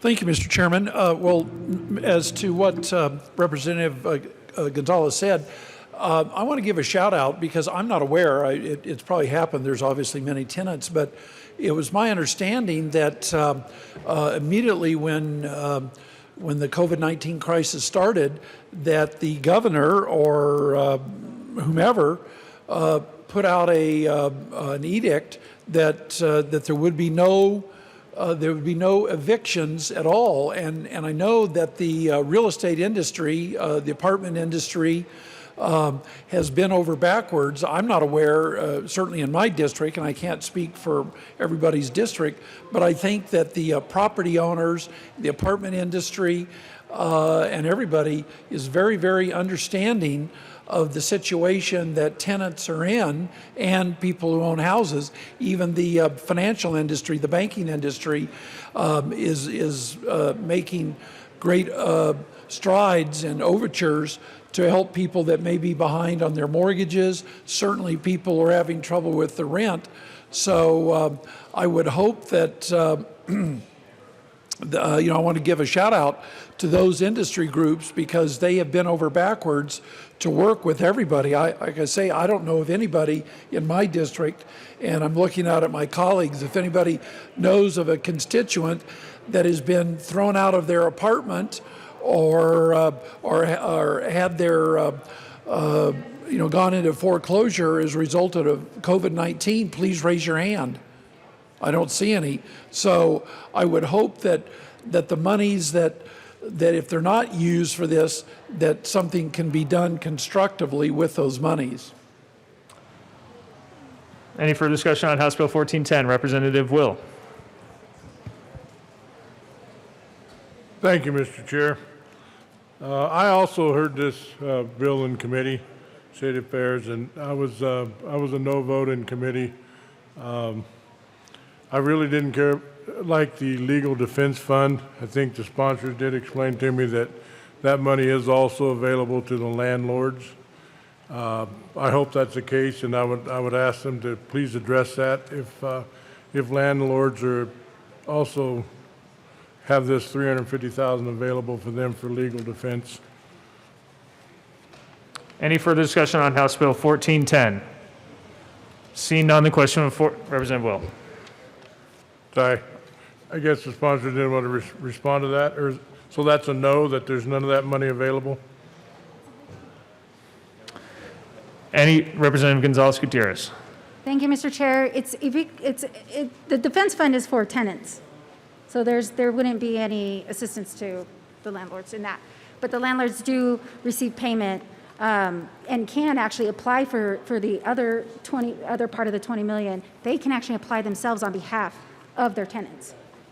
Representative Will. And thank you, Representative Yvette, and that's a good thing. Not maybe the defense fund, but available for the money for the mortgage holders, for the landlords, because that's critical. So, but my other question on that is that, and I had it in committee as well, is that where this money is going to go. Obviously, I don't think rural Colorado is going to benefit too much from this 20 million, and that's a concern for my district over there as well. So, anyway, I'd urge a no vote. Thank you. Further discussion on 1410, Representative Liston. Thank you, Mr. Chairman. Members, we've had a good spirited discussion on House Bill 1410. And there again, what I'm concerned about, I think a lot of people are concerned about, is that if all the monies are not expended on rental assistance and mortgage assistance and whatever to the tune of about $19.6 million, we have until just by the time this is implemented and get it into effect, it's really only going to be about 3 or 4 months. If it's not expended, what are we going to do with it? So with that in mind, I move L011 and ask that it be displayed. Amendment L011 has been moved and is displayed. Representative Liston. Thank you, Mr. Chairman. Members, what this simply does is that if there are unexpended monies from the $19.6 million that's talked about here in the Housing Development Grant, is that those monies will be reverted to K through 12 education. So, whether it's $1 million or $3 million, whatever it is, I ask for an aye vote on L011 and ask for an aye vote. Further discussion, Representative Exum. Thank you, Mr. Chair. This money will be spent through the grantee, through DOLA, and by the 30th, and any unspent money needs to go into that fund that we talked about in the beginning. The Housing Development Grant Fund has an existing line with the Division of Housing that has a long, successful track record of getting communities to the resources they need as it pertains to housing, and the money has to be spent by the end of December for that purpose. So we ask for a no vote on the amendment. Representative Gonzalez Gutierrez. Thank you, Mr. Chair. I just want to also let folks know that the reason that it has to be spent by the end of the year is because these are federal CARES Act dollars. And so any unspent funds actually have to go back to the federal government. So we can't actually recoup those funds. Representative Liston.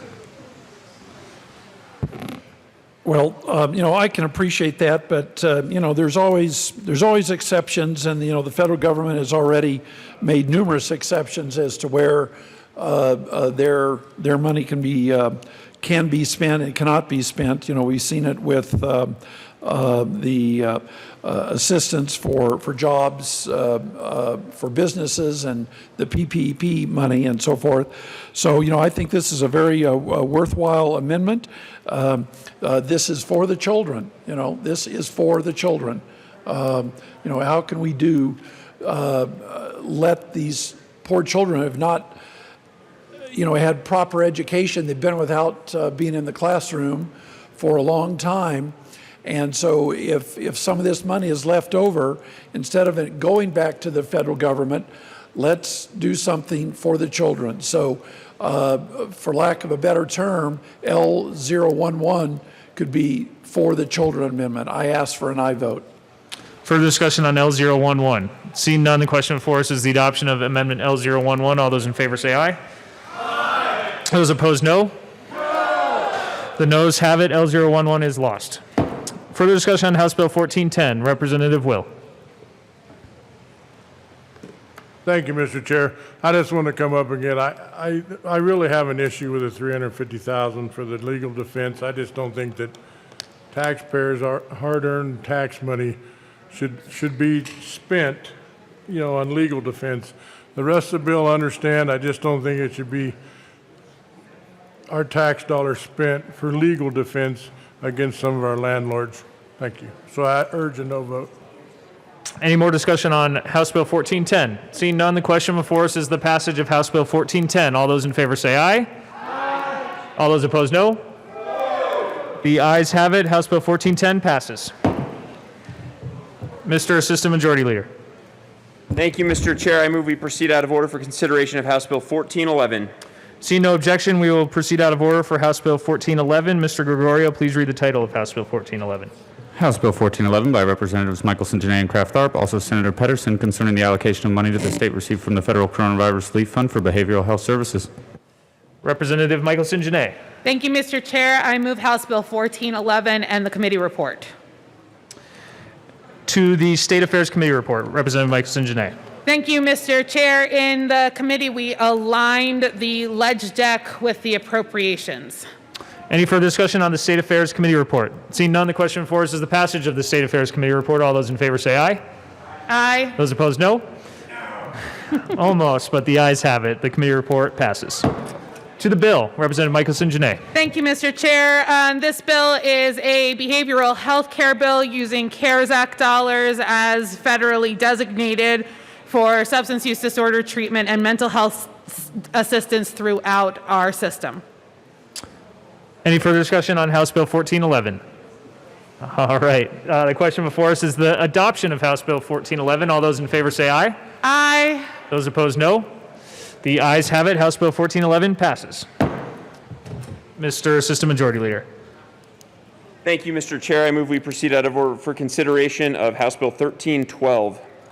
Seeing no objection, we will proceed out of order. Mr. Gregorio, please read the title of House Bill 1312. House Bill 1312 by Representative Michelson, Janae, and Titone, also Senator Todd and Heisey, concerning behavioral health training requirements for educator licensure.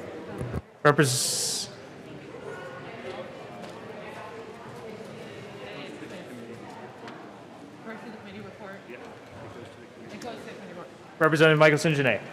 Thank you, Mr. Chair. I move House Bill 1312 and the Education Committee report. To the Education Committee report. In the Education Committee, we presented this bill and worked to align it with another bill by Rep. Wilson and Buentello, and did so. Any further discussion on the Education Committee report? Oh, so, Representative Michelson Janae. thank you, Mr. Chair. I move Amendment L002 to the committee report. Okay. This was a multi-page amendment that was placed on members' desks, and it is displayed now. L002, Representative Michelson Janae. Thank you. L002 is what aligns it appropriately with Representative Wilson and Buentello's report. I ask for an aye vote. Any further discussion on L002? Seeing none, the question before us is the adoption of L002. All those in favor say aye. Those opposed, no. The ayes have it. L002 is passed. To the Education Committee report, Representative Tatone. Oh, to the bill. Thank you, Mr. Chair. This is a good bill, members. This is going to allow more mental health first aid and different kinds of programs that are focused on mental health for teachers. The teachers are excited about this bill, and we ask you for a yes vote. Representative Michelson Janae. Thank you, Mr. Chair. And first, can we move the committee report? Yes, any further discussion on the committee report? Seeing none, the question before us is the adoption of the Education Committee report. All those in favor say aye. Aye. All those opposed, no. The ayes have it. The committee report is passed. Representative Michelson Janae. Thank you, Mr. Chair. And then to support what my colleague said, this is something that teachers have asked for. There are many, many free programs that will help elevate the law put in place by Representatives Buentello and Wilson, and we're very excited to move this forward today. Further discussion on House Bill 1312. Representative Tatone? No. All right. Any seeing none, the question for us is, sorry. Representative Champion will be joining us. Yes.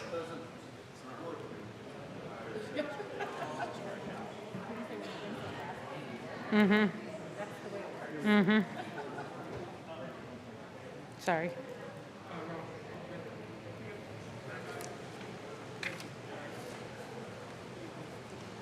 Representative Champion. Thank you, sir. I appreciate the opportunity to ask some questions on this, because you're moving so fast that I couldn't even get this out of my file cabinet. Help me understand that the requirement is 90 hours of professional training. Is that yearly? Is that, I've just got several questions. Should I ask them in order, or can we just have a conversation? I don't think I'm allowed to let you dialogue, but I'll defer to you. I'm happy to call you, and you can ask them one at a time, or you can talk, or you can ask them all at once. Whatever you would like, Representative Champion. Representative Michelson Janae. Thank you, Mr. Chair. I just handed Representative Champion a fact sheet that has lots of the information that he's probably looking for. 90 hours is the total amount that teachers are required to do every 5 years. This goes into the special ed requirement that requires 10 hours of that 90 hours being in either special ed, and with the adoption of this, or mental health. That would be part of the 90 hours. It would not be in addition to the 90 hours. Representative Champion. Thank you, Representative. I appreciate that. We are really moving fast and haven't had a chance to really understand this. Does that include your special ed? Does that include gifted and talented? Representative Michelson Janae. Thank you, Mr. Chair. You'll have to ask Representative Wilson about that. This is the mental health bill. Representative Champion. Thank you very much. I'm not sure how to, maybe Representative Wilson could explain to me if the 90 hours of special ed, or the 10 hours of special education includes gifted and talented, please. If it's special education, then I'm asking the question about special education.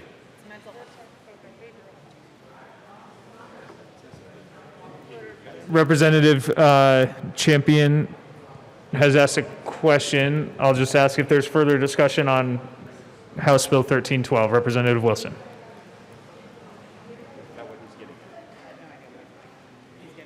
Thank you, Mr. Chair. So when this bill originally came about, which was about 3 lifetimes ago, back in the early part of March, Representative Buentello and I had run a bill out of the 90 hours that 10 of those hours would need to be special ed. And that included about 11% of those hours, and that's about what the percentage of those students are. So then this bill came along and said, well, we want 10 more hours to be in the mental health aspect of that. I was not for that. So now it's evolved into, and they worked at it and got it to where you have the flexibility of within those 10 hours of having the mental health hours or special ed hours and so on and so forth. To the gifted and talented, I'll let the bill sponsors deal with that one. Any further discussion on 1312, Representative Buentello? As the House special education teacher, I can say yes, gifted and talented actually does.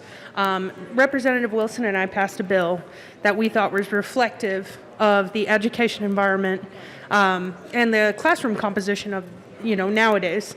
So our bill was that 10% of the hours required every 5 years, so it's spread out. It counts towards special education, which most people think of in terms of cognitive or physical impairment, but actually covers the entire spectrum of gifted and talented to, yes, exactly. So all this bill does is allows for for those hours to also count towards behavioral health and mental health. So in other words, every year I take somewhere in the neighborhood of 20 hours worth of professional development. This bill will allow me to take hours in middle schoolers in depression or eating disorders or whatever, and count that towards the special education requirement. Representative Champion. Thank you. I appreciate that. That helps me understand this. And I appreciate slowing this down to where I get a chance to look at these things. Thank you. Any further discussion on House Bill 1312?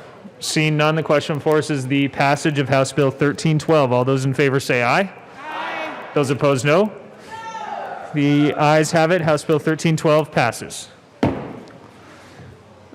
Mr. Gregorio, please read the title of House Bill 1085. House Bill 1085 by Representatives Kennedy and Harrod, also Senators Winter and Priola, concerning the prevention of substance use disorders. Representative Kennedy. Thank you, Mr. Chair. I move House Bill 1085, the Appropriations Committee report, and the Health and Insurance Committee report. To the Appropriations Committee report. Thank you, Mr. Chair. Members, in the Appropriations Committee, there were a number of things that were amended. Initially, as introduced, this bill contained a pretty high price tag. We have amended almost all of the money out of the bill, and which means suspending a number of the grant programs. This bill is a shell of its former self, but it still has some good stuff in it that we'd like to move forward. With that, I move Amendment L16 and ask that it be displayed.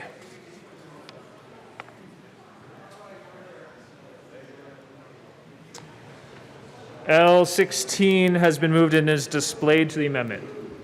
Thank you, Mr. Chair. Members, this is an amendment I'm running at the request of the insurance industry. They asked if we could give them a little bit more time for implementation and make clear that this would only apply to insurance plans that start next year. I ask for an aye vote. Any further discussion on L16?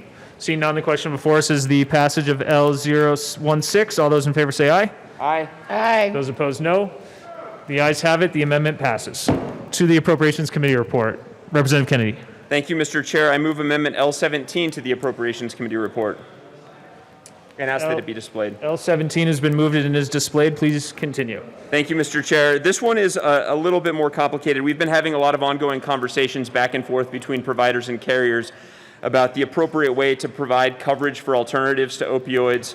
This is a deal that we are in progress of striking, but I think I'm feeling pretty good about where we landed with this. And this just ensures that insurance companies have to cover one atypical opioid without prior authorization or step therapy. And I ask for an aye vote. Any further discussion on L17? Seeing none, the question before us is the passage of L17. All those in favor say aye. Aye. Aye. Those opposed, no. The ayes have it. L17 passes. To the Appropriations Committee report. Any further discussion on the Appropriations Committee report? Seeing none, the question before us is the passage of the Appropriations Committee report. All those in favor say aye. Aye. Those opposed, no. The ayes have it. The Appropriations Committee report as amended is passed. To the Health and Insurance Committee report. That's to the bill. Representative Kennedy. Thank you, Mr. Chair. The Health and Insurance Committee met many months ago. It was ancient history. There are a number of things that changed in the bill that were subsequently changed by the Appropriations Committee report. I ask for an aye vote.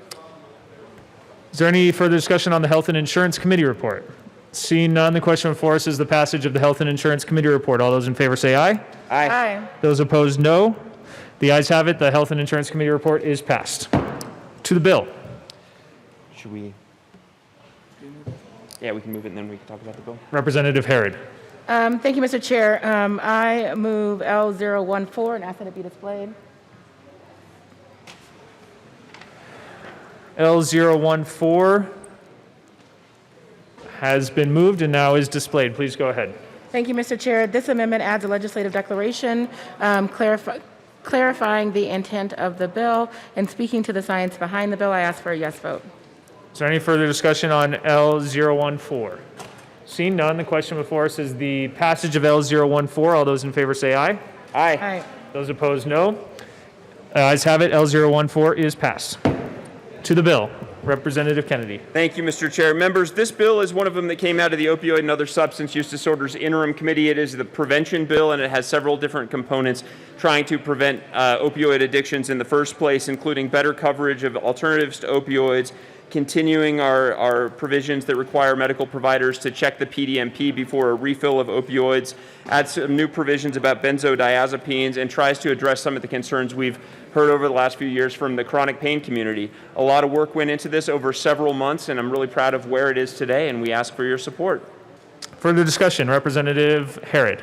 Thank you, Mr. Chair. And I just wanted to thank my colleague, Representative Kennedy, for leading the charge from the House on this opioid task force for years now.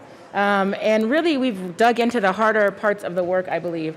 And what we have here is a prevention bill that really acknowledges that just say no campaigns or scared straight campaigns, they just don't work. But we do have proven methods that is based on science that do work, that do help to prevent the addiction and do help to prevent the challenges that our community is facing right now when it comes to opioid and other substances. And so I ask for an aye vote on the bill.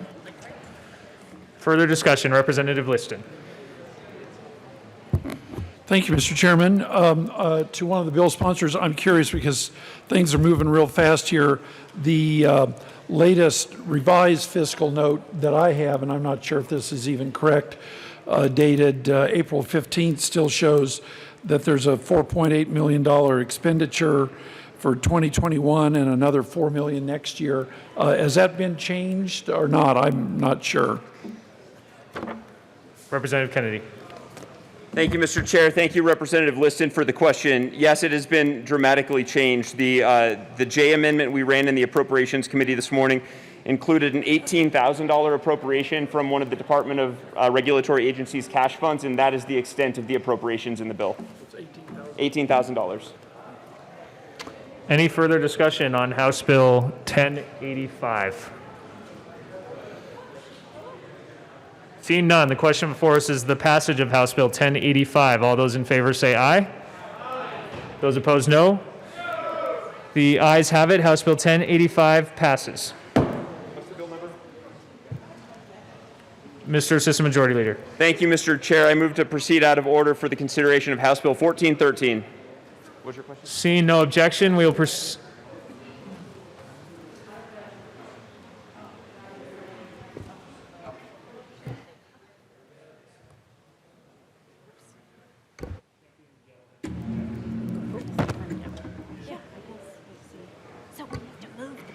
Yeah. Okay, hold on. Okay, so we move the committee report. Move the bill and move the. Then take vote on whether we proceed out of order. Where's the damn? The question before us is whether we shall proceed out of order for the consideration of House Bill 1413. All those in favor say aye. Aye. Those opposed, no. The ayes have it. We will proceed out of order for the consideration of House Bill 1413. Mr. Gregorio, please read the title of House Bill 1413. House Bill 1413 by Representatives Byrd and Cutter, also Senators Zenzinger and Donovan, concerning the establishment of a state and private investor-funded small business recovery loan program and in connection therewith authorizing the Department of the Treasury to obtain the state share of funding for the program by selling insurance premium tax credits to qualified taxpayers and authorizing the state treasurer to contract with the program manager to establish and administer the program. Did you give it to him? Representative Byrd. Thank you, Mr. Chair. I move, the Finance Committee report, the bill, and Amendment L005. Okay. Move the bill and the committee report first. Representative Byrd. If you could just move the bill and the committee report. Okay, and I now also move Amendment L005. Is this to the committee report? Hold on. To the committee report. Yes, this is an amendment to the committee report. Okay, we're on the committee report for House Bill 1413. Representative Byrd has moved L005, which is now displayed.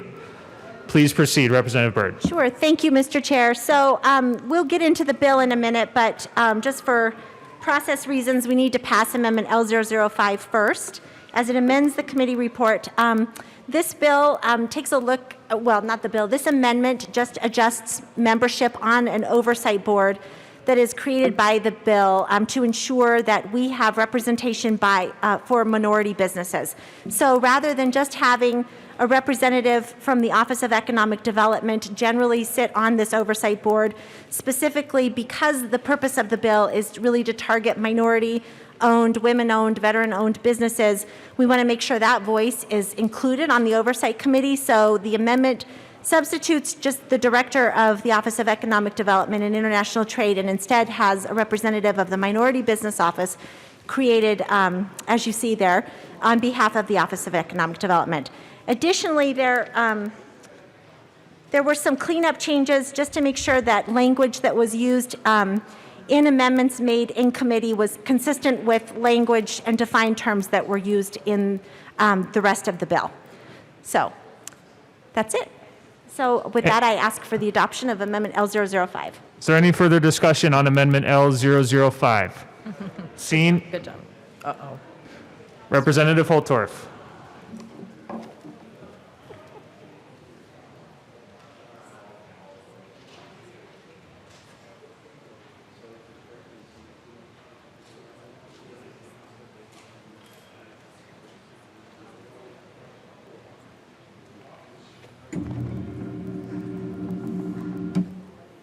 Thank you, Mr. Chairman. I have a question for the bill sponsor with respect to this amendment. Office of Economic Development, you're transferring the money from the Office of Economic Development to the Minority Business Office.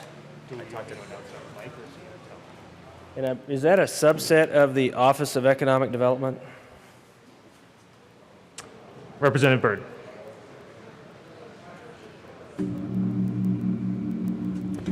Thank you, Mr. Chair. And Representative Holtorf, the Office of Minority, let me get it right. The Minority Business Office, yes, is part of Colorado's Office of Economic Development. And I do just want to make a clarifying statement.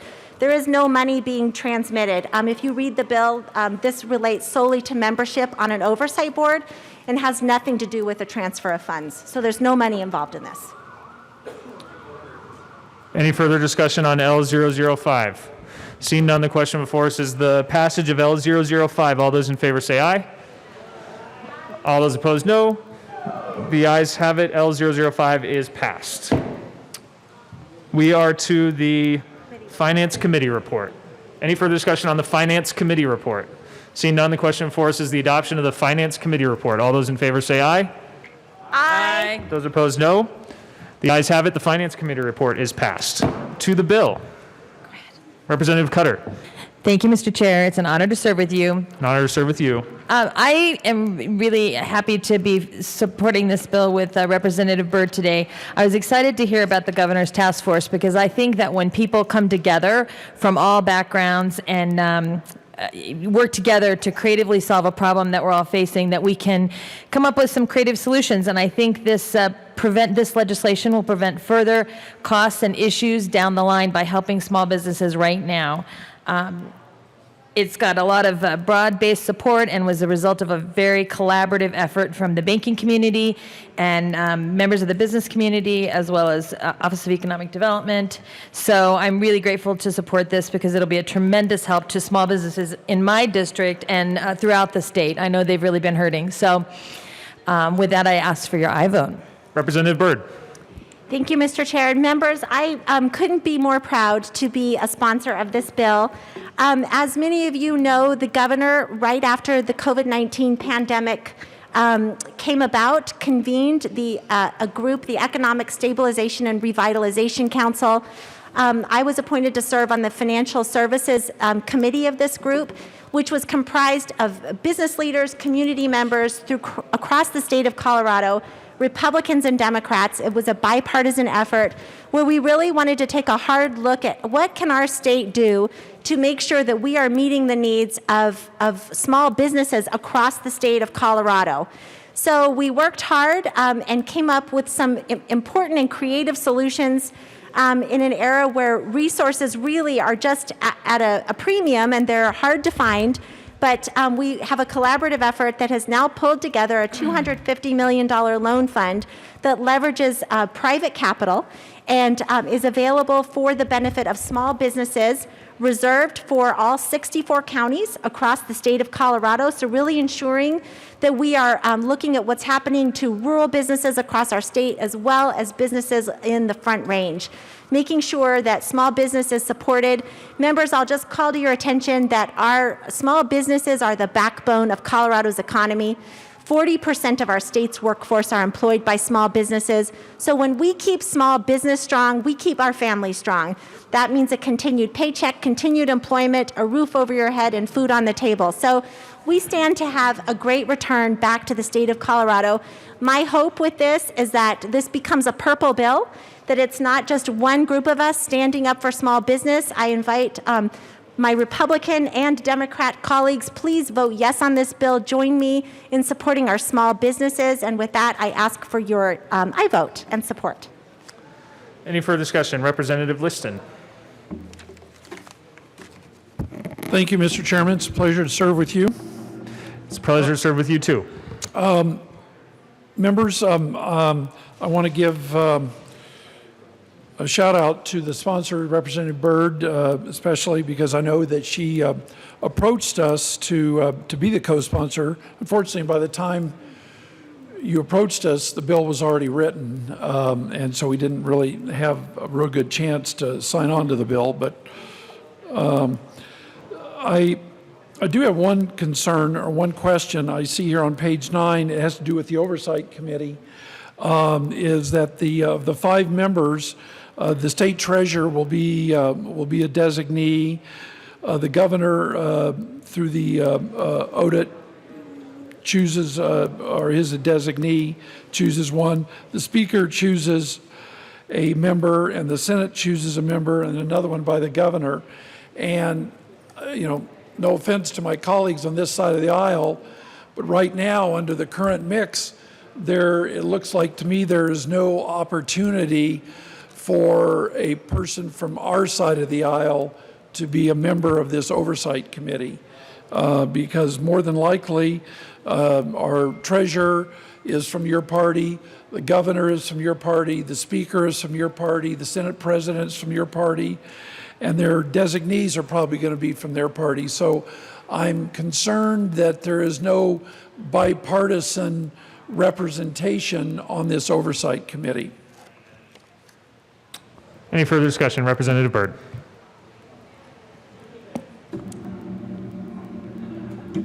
Representative Liston, thank you for bringing that up. And if you'll look in the bill, there's no mention of political party. My hope is that whoever is in office is looking for the very best qualified people. This is not intended at all to be partisan.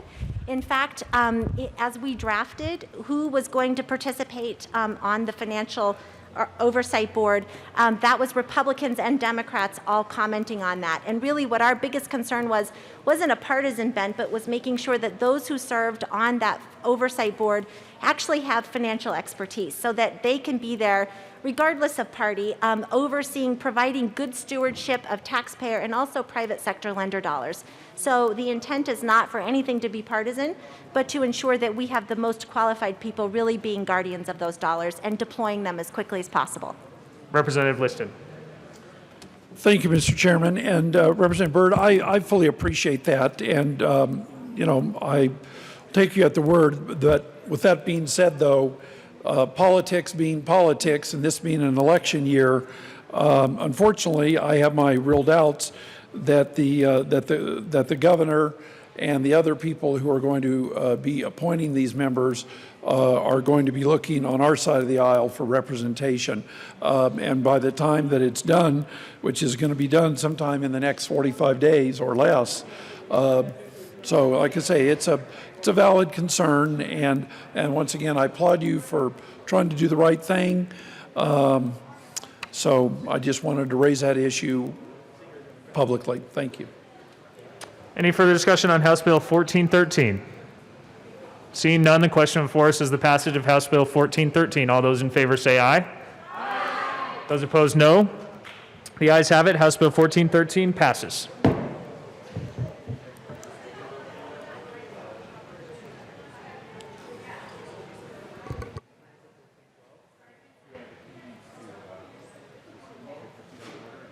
No, I think it's on. Mr. Gregorio, please read the title of House Bill 1412. House Bill 1412 by Representatives Kennedy and Cutter, also Senators Story and Zenzinger, concerning assistance for individuals unable to pay their utility bills due to economic hardship caused by the COVID-19 pandemic, and in connection therewith transferring money received from the federal government pursuant to the CARES Act to the Energy Outreach Colorado Low Income Energy Assistance Fund to provide such assistance.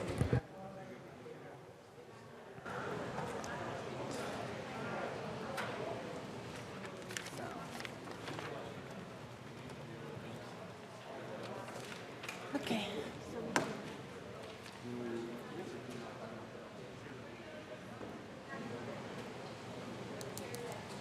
We're just getting our amendments Organizing ourselves. Okay. So, You just take the lead, all the stuff.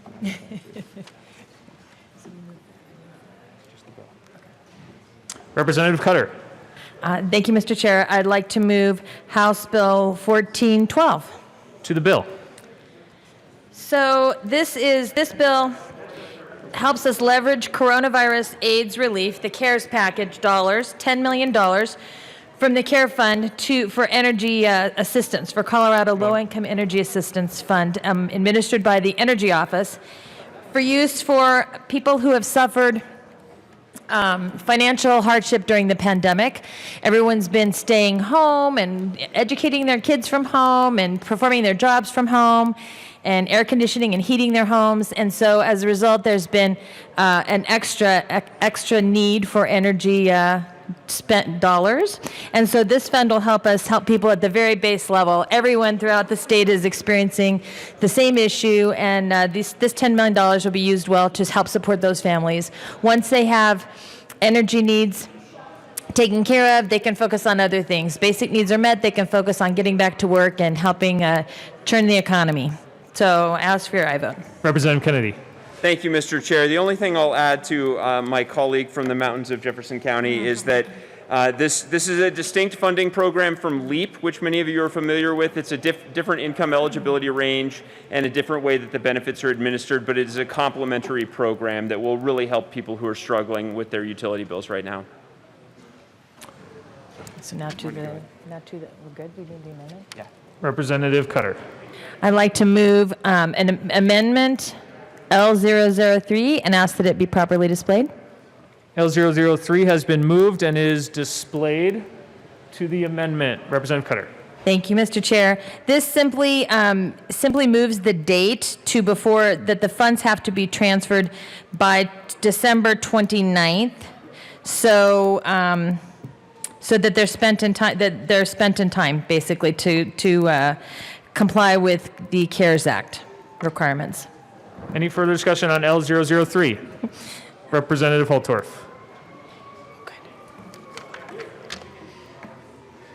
Thanks, Tony. Yeah,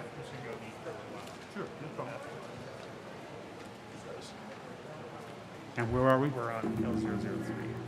Holtorf is. Okay. Thank you, Mr. Chairman, esteemed colleagues. I'm very much in support of the Colorado Low Income Energy Assistance Fund. And I'm glad to see that this bill and this amendment is been brought forth. What I do want to mention to everybody in the chamber is remember that energy costs can be higher or lower depending on your availability of energy. If you think about that, if you don't minimize or curtail or reduce the energy or the production or the resources that are available to produce the energy, typically costs are lower. I'm not going to go into the economics lesson, but we need to remember something. If we do things to raise our energy costs, then all we do is hurt, for example, people in my district who already fall into low energy or low, in many cases, a low economic stratus. Now, am I happy that we're coming forward and getting COVID-19 resources to help support this program? Absolutely. But if you really want to help, ladies and gentlemen, if you really want to help all incomes in Colorado, and specifically the low-income people in Colorado, then let's work to keep all of our energy costs low. By not picking winners and losers in the energy sector, which, oh, by the way, we already have. By not diminishing or minimizing energy resources that are available to us today and yesterday and are still available in the future. Because who really gets hurt? Who really gets hurt? Well, I will tell you, it's the people in my district who live out in the country, that live 20, 30 miles from a small town on a farm. They have one person in the family that works, the other person takes care of the kids. And that single family income has to provide and support for all of the needs of that family. And if energy costs go up, which I'm proud to see that this amendment, I believe, is going to provide more funding to energy. So I'm proud to see that this amendment's being offered. But I would say it's not enough. It's not enough. So I would ask to consider that it's not enough with respect to what we're offering here. Thank you, Mr. Chairman. Thank you, esteemed colleagues. Thank you, Representative Hotorf. Any further discussion on Amendment L003? Seeing none, the question before us is the adoption of Amendment L003. All those in favor say aye. Aye. All opposed say no. Amendment L003 is adopted.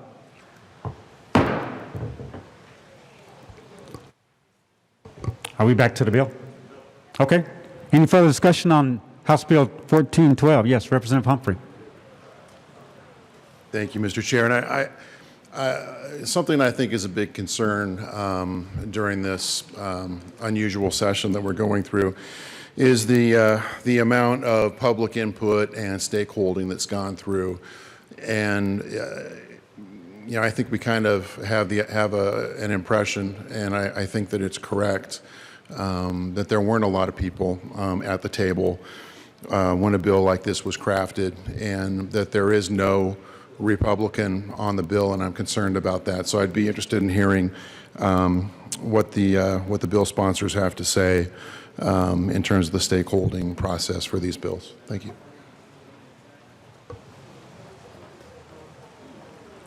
Any further discussion on House Bill 1412? Seeing none, the question before us is the adoption of House Bill 1412. All those in favor say aye. Aye. All opposed say no. The ayes have it. House Bill 1412 is adopted.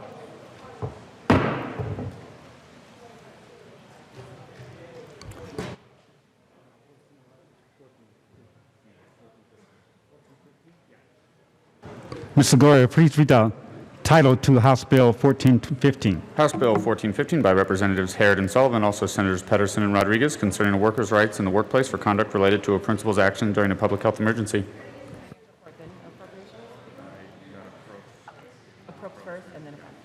Representative Harrod, Thank you, Mr. Chair. It's an honor to serve with you. honored to serve with you. I move the Appropriations Committee report And the bill? and the bill. Okay, to the Appropriations Committee report.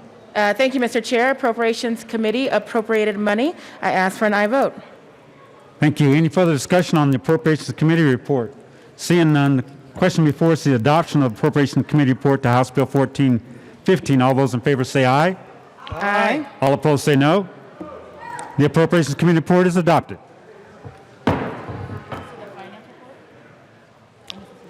To the bill, Representative Harrod.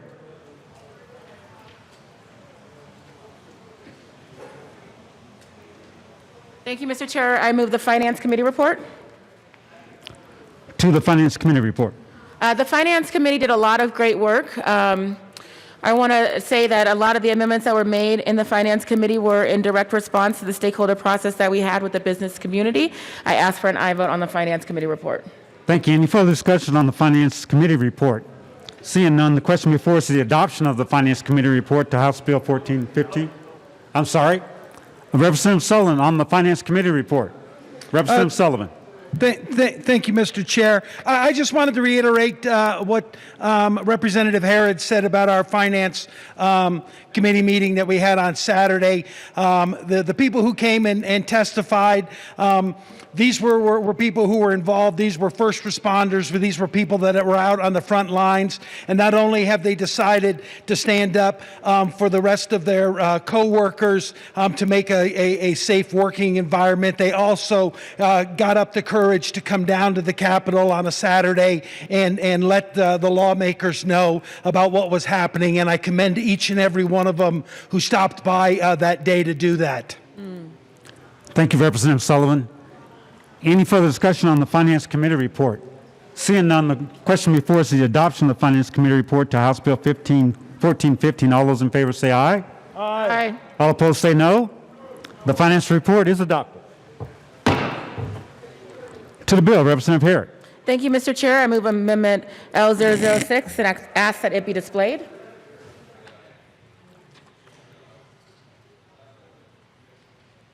The amendment has been properly moved and is now displayed. To amendment, Representative Harrod. Thank you, Mr. Chair. This is a pretty straightforward amendment, and it basically just adds an additional layer. Basically, the PPE must not prevent a worker from fulfilling his or her duties of the worker's position. I ask for an aye vote. Any further discussion on Amendment L006? Seeing none, the question before us is the adoption of Amendment L006 to House Bill 1415. All those in favor say aye. Aye. Aye. All opposed say no. Amendment L006 is adopted. Back to the bill, Representative Harrod. Oh, I'm sorry. Representative Sullivan, thanks for your patience. Yeah, things have really slowed down there, Mr. Chair. Thank you so much for this. Standing up for something that is right and speaking out against things that are wrong should not be the actions and the words of a chosen few. Every person and every worker does have the right to speak up when they have actions taken against them that are unjust. They have the right and an obligation to others when they encounter unsafe conditions and should do something about that. Sadly, that's not always the case. Whether people feel through a perceived fear of retaliation or when they have strongly been told that their concerns are not welcome and should be kept to themselves. Workers are left in a place of keeping their jobs and providing for their families or working in unsafe conditions and hoping for the best. That is why during these times of a public health emergency, we need House Bill 2014-15 to address workplace conduct and protect those who speak out.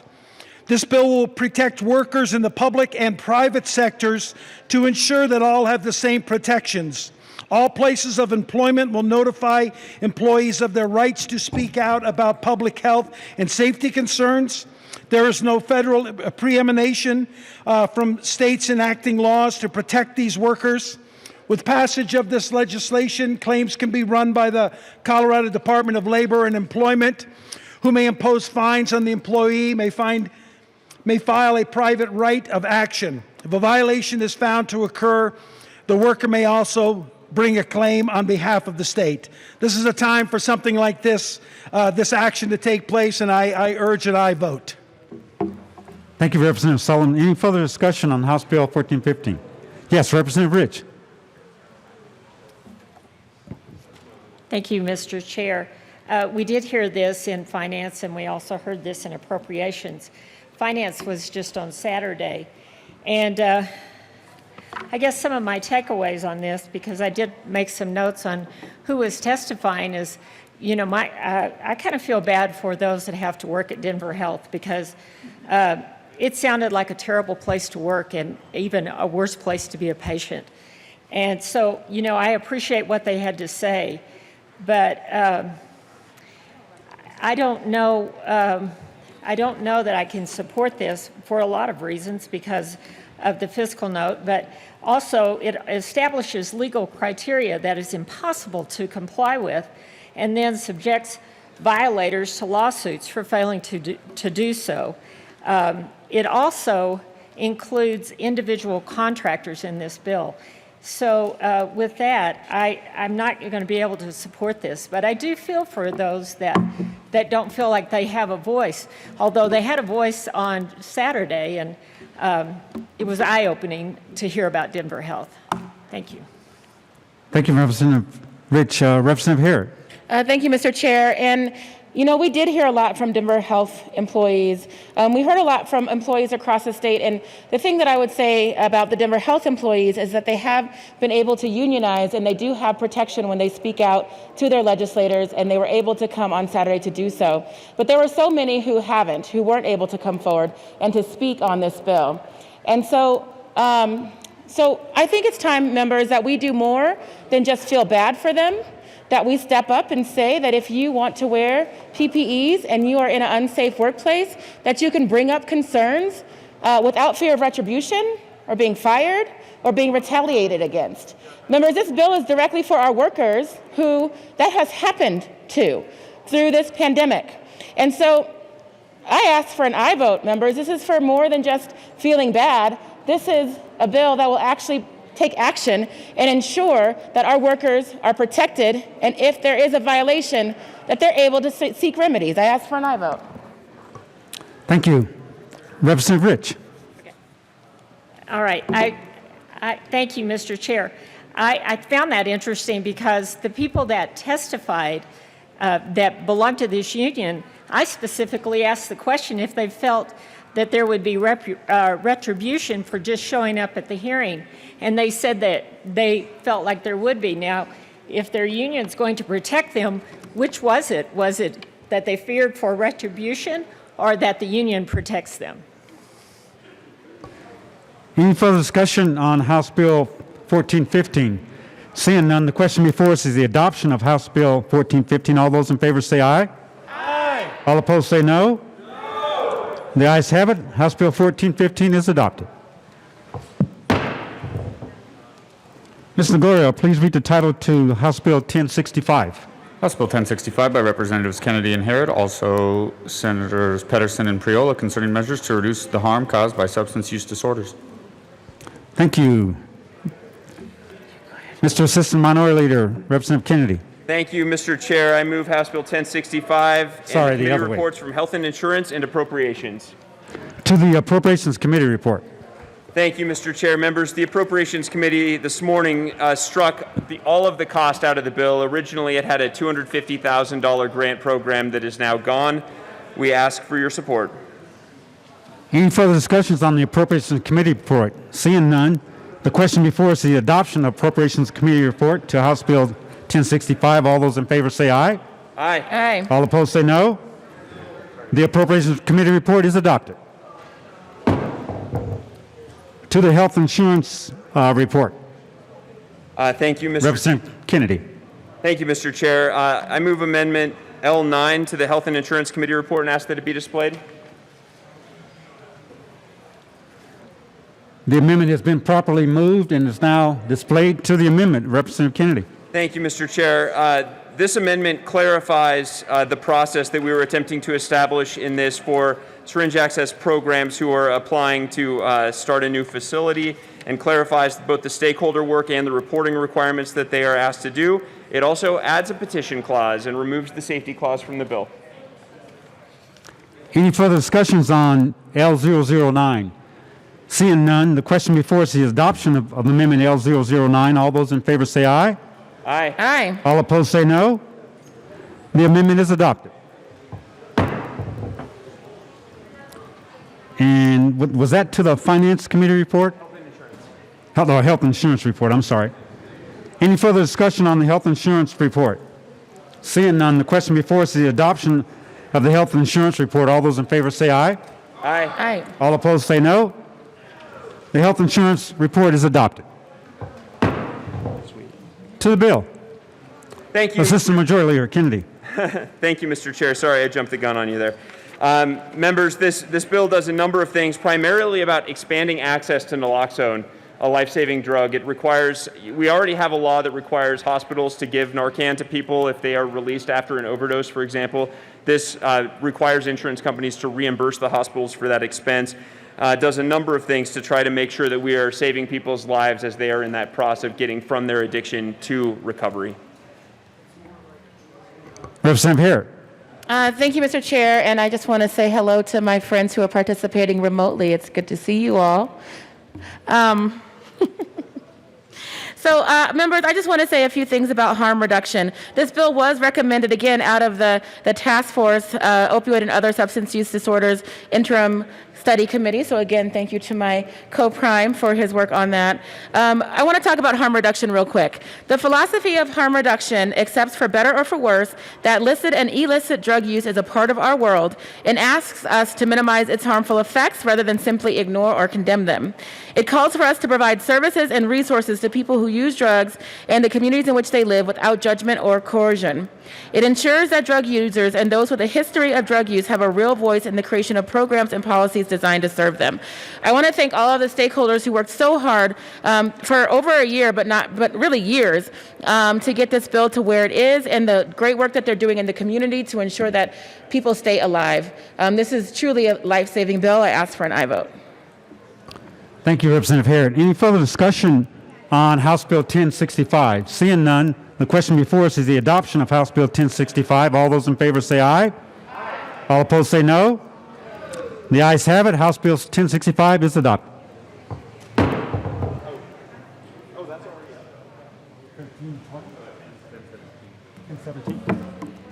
Ms. Segura, please read the title to House Bill 1017. House Bill 1017 by Representatives Harrod and Kennedy, also Senators Donovan and Priola, concerning treatment of individuals with substance use disorders who come into contact with the criminal justice system and in connection therewith making an appropriation. That's fine. Representative Harrod. Thank you, Mr. Chair. I move House Bill 1017 and the Appropriations Committee report. To the Appropriations Committee report. The Appropriations Committee appropriated money. I ask for an aye vote. Thank you. Any further discussion on the Appropriations Committee report? Seeing none, the question before us is the adoption of the Appropriations Committee report to House Bill 1017.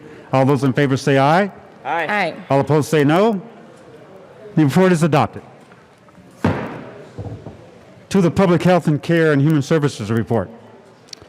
Assistant Majority Leader Kennedy. Thank you, Mr. Chair. Because of the Appropriations Committee report striking the Public Health Care and Human Services Committee report, we actually do not have a Public Health Care Committee report any longer. Okay, thank you for that clarification. To the bill, Assistant Majority Leader Kennedy. I'm sorry, Representative Harrod. Thank you, Mr. Chair. I just want to say that this bill is one that is, I think, is really important to me. It's about substance use disorder in the criminal justice system. What we know is that people who go in with substance use disorder into the criminal justice system tend to come out with the same substance use disorder, but less access to possibly the life-saving drugs that they need or the care that they need to ensure that they stay clean and sober and on the path to recovery. So this bill really addresses a lot of those issues and really works arm in arm with our local law enforcement officers to ensure that those who are in the criminal justice system who also have mental health and substance use needs are addressed. I ask for an aye vote on the bill. Thank you. Any further discussion on House Bill 1017? Yes, Representative Liston. Thank you, Mr. Chairman. Members, I sit on the Public Health and Human Services Committee, and we heard this bill back in February. It's hard to believe, it's 4 months ago almost. just looking at my notes, there was a lot of opposition to this bill. I'm going to go through some of it.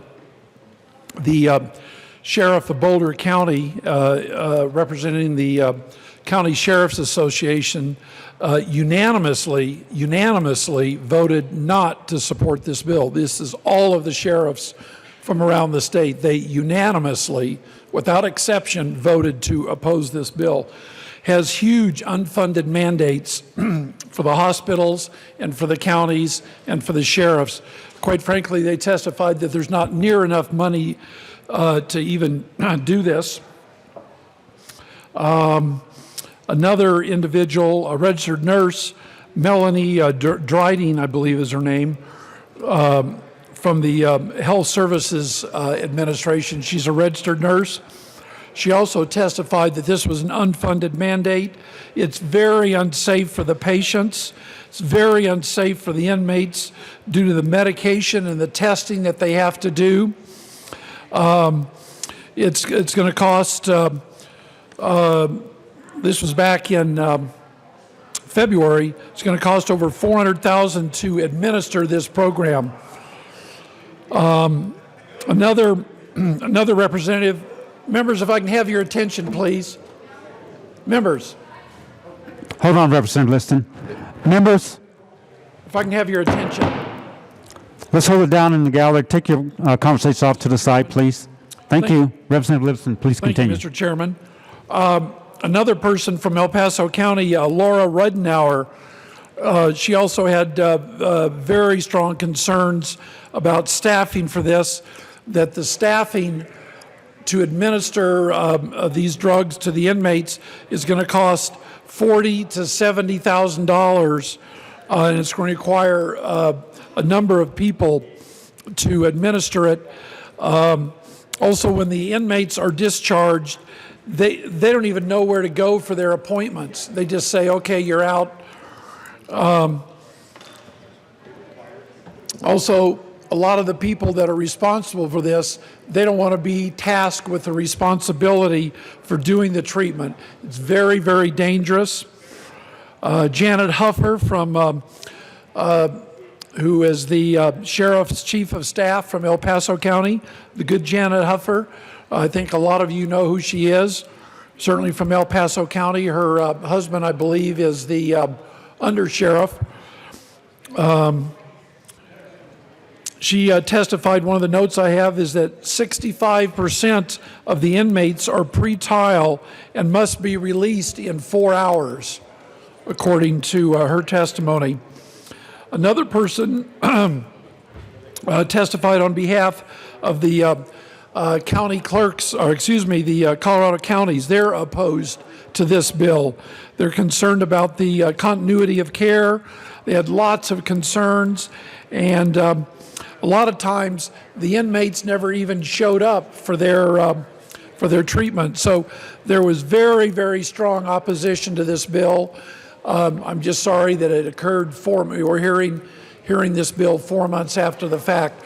Members, I would urge a strong no vote on House Bill 1017, a very strong no vote. Thank you, Representative Liston. Representative Larson? Oh, I'm sorry. Assistant Majority Leader Kennedy. Thank you, Mr. Chair. Members, I just want to address some of the concerns that Representative Liston brought to our attention. I would direct everyone's attention to the Appropriations Committee report that was circulated to our desks today. What you'll see if you flip through this is that there is no longer any cost to the state of this bill, and there is no longer an unfunded mandate to the counties. In my communications I've had with CCI, they have told me they no longer have any concerns with the bill. This bill is now largely permissive, with a couple minor things that are moving the ball forward in this conversation. Thank you. Representative Larson. Thank you, Mr. Chair. It's an honor to serve with you. Honored to serve with you, sir. Thank you. And members, I do rise in opposition, though I do want to give the sponsors a tremendous amount of credit for taking out some of the more onerous provisions of the bill. I did vote against this in committee. My concern at that point, back in February, was about the tremendous unfunded mandate component. They have mitigated that significantly, which I do appreciate the recognition of the fiscal reality that we're in and the huge burden that we're placing on our law enforcement. That being said, even with the pared down provisions, there are still slight additional requirements for paperwork distribution. And I just don't think that this is frankly the appropriate time, given everything else going on with coronavirus and potential other bills related to law enforcement, to be adding additional requirements, slight and pared back though they may be. And I urge a no vote. Thank you. Thank you, Representative Larson. Would you be slightly in favor of it or no? Okay. Thank you, sir. Any further discussion on House Bill 1017? Seeing none, the question before us is the adoption of House Bill 1017. All those in favor say aye. Aye. All opposed say no. No. The ayes have it. House Bill 1017 is adopted.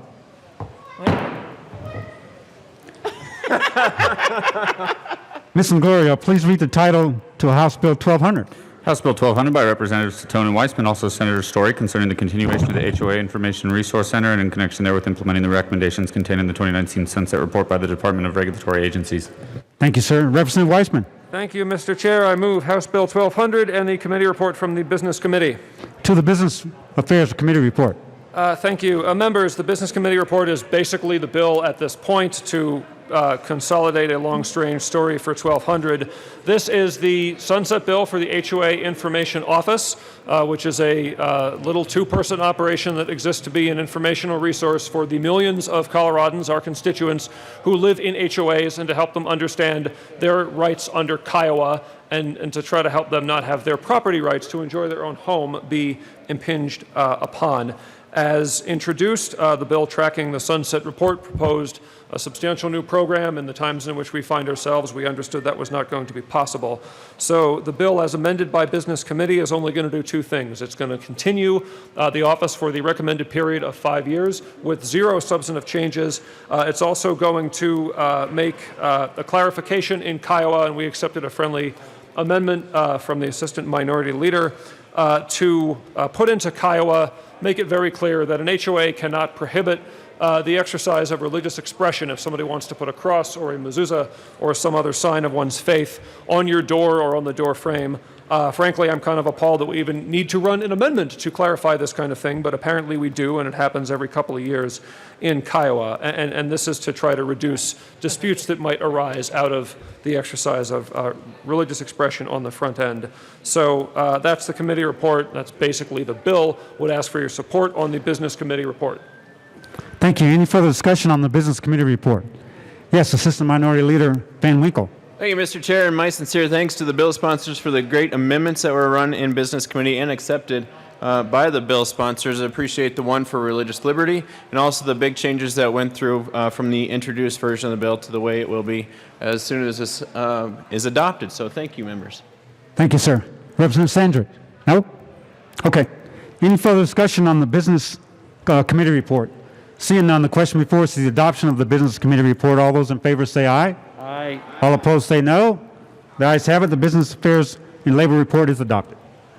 To the bill, Representative Wiseman. Thank you, Mr. Chair. With that, members, the bill basically is the committee report again. It only does two things: extends the office for 5 years, clarifies religious free expression for those living in an HOA. This will be an ongoing conversation, and I just want to highlight, I think it's something that members of both parties should engage in. This is a consumer protection issue. This is a property rights issue for those who live in HOAs. With that, I'm going to stop and ask for your support. My co-sponsor has been very involved in the board of her HOA, and for her, this is coming from personal experience. So I think that we should hear from Rep. Tone as well. Representative Tone. Thank you, Mr. Chair. Yes, members, this bill, originally the Sunset Bill, had a provision in it which would actually give an alternative dispute resolution. And that was something that was very important to a lot of people who live in HOAs, who have boards that are doing overreach on them and are really making their lives difficult by singling them out. There's a lot of things. I mean, there's story after story after story that people brought to us in this case about HOAs and wanting to get some relief. And unfortunately, the original bill was not exactly the way we wanted the ADR process to be, and we weren't able to fix that process in this bill this time.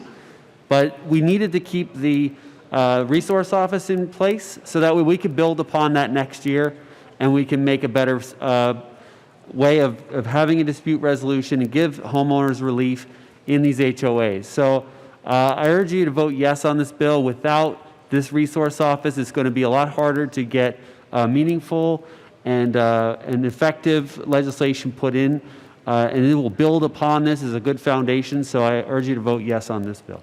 Thank you. Further discussion, Representative Sandridge. Thank you, Mr. Chair.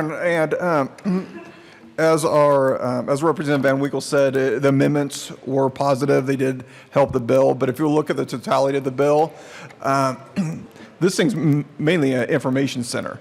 I think we could save a lot of money if we just use Google and look for the information that way. So with that, I say no on this one. Thanks. Thank you, Representative Sandridge. Any further discussion on House Bill 1200? Seeing none, the question before us is the adoption of House Bill 1200. All those in favor say aye. Aye. All opposed say no. No. Thank you. The ayes have it. House Bill 1200 is adopted.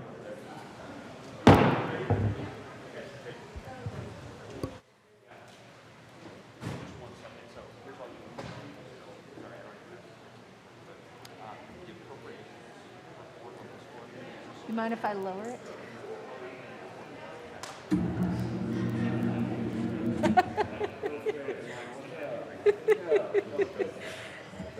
You get it where you need it, because I can raise it. Mr. Gregorio, please read the title of House Bill 1053. House Bill 1053 by Representatives Sirota and Wilson, also Senator Story, concerning measures to support the early child educator workforce. Representative Sirota. Thank you, Madam Chair. I move House Bill 1053 and the Appropriations Committee report. To the committee report.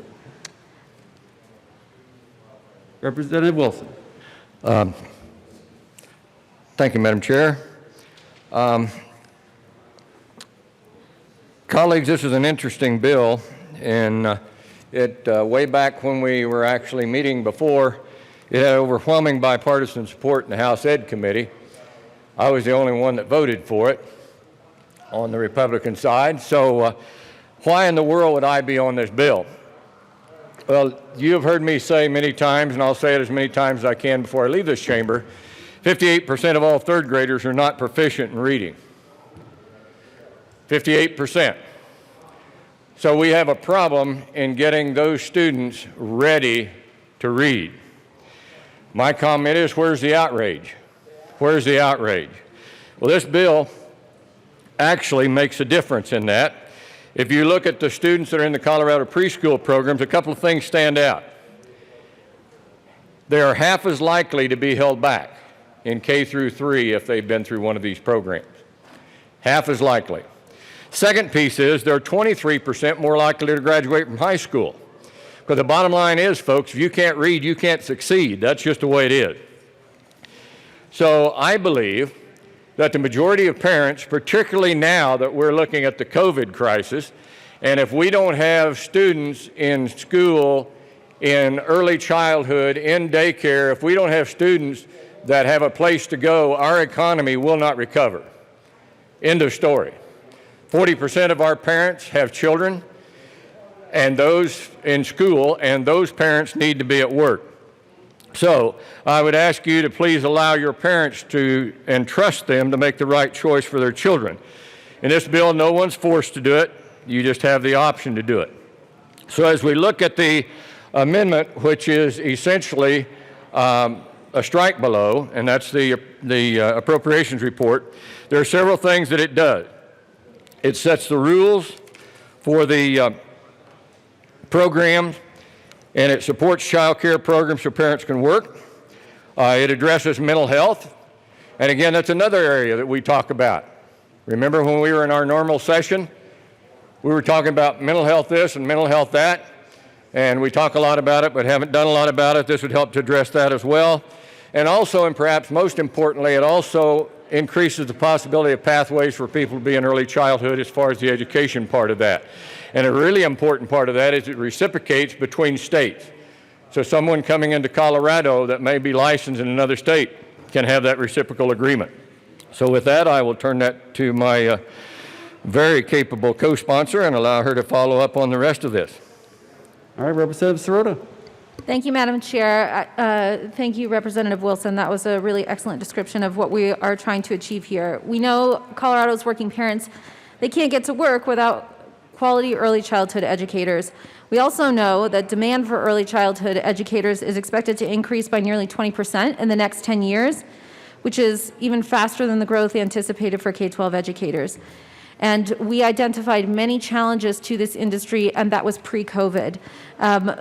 Right now, in the midst of dealing with a pandemic, early childhood education providers are struggling even more to ensure that they have the quality workforce necessary to take care of our state's children.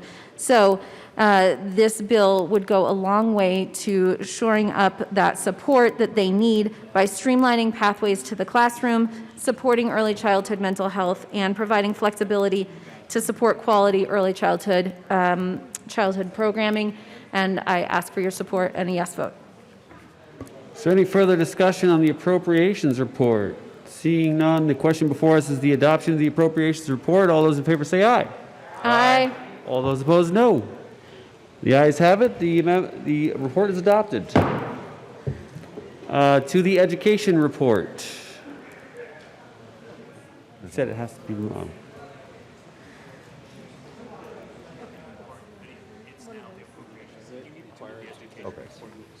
All right. So we are Representative moving to Wilson. Education Committee report. Okay, the report is moved. Representative Wilson? Thank you, Madam Chair.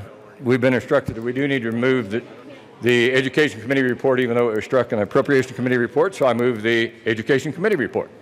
All right, the question before Representative Sirota. Thank you, Madam Chair. Given that we already passed the strike below amendment in the Appropriations Committee report, I ask for a no vote on the Education Committee report. All right, the question before us is the adoption of the Education Committee report. All those in favor say aye. All those opposed, no. No. All right, the noes have it. The education report fails. To the bill. Representative Sirota. Thank you, Madam Chair. I think we've said it all, and we ask for your support. All right, is there any further discussion on House Bill 1053? Representative Baisley.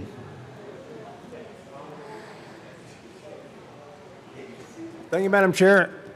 With all due respect to my colleagues, we did not unanimously vote this out of the committee, so I was a no on this because while the Constitution requires that we provide public education to all children, this is prior to K-12, and I don't think it's an appropriate space for the state to be involved. Certainly for private industry that want to offer such services, preschool services to parents that want to take advantage of that and pay for that themselves, but I don't think this is a place for any government to be involved, so that's why I would encourage a no vote on this bill with all due respect to my friends.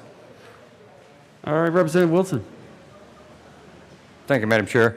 And just in response to Representative Baisley's comments, this isn't mandatory. It's optional.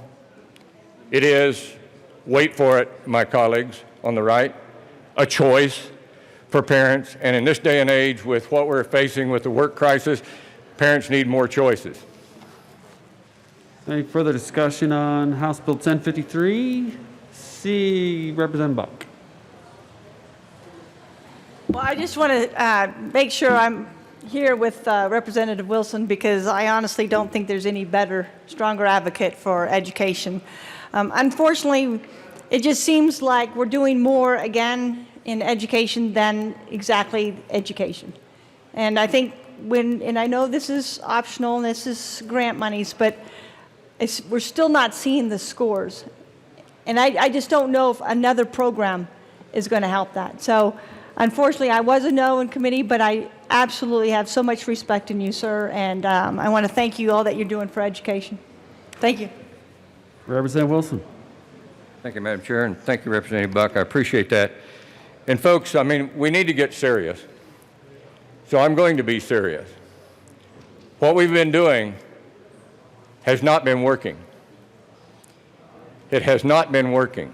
We can say what we want to about K-12 education, and we say, well, let's bring in the charters. They'll be the savior for education. Charter schools' average scores are no more than 5% in any area above the regular ed classrooms. That means they're 53% instead of 58% not proficient. So it's time we gave our parents more choices to have the option to get children ready to compete in this world. Thank you.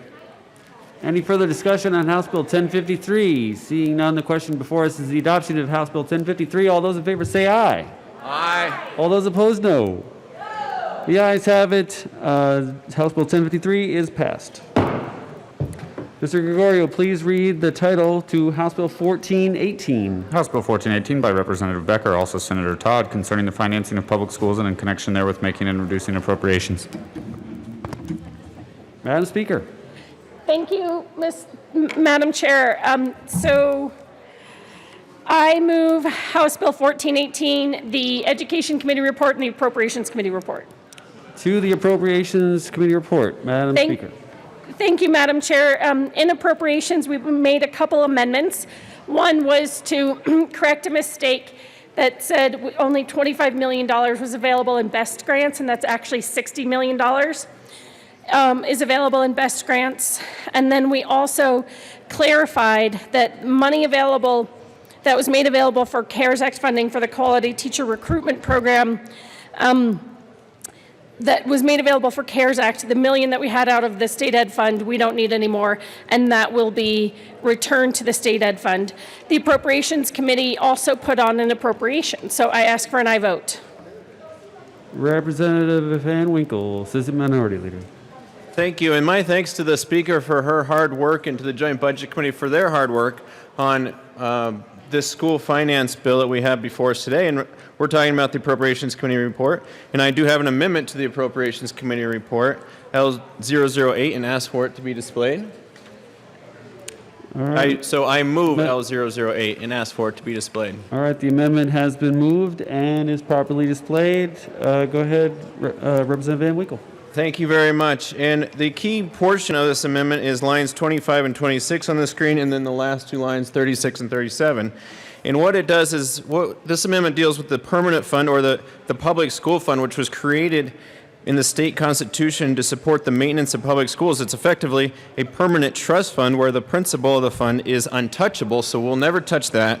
But the interest income earned on the fund is available for the support of public schools. And since statehood, this fund has been the destination of the school trust revenue. So right now, the way the bill is written, 50% of the income gained in the last year from this fund will be put towards the BEST program, which is very good, but the other 50% goes back into the permanent fund to help build up that base for interest earned, to build up the base so that we can earn more interest on years future. What this amendment does is it takes that other 50% and moves it to schools that need it today to pay for, help school districts pay for teachers, to help improve our schools, of course, support our teachers and students instead of saving that money for a rainy day in the future. I think we're in a rainy day right now with the doubling of the BS factor, and what this amendment would do is lower the increase in the budget stabilization factor by $27 million, more if more comes in, but it is very dependent on oil and gas revenues. We were hoping there'd be about $60 million in the fund. It's significantly lower because of the oil and gas hit that we have taken as a state and that our oil and gas has taken. So I urge a yes vote on this. Let's do what we can to lower that BS factor increase at least by $27 million, if not more. Representative McCluskey. Thank you, Madam Chair. And I thank you, Representative Van Winkle, for bringing, Assistant Minority Leader, Van Winkle, for bringing this forward. It's certainly a creative idea.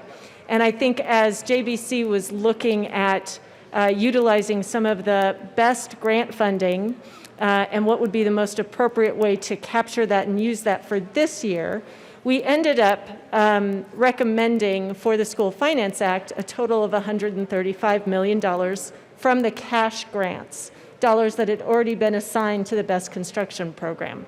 Our Madam Speaker ended up reducing that amount, I think wisely, in part because of our commitment and obligations on the Best Grant construction funds for this coming year, but also in recognition that we are facing an even more significant crisis in K-12 funding for the 21-22 fiscal year. And even this suggestion, which I think is creative and I know has been considered in the past, really should be one that we utilize potentially next year. I also want to comment on the permanent fund. The fact that dollars are returned to the permanent fund ensures the sustainability of that fund. And our land board has expressed concerns about certainly the dependency on oil and gas, but also just the way that we currently have this structured. It does not have a long-term sustainable path forward. I think this would be even more devastating. I would urge a no vote on this amendment. Thank you. Assistant Minority Leader Van Winkle. Thank you. And to be clear, maybe we should do it next year. That might be the proper thing to do. I know during the last major recession we had, it was used from 2009 to 2013. And of course, we are not touching the base at all. We are touching the interest, the profit that was made in the past year, the interest, we're intercepting it before it gets to that fund. Once again, members, this is something that the legislature did do during the last downturn, and it was a great help to our schools, which are suffering enough. And if we don't capture this before it goes into the fund, then it's gone forever for the fund, and that's very good. But we can do it next year too. That's a different conversation. As soon as this enters the fund and enters that base, it's there forever, and we will never touch that as a legislature. So I urge a yes vote on this. Let's capture the money now. If we want to capture next year's profits as well, then it's something we can talk about next year. But once this money goes into that fund, it's gone forever into the base that we cannot touch. So I urge a yes vote. Is there any further discussion on Amendment L008? Seeing none, the question before Representative Singh. I rise in support of this amendment. All right, any further discussion on Amendment L008? Seeing none, the question before us is the adoption of Amendment L008. All those in favor say aye. Aye. All those opposed, no. The amendment is lost. To the Appropriations Committee report.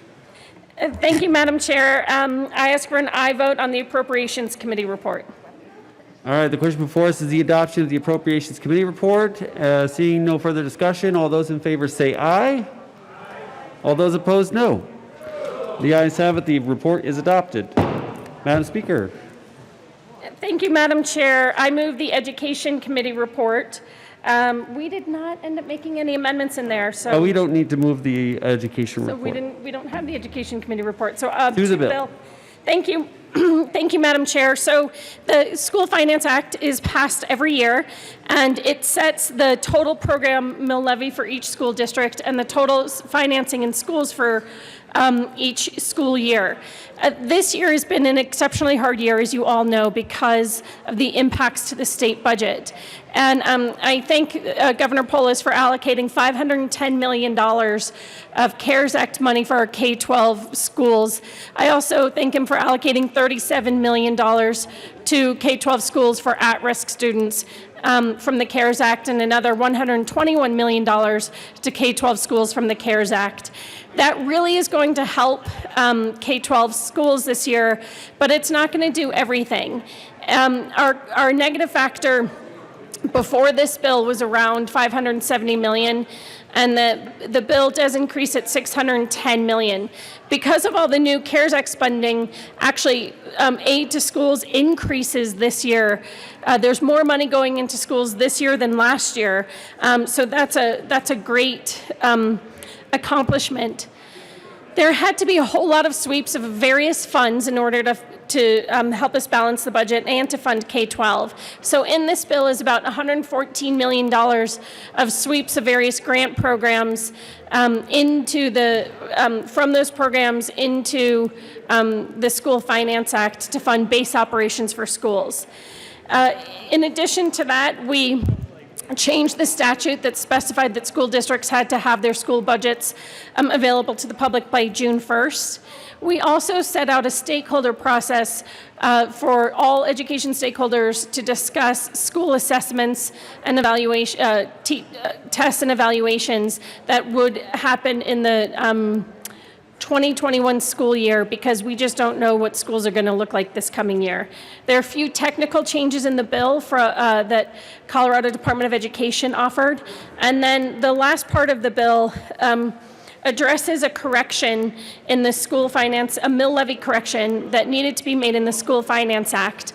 Several years ago, after schools debruced and said, we want to be able to keep the money rather than ratchet down our mill levies, Colorado Department of Ed kept continuing to ratchet down mill levies. We need to correct that mistake here, and it returns the mills to whatever is lowest between 27 mills or where your mills were when you debruced or what it takes to fully fund your school district. It doesn't increase any taxes to the states at all because it puts a tax credit in place for every increase. And besides correcting for the CDE mistake, I think it's really important that we do this because our unique tax system has really led to huge inequities across the state in terms of what schools, what local school districts contribute themselves to the School Finance Act.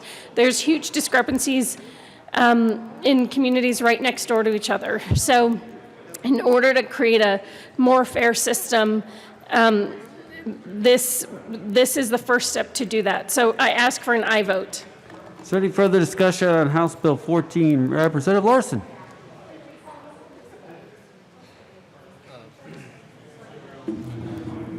Thank you, Madam Chair. Actually, I have a technical question. I have an amendment, but I'd also like to speak to the bill. Should I offer the amendment first, or should I speak to the bill first? I don't know the protocol. Either way. You could do either. I move the Larson amendment to the committee of the whole, or to the bill. All right. Amendment L007 My apologies. has been moved. And properly displayed. Properly displayed. Go ahead, Representative Larson. Thank you. Thank you, Madam Chair. So this bill is getting to an issue that I brought up earlier in the budget. There is a provision in this bill that requires school districts to submit a budget by a certain time. This bill or this amendment would simply clarify that that budget must reflect full-time in-person learning for the fall semester of the 2020-2021 school year. This is a very important issue to many of us, many of our districts. Unfortunately, we had a bit of an issue in Education Committee. It was my intention to offer it there. Amendments were not distributed ahead of time, so everyone just sort of agreed to offer them on the floor. So my apologies for bringing it before you here rather than in committee, which was my intent. But again, this amendment is very simple. This would simply require that the budgets that the school districts submit reflect the cost of providing full in-person learning in the fall. You know, the formula that we've done, the School Finance Act that we've done, all of the numbers that we have come up with here is off of the old model of education, which is kids in class 5 to 4 days a week, depending on what school district you're in. And I simply think that it is not unreasonable to require those districts to budget toward that reality. So with that, I ask for an aye vote. Madam Speaker. Thank you, Madam Chair. I ask for a no vote on this amendment. I appreciate Representative Larson, anyone who's willing to help solve the severe problems we have in school finance here in Colorado, but I don't think this is actually a solution. This says that the funding must be for full-time in-person educational instruction. We have no idea what the fall or winter or spring are going to look like because of our COVID pandemic. Our schools need the flexibility to be able to adjust to that reality, and this would absolutely limit that, so I ask for a no vote. Representative Larson. Thank you, Madam Chair, and thank you, Madam Speaker, for that point. And it is not lost on me that this is being very prescriptive to our local districts and that we are in a rapidly evolving situation. However, what we have seen over the last 3 months has indeed confirmed the total inadequacy of blended learning. We have seen tremendous losses in educational attainment. We are already going to be digging ourselves out of an academic attainment hole because of the 3 months that were lost this spring semester. and it is an enormous concern for everyone throughout my district, not only for educational attainment, but also for a return to economic normalcy, because many parents and households are simply not set up to have one parent at home full-time, and they are counting on a return to the normal schedule for those that want it. Again, recognizing that there will be a lot of caveats here. There will certainly be a number of families who do not want to send their kids home to full in-person learning because of coronavirus concerns, because of underlying medical conditions. And this in no way precludes that option. But for the majority, I would say, of families that would want full-time in-person learning as an option, I think it's important, and I indeed think it's an obligation of our school districts to budget for that and assume that that will be what is taking place, especially when we have 3 months before the fall. That I think it's critical that we set down this benchmark and we have these districts preparing for full-time in-person learning rather than waiting the interim, having them not prepared for in-person learning, and then the fall rolls around and they're unable to make that transition. So with respect to Madam Speaker, I do ask for a yes vote. Representative McCluskey. Thank you, Madam Chair, and thank you, Representative Larson, for the conversation. I think what's really important to note is that our school districts, for everyone in the state, most of their budget, somewhere between 80 and 90% per school district, is funding for people. We're in the people business. And whether a teacher is in front of students in a classroom or whether that teacher is working with students online, we are budgeting to make sure that our students are successful academically. And we're doing that by funding our educators and our educator support professionals. So I think the amendment, I urge a no. I think the amendment is somewhat irrelevant because the point is to make sure that our students are successful in their education. And I think while we are facing unprecedented times and unusual circumstances, I have great faith in the educators of this state to make sure that students are learning, whether that is full-time in person, whether that is blended learning, whether that is done remotely. I urge a no vote on the amendment. All right, any further discussion on Amendment L007? Representative, okay. The question before us now is the adoption of Amendment L007. All those in favor say aye. All those opposed, no. The noes have it. The amendment is lost. Representative Larson. Thank you, Madam Chair. Now I would like to speak on the underlying bill as well. So members, I just want to point out a very significant provision here in the bill. The Speaker did an excellent job of explaining the mechanism that she has inserted, and I do applaud her effort to take on an issue that has indeed been an issue in our school finance. But I do want to make sure that people understand exactly what this would do and perhaps some pitfalls that are related to it, specifically talking to the sections of the bill that are essentially billed as correcting a error that has had the result, the practical result in the last 13 years of lowering residential and commercial rate assessments across the state.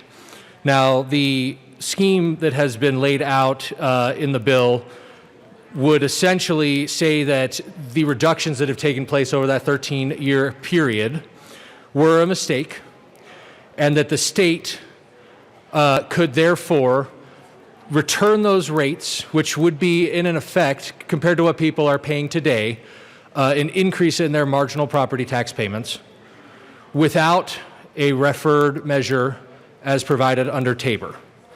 And again, this is an interpretation that the Speaker has put in there.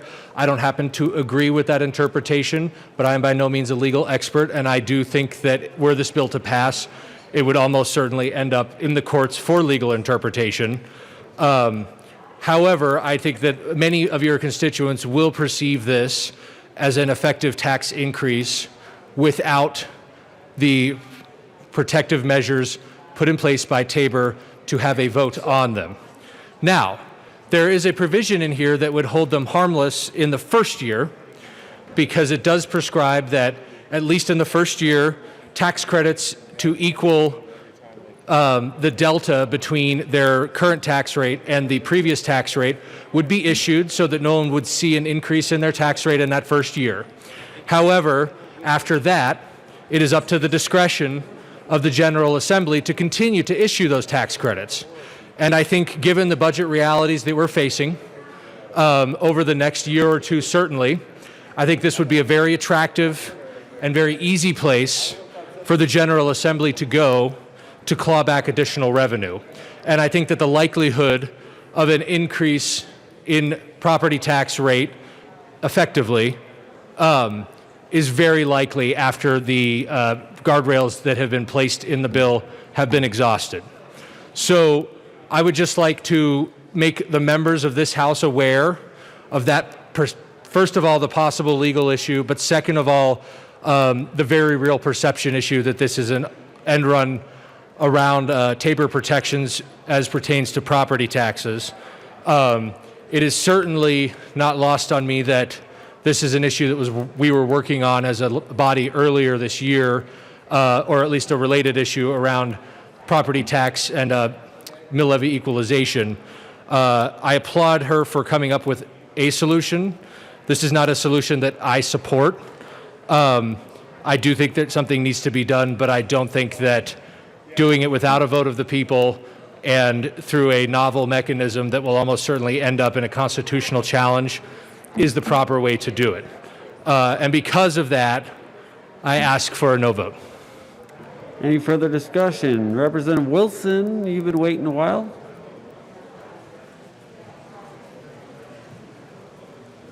Thank you, Madam Chair. Colleagues, I might want to point out to you, because I know you all are discussing the school finance bill. This is over a third of our budget. This is the single most important decision we will make next to the long bill. This particular bill is the most important. So pay attention. There's a lot of information here. First of all, I'd like to thank Madam Speaker for her willingness to take this on, because the task is unbelievable. How many of you have been the prime sponsor on the school finance bill? Look around. You don't know the fun that Madam Speaker has been going through on this deal. And I wasn't even involved in it when it was this bad. So I understand that. I understand that. Second question I've got for you, how many of you understand school finance? Look around. Look around. The school finance is a major issue, and for those of you that have got both hands up, I'd like to talk to you, because I was a superintendent of schools for 21 years, and I still don't understand it. So we've got an important decision to make.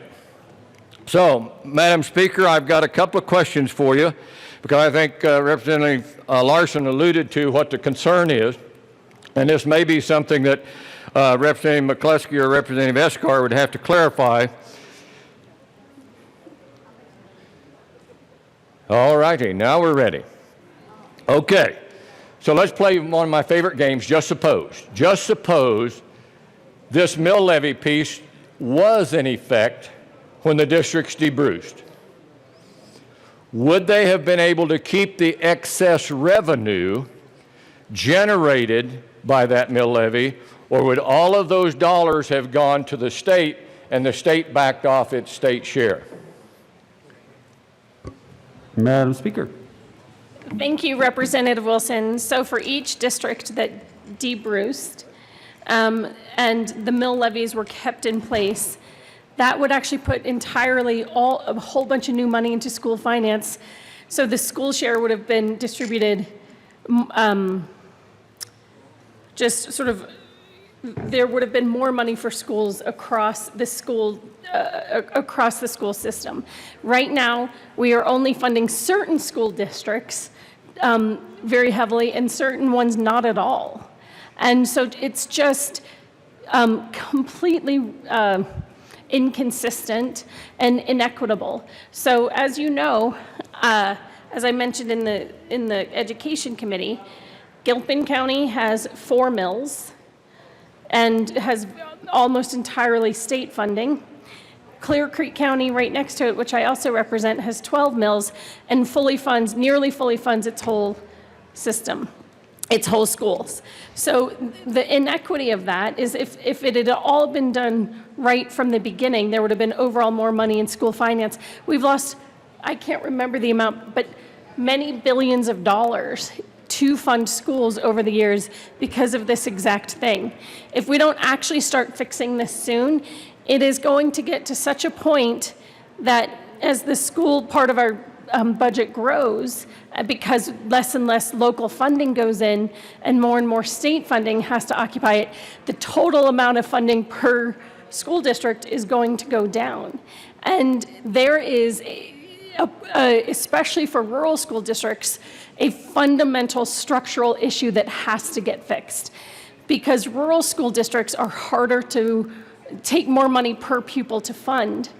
And so we're getting closer and closer to that system, that point where the entire school funding system is just completely collapsing. If we don't fix this, the pain that there's going to be in the overall school budget, because next year we expect about $500 million decline in local share for school districts, $500 million. That has to be made up with state money. Of course, you'll have population plus inflation increases, and the one-time fixes that we did to fund school finance this year, like Sweeping Best, won't be available. There has to be some way to make the system more equitable and to actually fund schools, because we're going to continue to see a decline in investment in our kids and in our schools unless we fix it. Representative Wilson. Thank you, Madam Chair, and thank you, Madam Speaker. I appreciate that, because the question, and the reason why I asked the question, was the whole issue in this that I see when you look at the legal opinions. On the one hand, we've got this, on the other hand, we've got that. If the people knew what they were voting for when they debruced, they were voting to keep excess revenue, but we're saying if they had voted it in, the excess revenue would not be kept in the first place there. So that brings me to the second question. Then in this bill, as I understand it, the statement says, the General Assembly finds that was wrongly interpreted, so we are agreeing with the court case. And my question would be, if we vote this in, we are saying to those tax districts, you do not have a choice. If we remove the tax credit, your mill levy will go up. They do not have a chance to vote on whether it goes up or not. Is that correct? Representative McCluskey. Thank you, Madam Chair, and thank you, Representative Wilson. So school boards set the mill levy each December for their district, right? So should this bill pass with this provision in it, school boards would have the opportunity to use the correct mill locally. Now, there are tax credits available and in place for this first year. Those go to the taxpayer when and if that mill is set back to whatever it was prior to MESA. Does that make sense? So after debrucing, prior to that time. And I think it's important to note, as you were talking and I was processing this, that from the time we froze the mill levies back in 2007, right, after they had declined for quite a bit, in 1994, when the School Finance Act was passed, the goal was 40 mills, all school districts, 50% state share, 50% local share. Over the course of time, we are woefully away from that balance, right? It's now roughly 63% state share, 37% local. The state does not have the money, right? If we were 50-50, which we would have been closer to, had districts not lowered their mill levies, correct? So over the years, that burden, that pressure has fallen to the state, and we have walked away from the 50-50. Representative Wilson. Thank you, Madam Chair, and thank you, Representative McCluskey. There's only one thing that I would disagree with on that, which is not really disagreement. School boards do vote on their mill levy, but they vote on the mill levy that the state says you've got to have this much money coming in, so they have to set the mill from what the state says. So when this goes through, the state says, instead of you're supplying $7, you now have to supply 10. The school district says, we'll set the mill levy at X to bring in the $10. So even though the district votes on the mill levy, the state dictates what they have to set to cover the dollars. Thank you. Representative Holtorf.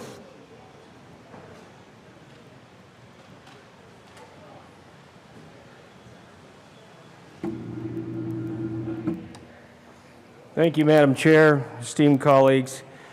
And I'll ask Jim Wilson to not sit down and get too comfortable here because I think he's going to have to help answer some questions.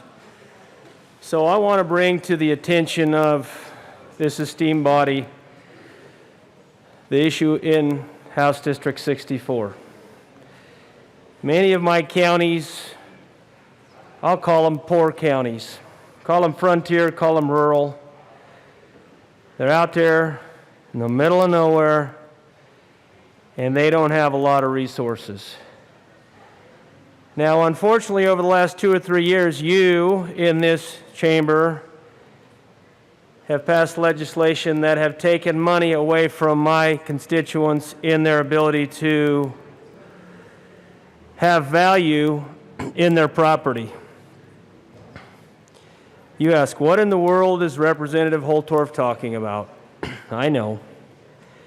Well, I will tell you that in eastern Colorado, those natural resources that lay under the ground have value if there's a market for them.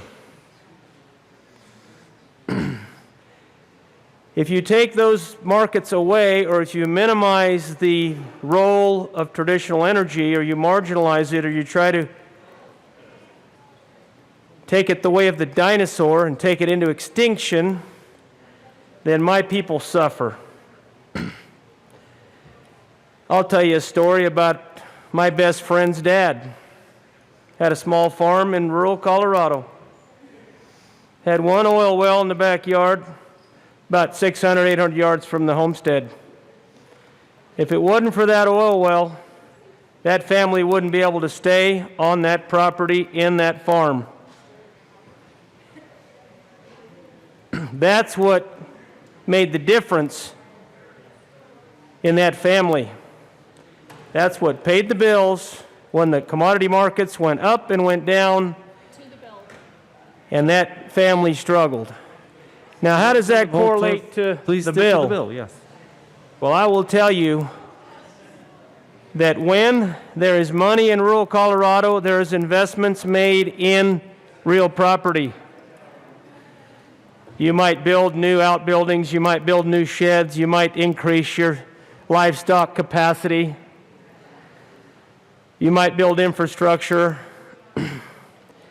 that increases property value. But when you don't have that, ladies and gentlemen, and I don't want to drone on, I want to try to make my point, then our economy shrinks. So now when you sit here and discuss, and I'm going to ask Representative Wilson a question here, when I have my poor counties and you go and say, well, you took away the severance taxes, you took away that value, how do my rural counties, how do we do this?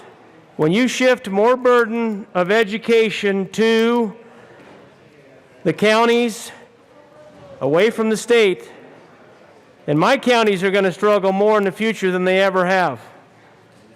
How do they pick up that burden?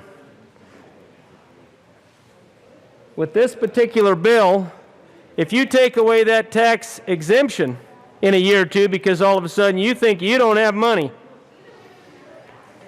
oh boy, you haven't seen poor. You haven't seen who doesn't have money till you got to some of my counties. You're going to get a chance to see that if you sign up to the Rural Affairs and Ag Tour we're going to do in the interim session. I want you to see it. I'm not going to take you out there and show you all the progressive corporate farms and ranches and these things that are really turning and burning. I'm going to show you the rest. Some of those tours are going to show you the rest of the story, as Paul Harvey says. Okay? Because we don't get it here in this Gold Dome. So I asked my colleague, Representative Wilson, who knows more about school education than I will ever know. What happens to my counties in House District 64 when you all here in a year or two decide you don't have enough money in your back pockets and you're going to cut those tax credits because that's just what you all think you need to do? Madam Chair, I'll ask that question of Representative Wilson. I'd like a response from the bill sponsors. Representative Wilson. Thank you, Madam Chair. So the short answer to that question would be their taxes are going to go up. That's the short answer. So, Madam Speaker, I forgot one question to ask you. So the other question I have is, again, playing just suppose this bill goes through as proposed.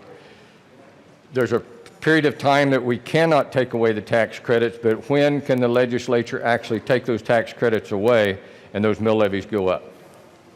Madam Speaker. Thank you, Representative Wilson. The legislature could decide to do nothing next year. It could decide that only school districts will do something, or it could do something next year, but not in, you'd have to wait for the bill to go. So this is 2021, so 21-22, the legislature could take action. But it may not take action at all, or it may say only school boards can take action. Any further discussion on House Bill 1480? Representative Geithner. Thank you. So members, I heard this on Saturday in committee, and I needed some clarification. I sent off some emails, I got some answers. And so I'm going to present it to you as I think I understand it. And of course, if I'm wrong, I'm sure I'll be corrected. There was an issue in the interpretation, I guess, as to the increase, decrease of mill levies at some point in time. I'm not going to argue dates and court cases and such. And so what this bill, in my understanding, is proposing to do is to correct the error that was made. But a lot has happened since that error was made. And school districts have adopted mills, they've set mills, they've looked at their tax warrants, they've understood what the implication is for a mill increase on their pocket as they make decisions, financial decisions around their kitchen table. And so essentially, the way that I see this bill is it acknowledges that there was an error. Okay, I think we can all acknowledge, sure, maybe there was. But the problem that I struggle with is that it says that because of that error, we need to go back in time, and there could potentially be a mill increase to some districts. Not to all, but to some. And how many, I don't know. But that doesn't matter.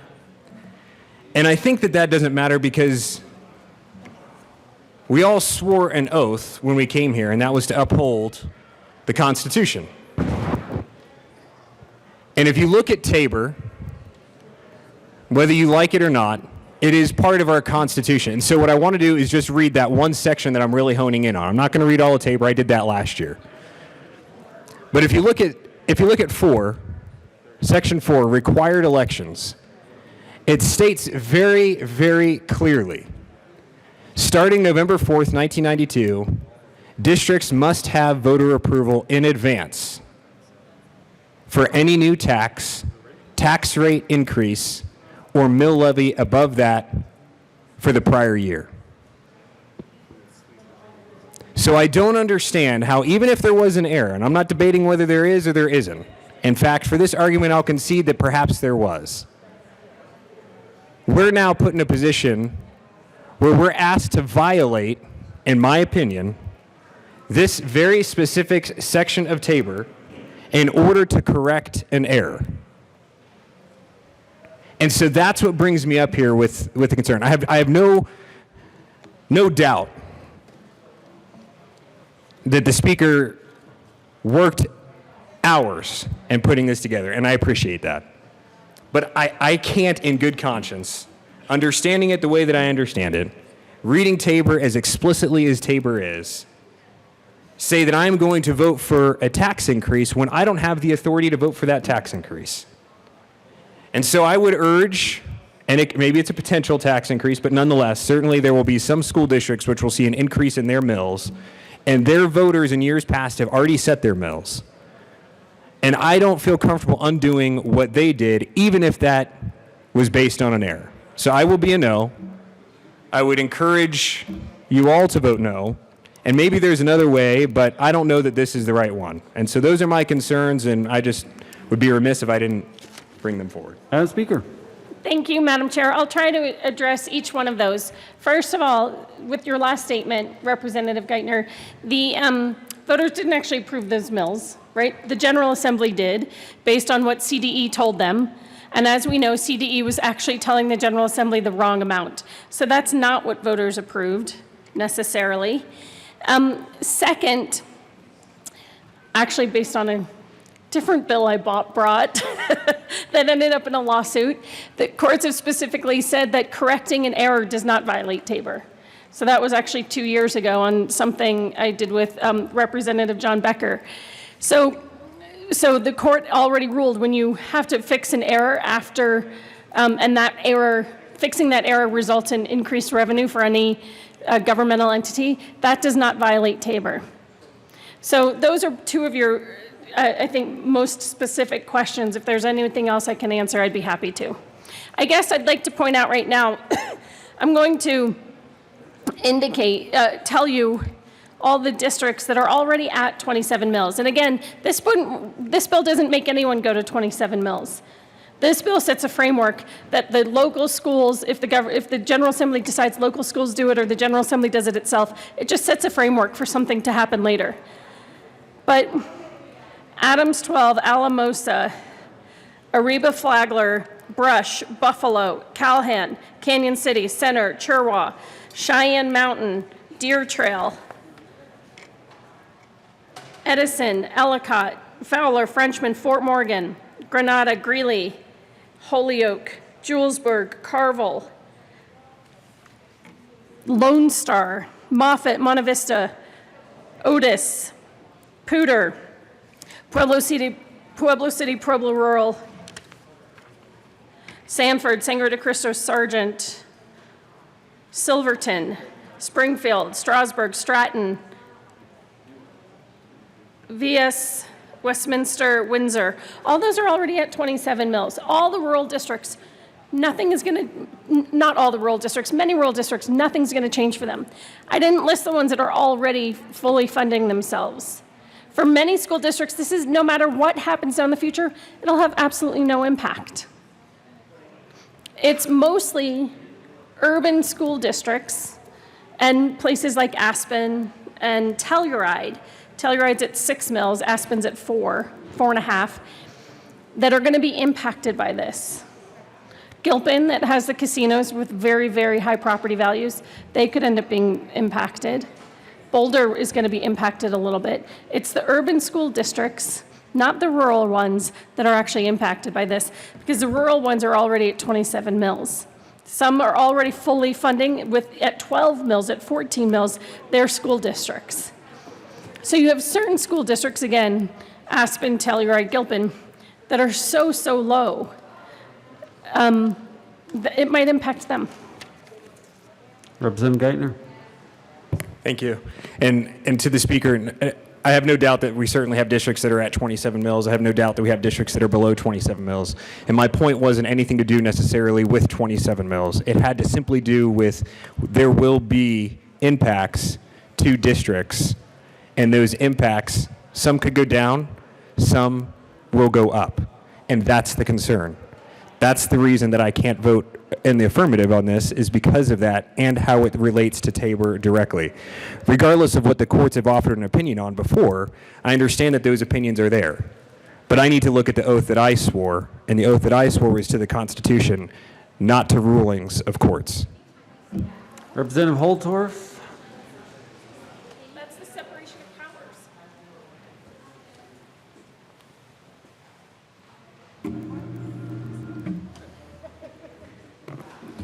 Thank you, Madam Chair, esteemed colleagues. Thank you, Madam Speaker, for those words. I've done a little bit of study on this, and Representative Jim Wilson has helped me, and for that I thank him. as I was doing this research and getting my classes on school funding.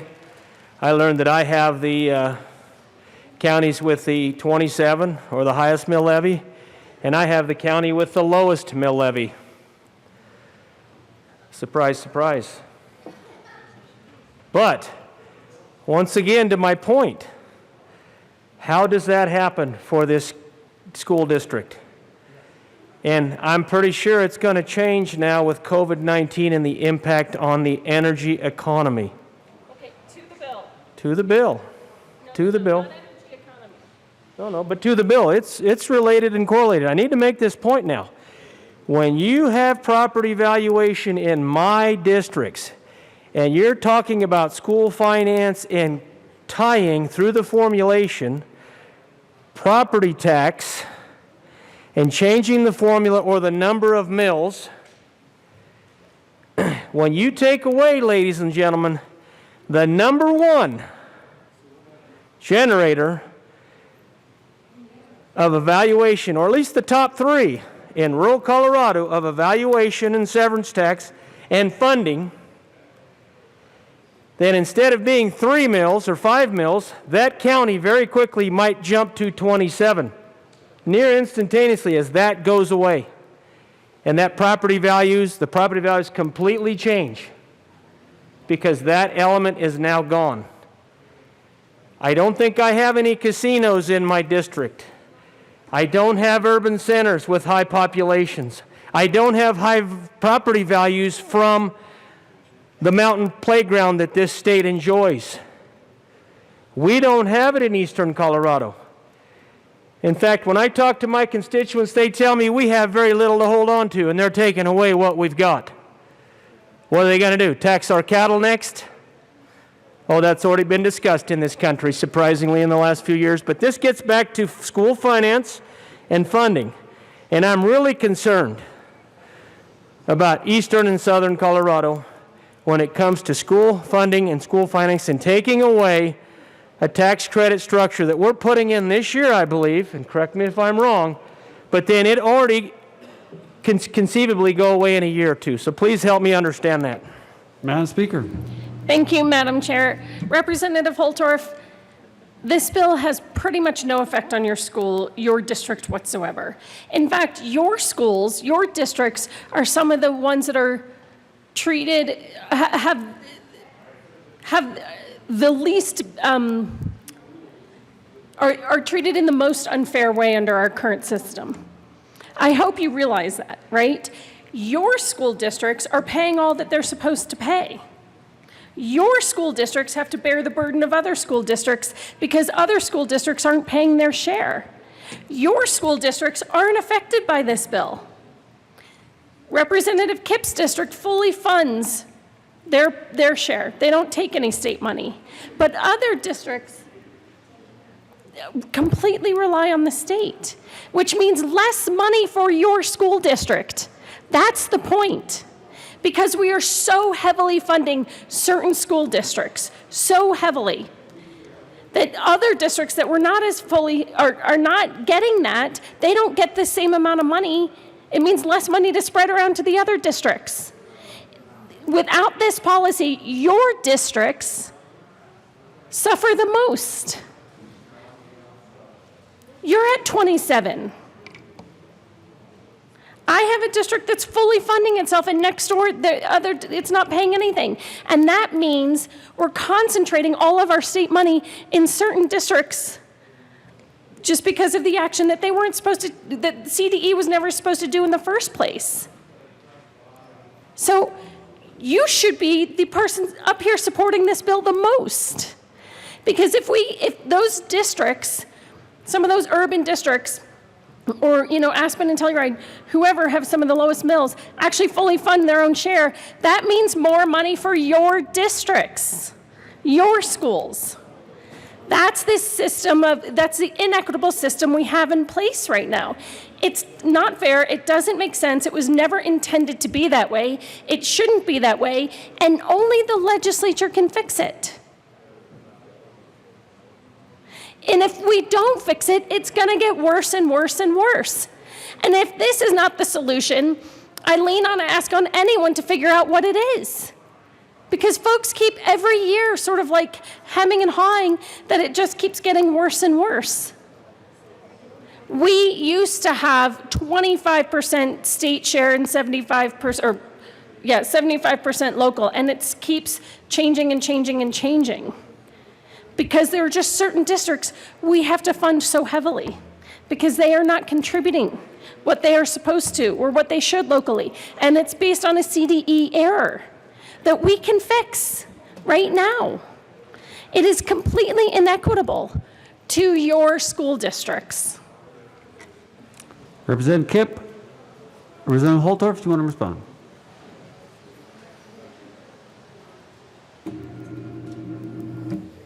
Thank you, Madam Chair. Thank you, Madam Speaker. I continue to wrestle with the formula. I continue to wrestle with understanding those really wealthy counties and the school districts in those counties that have gamed the system, if you will. Maybe that's not the right word, but they're getting every benefit there is from state funding. I also understand that many of my counties are getting the maximum dollars they can from the state at this time. Here's where I really am concerned with rural Colorado. I have a lot of very small schools. When I mean small, I mean small. We might have 30, 40, 50 students in K through 12 at all. And these little communities are the heart of these rural areas. Everything, they're the center of the universe. Somebody mentioned Lone Star, I think it was the speaker, Lone Star School. I happen to know right where that is. It's only 13 miles from my home. It's a wonderful little country school. Graduating class might be 3, 5, 8 students, depending on the year. But they are literally 30, 40, 50 miles from anything. But there's real people that live out there. I'm really concerned about the funding for my little schools and keeping these little schools going. So school funding is a big problem in rural Colorado. As I continue to learn and grow, I appreciate all the comments up here. I'm just very concerned about where we're going in the future with school funding. Thank you for your time, and I'll yield the chair. Representative Kipp. Podium. Thank you, Madam Chair. And I would just like to say nobody has gamed the system here. What has gamed the system is the Constitution of our state and the amendments that have put in it that have created this untenable situation where the state is taking on a larger and larger share of the money that we put into our K-12 education. And so while it seems like we're putting more money into K-12 education, the local shares are going down, the parts that your local districts pay, not necessarily of their own volition, right? Because these things in the Constitution happened automatically. And because this stuff happened automatically, and it happened automatically regardless of wealth. So we have some very wealthy districts that have that aren't paying their fair share, and we have some poor districts that aren't paying their fair share, and we have wealthy districts that are at 27 mills, and we have poor districts that are at 27 mills. It's not okay. We have a really inequitable system, and if we don't start taking steps to fix it, which is what this current school finance bill does, we're going to find ourselves in even more of a mess next year, right? Where are we going to find the money next year to create this even bigger hole that we have now created in school finance? If we don't start taking steps to address this, we're going to start having schools declare bankruptcy, because I've heard of too many, especially your poor rural schools, who are so close to the edge that they may have to close up shop. So if we don't start taking steps to asking everybody to pitch in what they should be pitching in, it's not fair. It's like if you go to a restaurant, right? And let's say, people don't chip in what they're supposed to chip in, then somebody gets stuck holding the bill. Well, right now, the districts that are getting stuck holding the bill are mine, right? My district pays its 27 mills, which is the maximum amount of full share that we can to the state to contribute to the education of our students. But there are also districts in our state which pay hardly anything. And if we don't start making this more equal and having everybody chip in what they can over time, we're going to continue digging a deeper hole. We're going to have more trouble funding our K-12 education system, which, by the way, never fully covered from the Great Recession, okay?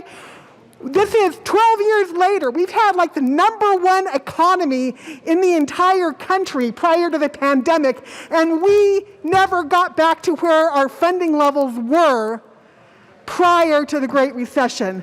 It's not okay, and we have to start taking steps to fix this. So I really encourage you to vote for this bill because, well, yeah, I would like to totally wipe out the budget stabilization factor, and I'm not happy that we're increasing it.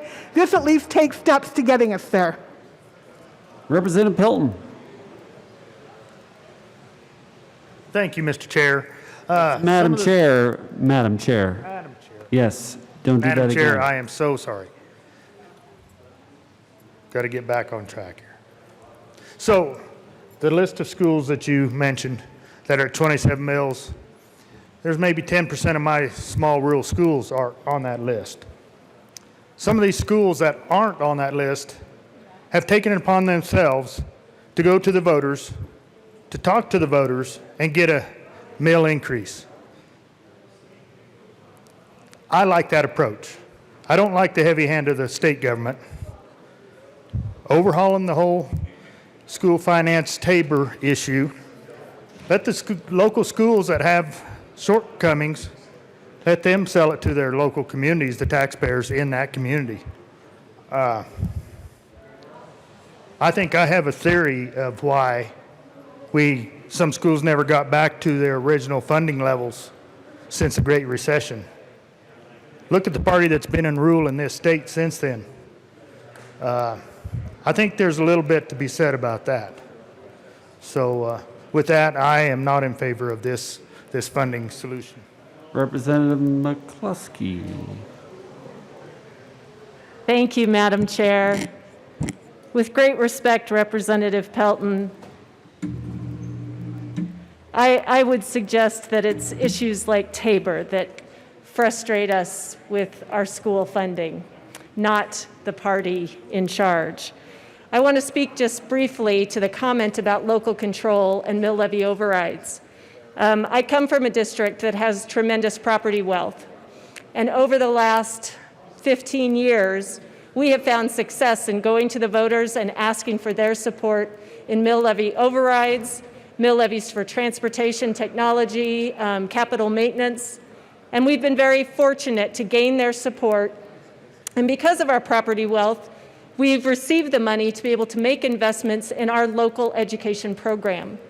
But I've also visited the San Luis Valley and Center, probably one of the poorest school districts in the state. They too would like to go to their voters and be able to secure general mill levy overrides, mill levies for technology, transportation, capital maintenance. But not only do they not have the property wealth, they don't have the political will. They don't have that support locally. And so the students in Center, also in the state of Colorado, are not benefiting from the same level of program support, teacher pay, facility access, simply because of where they live. And I firmly believe that every child in this state should have access to a world-class education, not based on their address, but based on the support they receive from the state and from a school finance formula that is student-centered, student-driven, not driven by an outdated, antiquated tax and financing mechanism that clearly doesn't serve the students that we are trying to raise to further a robust, growing, thriving economy. So, thank you, Representative Pelton. Interesting conversation. Sorry we disagree. Representative Buck. Thank you, Madam Chair. And I want to say thank the Lord we have Taxpayer Bill of Rights. Because I have to tell you, you cannot spend enough money for all the needs that you want out there. There is not enough money that you can just take and take and take and take from the taxpayer. Folks, that's what you do to keep government in check, is the taxpayer Bill of Rights. So amen that we have the taxpayer Bill of Rights. The other thing I want to say is sometimes you want to say it down here. If you say it enough times and you repeat it enough times, you believe it so much. If you believe it so much, take it to the vote of the people. That's why I will be a no on this, because you cannot just think what the intent was back there, because I can guarantee you the intent was the intent of what they said back there, and to think that you're doing a oops, let me correct, is incorrect. So I ask that you vote no on this. Any further discussion on House Bill 1418? Seeing none, the question before us is the adoption of 1418. All those in favor say aye. All those opposed, no. All right, that bill is adopted.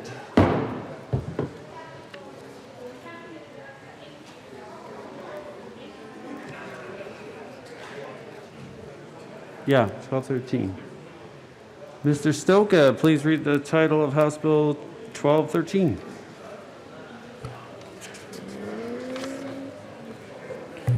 House Bill 1213 by Representative Young and Pelton, also Senators Rodriguez and Sonnenberg, concerning the continuation of the Department of Agriculture regulatory function related to the person who work with agricultural products and in connection therewith, implementing recommendations contained in the 2019 Sunset Report by Department of Regulatory Agencies concerning the Commodity Handler Act and Farm Products Act.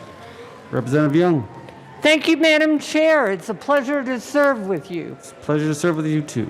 I move House Bill 1213, the Rural Affairs and Agriculture Committee Report, and and I better give it to them, L006. I need the packet. And you got the whole packet? yeah.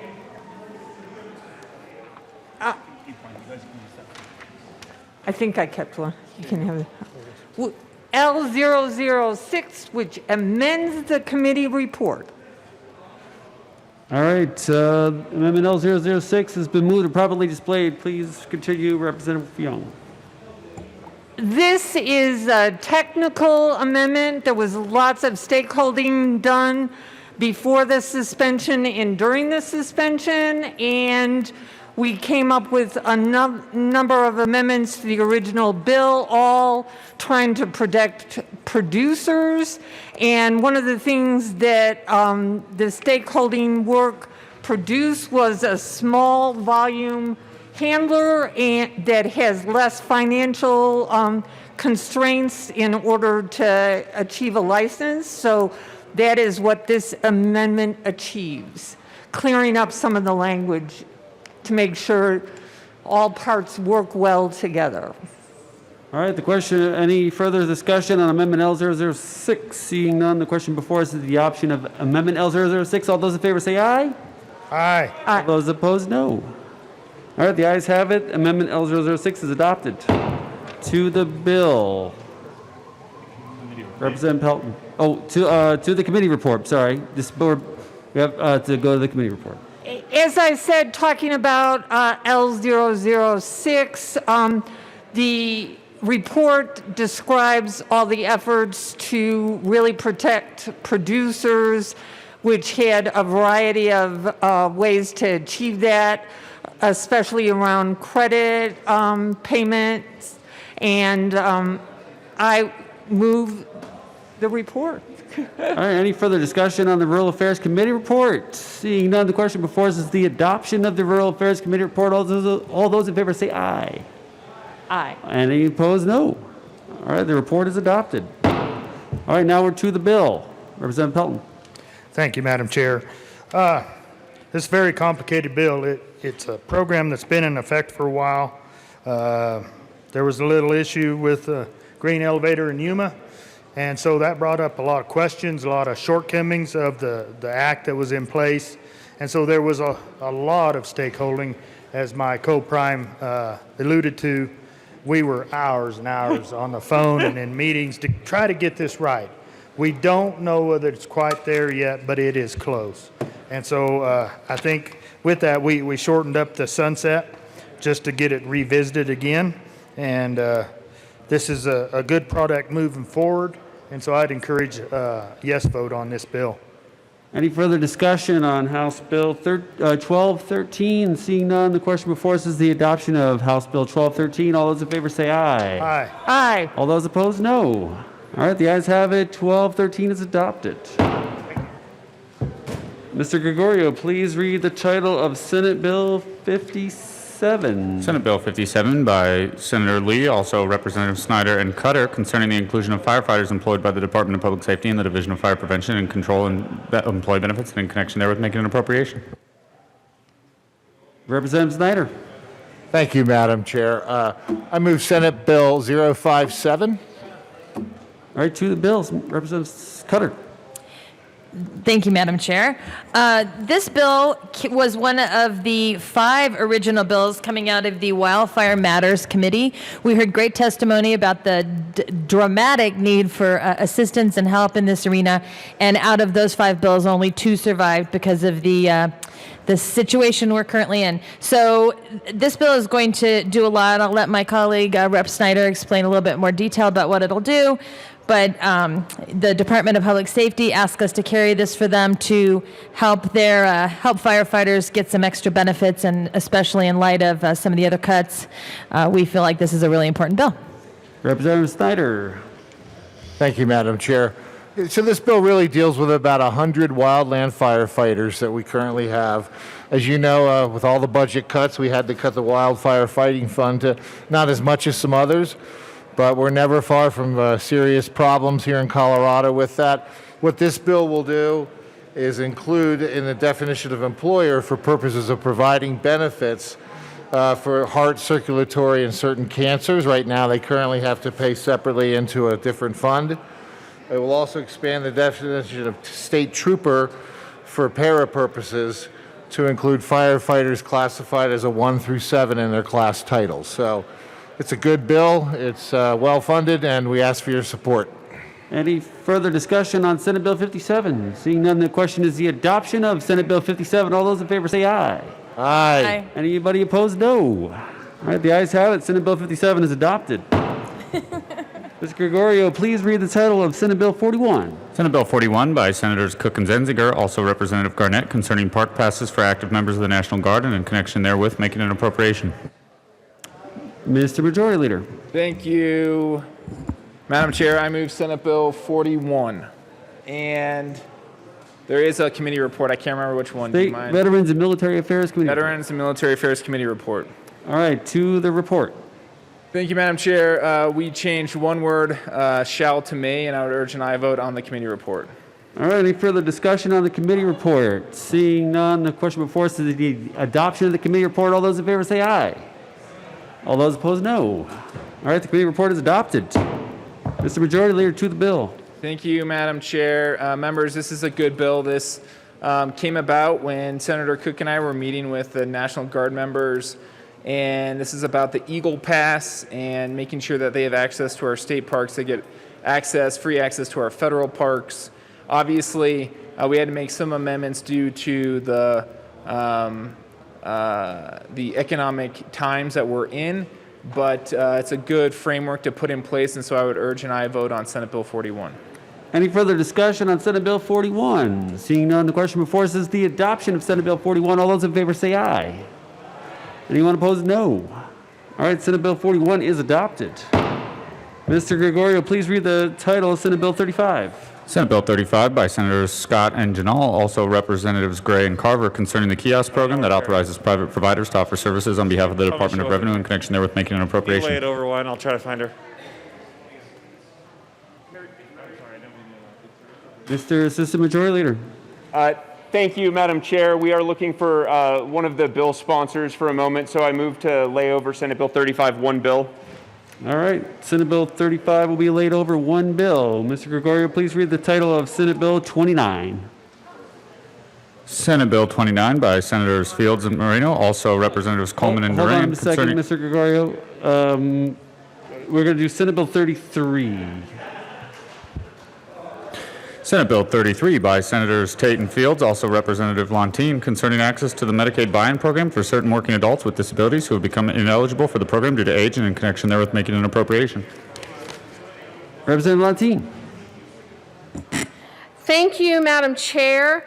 I move Senate Bill 33 and the committee reports for appropriation and for public health. All right, to the committee report, Representative Lantine. Thank you, Madam Chair. So the Appropriation Committee passed an amendment that reflected an amendment that was There's passed. no, just to the Public Health Care Committee report, that's all. Okay, so in public health, we ran an amendment and it was passed to basically delay the program for a year. I asked for an aye vote on the report. All right, the question before us is the adoption of the Public Health Care Committee report. All those in favor say aye. All those opposed, Aye. no. All right, the ayes have it. The report is adopted. To the bill, Representative Lantine. Thank you. The Senate Bill 33 allows our Medicaid buy-in program that we have for working folks with disabilities to allow them to continue after the age of 65. Currently, they are cut off at 65. And to be honest, when this program was first conceived to allow folks with disabilities who are working to buy into Medicaid, the reason the 65 was put in place was because, you know, most of those folks didn't live to be 65, and so it was never contemplated that there would really be a need. And so now we have folks who are, you know, living longer and, you know, working longer.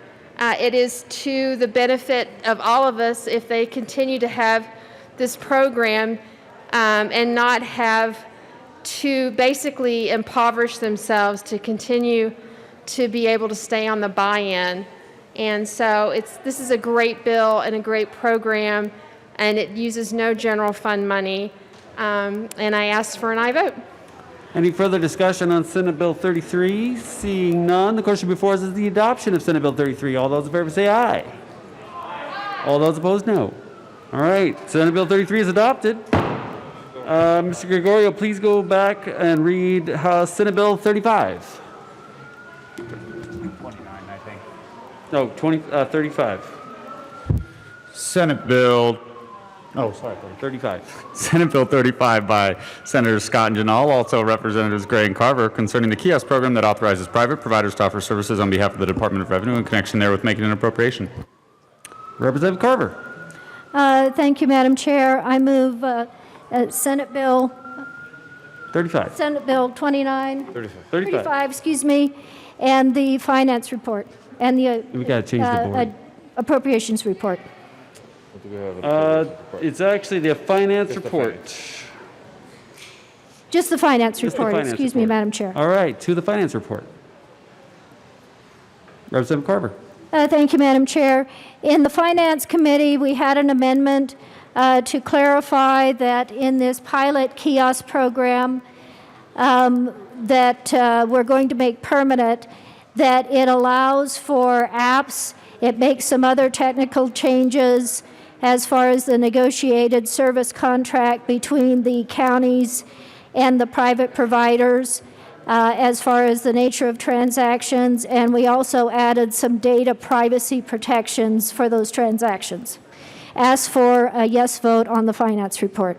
Any further discussion on the finance report? Seeing none, the question before us is the adoption of the finance report. All those in favor say aye. Aye. All those opposed, no. All right, the finance report is adopted. Representative Gray. Thank you, Madam Chair. This is a great bill, members. This is one of those situations where we put a pilot program in place and it succeeded wildly, and we're moving from it being temporary to being permanent. These are the kiosks that some of you have seen in your district where you can go and get your tags and do your car registration and interact with your county with respect to the stuff you need to do with your car without having to ever go take a ticket and wait in line and be in a waiting room, and can have a lot more convenience to keep your car on the road as somebody who is supporting our transportation system. So it's been an honor to work with Representative Carver on this project. I will say this is a bill that we were talking about before a pandemic, but it makes even more sense in a pandemic because getting people to congregate in the DMV waiting room was never fun in the first place, but certainly during this time, it's even better to not have folks together. So our county clerks have been great allies. AAA has been a great ally. Just about everybody who cares about making life easy for folks on the road have been great allies, and we'd ask for your support. Representative Liston. Thank you, Madam Chair. I rise in support of Senate Bill 35. Our clerk and recorder, Chuck Borman, had mentioned this bill to me several months ago. I'm glad that Representative Carver is carrying the bill, and it's working very successfully in El Paso County, and it's a good idea. Its time has come, and I urge an aye vote for Senate Bill 35. Any further discussion on Senate Bill 35? Seeing none, the question before us is the adoption of Senate Bill 35. All those in favor say aye. Anybody opposed? No. All right, the ayes have it. Senate Bill 35 is adopted. Mr. Gregorio, please read the title of Senate Bill 29.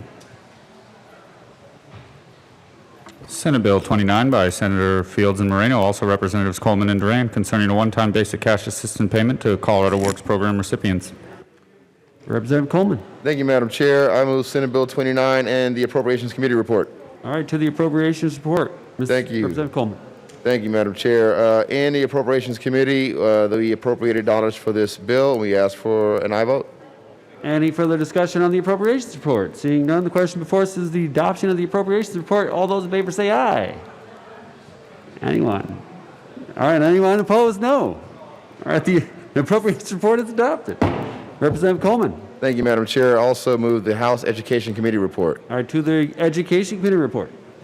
Thank you, Madam Chair. In the House Education Committee report, first, we added an amendment that clarifies that each family or household enrolled in TANF will receive the one-time payment and not each individual who is enrolled in TANF. Second, it clarifies that to the extent permissible under federal law, the one-time payment does not count as income for the purpose of any publicly provided program. And third, it adds a provision that repeals the part of the statute that provides the one-time payments on July 1st, 2021, so that after a year, the provision will not stay in statute after families have received the one-time payment. And then lastly, this amendment simply caps at $10 million the amount that can be used to support this one-time payment, and we ask for an aye vote on the committee report. Any further discussion on the committee report? Seeing none, the question, Representative Duran. Thank you, Madam Chair. It's an honor to serve with you. It's an honor to serve with you, too. Originally, we had hoped to... On the committee report. Oh. Any further discussion on the committee report? All right, seeing no more discussion, the question is the adoption of the committee report. All those in favor say aye. Aye. Aye. Anyone opposed? No. All right, the ayes have it. The committee report is adopted. Representative Duran, to the bill. Thank you, Madam Chair. Originally, we had hoped to bring a bill that would provide an annual cost of living increase to Colorado Works Program recipients. Due to the anticipated recession and increased demand on TANF, the Senate decided that it is more important to preserve the TANF long-term reserve for the increased caseload that we expect to see. However, in this unprecedented economic crisis, it is still critical that we provide support to families experiencing poverty as soon as possible. The bill now provides a one-time immediate cash assistance of $500 to families enrolled in the TANF program, families who live below half the federal poverty line and receive less than $12,875 a year for a family of four. We ask for a yes vote. Representative Coleman. Thank you, Madam Chair. And again, this bill, as amended, would use federal funds to provide an immediate one-time payment of $500 to families who are enrolled in TANF to help these families meet their basic needs right now, whatever those needs might be. And we're proud to say that this bill passed unanimously out of the House Education Committee, but also out of the Senate. We ask for an aye vote. All right, any further discussion on Senate Bill 29? Seeing none, the question before us is the adoption of Senate Bill 29. All those in favor say aye. Aye. Anyone opposed? No.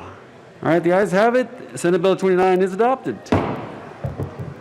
Mr. Gregorio, please read the title of Senate Bill 206. Senate Bill 206 by Senators Todd and Cook, also Representatives Landgraf and Singer, concerning the clarification of disqualifying a recipient from participating in a public assistance program when the recipient is found to have committed an intentional violation of the program. Representative Landgraf. Thank you, Mr. Chair. I move Madam Senate Chair, Representative Landgraf. What? Madam Chair. Oh, Madam Chair. Thank you, Madam Chair. I was paying no attention. Last time I looked, it was, I don't know, Kennedy or somebody. So I move Senate Bill 2206 and ask for a yes vote. Representative Singer. Thank you, Madam Chair. It's an honor to serve with you. Honor to serve with you too. Thank you. I renew the call to pass Senate Bill 206. This passed 33-2 in the Senate and really just aligns state, federal law to ensure that our counties can provide the right kind of services. I know there were some questions in committee about whether or not we could move a couple of components around, but really looking at what the U.S. Department of Agriculture has required, we don't want to put our county departments out of compliance with our federal departments. So this will guarantee a little better food security for our constituents and make sure our counties can run things the way they should. And with that, we ask for your aye vote. Any further discussion on Senate Bill 206? Seeing none, the question before us is the adoption of Senate Bill 206. All those in favor say aye. Aye. Anyone opposed, no. All right, the ayes have it. Senate Bill 206 is adopted. Mr. Gregorio, please read the title of Senate Bill 002.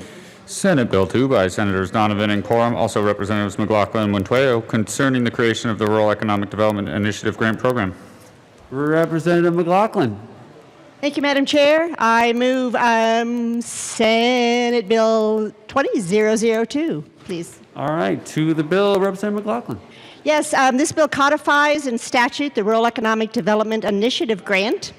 It's a grant program. It's called READY, and it's really a great program that creates new jobs in rural communities through a new employer or an expansion of an existing employer, or that creates diversity and resilience in a rural community's local economy. So especially during this time of COVID, it's a really great bill for rural Colorado. Representative Mateo. Thank you, Madam Chair. First and foremost, I'd love to thank my House co-prime Representative McLaughlin. You know, I think here in the State House in particular, we do a really good job of focusing on advocacy for rural issues, both, on both sides of the aisle. And I just want to highlight this important work. I do believe that this Rural Economic Development Initiative, this READY program, is exactly what rural Colorado needs during this time of pandemic and economic uncertainty. And I urge an aye vote. Any further discussion? Representative Holtorf. Thank you, Madam Chair, and thank you, bill sponsors, for bringing this forward.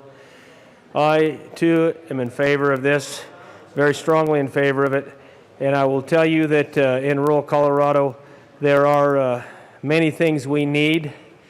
Most recently, with respect to COVID-19, we identified that we had our large meat processing facilities that were shut down due to contamination.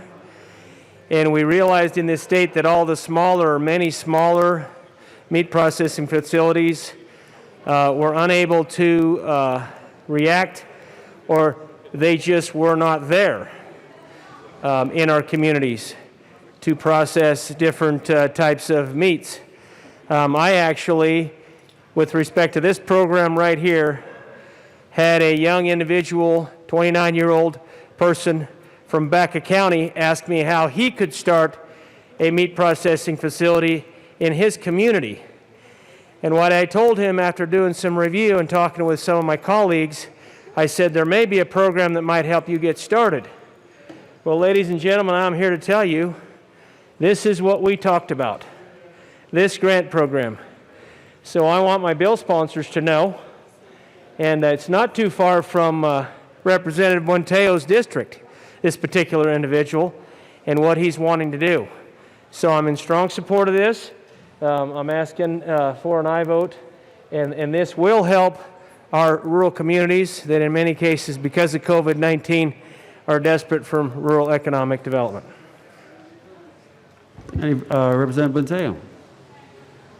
Thank you so much, Madam Chair. I just want to thank the statement of support from Representative Holtorf. And, I wonder if, some of my constituents are getting us confused, but do feel free to have him reach out to me anytime. Any further discussion on Senate Bill 2? Seeing none, the question before us is the adoption of Senate Bill 2. All those in favor say aye. Aye. Anyone opposed? No. All right, the ayes have it. The bill is adopted. Mr. Gregorio, please read the title of Senate Bill 118. Senate Bill 118 by Senators Heisey, also Representatives Gray and Valdez D, concerning the transfer of the function of issuing permits for the transportation of hazardous materials by motor vehicle from the Public Utilities Commission to the Department of Transportation in connection therewith making an appropriation. Representative Gray. Thank you, Mr. Chair. I move that Senate Bill Madam 118 Chair. and the Appropriations Committee report. To the Appropriations Report. In the Appropriations report, we made a technical change. I'd ask for an aye vote. Any further discussion on the Appropriations Report? Seeing none, the question before us is the adoption of the Appropriations Report. All those in favor say aye. All right, anyone opposed? No. All right, I guess we'll adopt that one. Okay, Representative Gray. Thank you very much. Senate Bill 118 moves certain parts of the hazardous permit issuance process from the Public Utilities Commission to the Colorado Department of Transportation. I can very much tell that everyone in this room is really excited to hear about that right now. And with that, I would ask for an aye vote. Any further discussion on this thrilling bill, Senate Bill 118? Seeing none, the question before us is the adoption of Senate Bill 118. All those in favor say aye. All those opposed, no. All right, well, that's adopted. If Senate Bill 118 is adopted. Mr. Gregorio, please read the title of Senate Bill 209. Senate Bill 209 by Senators Garcia and Holbert, also Representatives Becker and Neville, concerning bills enacted in the second regular session of the 72nd General Assembly that include an act subject to petition clause. Mr. Majority Leader. Thank you, Madam Chair. And this bill is Minority Leader Neville's bill with Speaker Becker about petition clauses. I want to make sure. Here we go. Yeah. Sure, it's really good. Minority Leader Neville. Thank you, Madam Chair. I move SB 209. All right, to the bill, Minority Leader Neville. Thank you, Madam Chair. Members, this simply just saves the petition clause so that right now, if you were trying to, because of the where we're at in session, typical sessions, we have a certain amount of days after seeing ADA, and after seeing ADA, then you have 90 days to collect petitions. And if you do collect those petitions, then rather than the law going into effect, it gets referred to the ballot that year. The problem we're running up to this year is by the time we do that, it's after ballots are written, after the process is done. So what this does is basically says that after the bill's signed, or it goes into effect without being signed, they have 90 days to collect the signatures. And if they are successful in doing that, it gets put on the ballot in 2022. Because we can't do 2021, because in 2021, there's only fiscal issues allowed under Tabor. So this push it to 2022. I urge yes vote. Any further discussion on Senate Bill 209? Seeing none, the question before us is the adoption of Senate Bill 209. All those in favor say aye. Aye. Anyone opposed? No. All right, the bill is adopted. Senate Bill 209 is adopted. Mr. Gregorio, please read the title of Senate Bill 208. Senate Bill 208 by Senators Story and Quorum, also Representatives Cutter and Duran, concerning the extension of the period of time that voluntary contributions that are set to expire in 2020 will appear on the state individual tax return form. Representative Duran. Thank you, Madam Chair. I'd like to move Senate Bill 208. All right, to the bill. Go ahead. Representative Duran. Many services receive funding through the voluntary contributions that appear on our state income tax return. Senate Bill 208 preserves programs which will no longer appear on the state return in 2021 unless continued by the legislature. Senate Bill 208 permits these programs to continue appearing on the Colorado state returns indefinitely unless contributions for a program fall below $500,000 annually. Representative Cutter. Thank you, Madam Chair. It is an honor to serve with you. Honor to serve with you, too. So these bills were running in separately before COVID and us having to readjust our schedule. Many of these nonprofits really, really depend on these funds to continue their operations and have suffered just like all of us have during this pandemic. So we are really excited to be able to continue supporting this and hopefully help them retain some of their funding through this continuation of the tax checkoff program. So there's several organizations. There's the American Red Cross. Go ahead. Domestic Abuse Program. Habitat for Humanity. Pet Population. And Special Olympics Colorado. So we would be so appreciative of your aye vote today. All right, any further discussion on Senate Bill 208? Seeing none, the question before us is the adoption of Senate Bill 208. All those in favor say aye. Aye. Anyone opposed? No. Come on. All right, the ayes have it. Senate Bill 208 is adopted. Thank you. Great job. Mr. Gregorio, please read the title of Senate Bill 009. Senate Bill 9 by Senator Zenzinger and Rankin, also Representatives McLaughlin and Catlin, concerning expansion of the Adult Education and Literacy Grant Program. Representative McLaughlin. Thank you, Madam Chair. I move Senate Bill 009, please. All right, to the bill. Okay, this bill is a really great bill for, especially during this time, because it increases the spread and the range of adult education, which means that we can train people to get the economy going, get them off government help.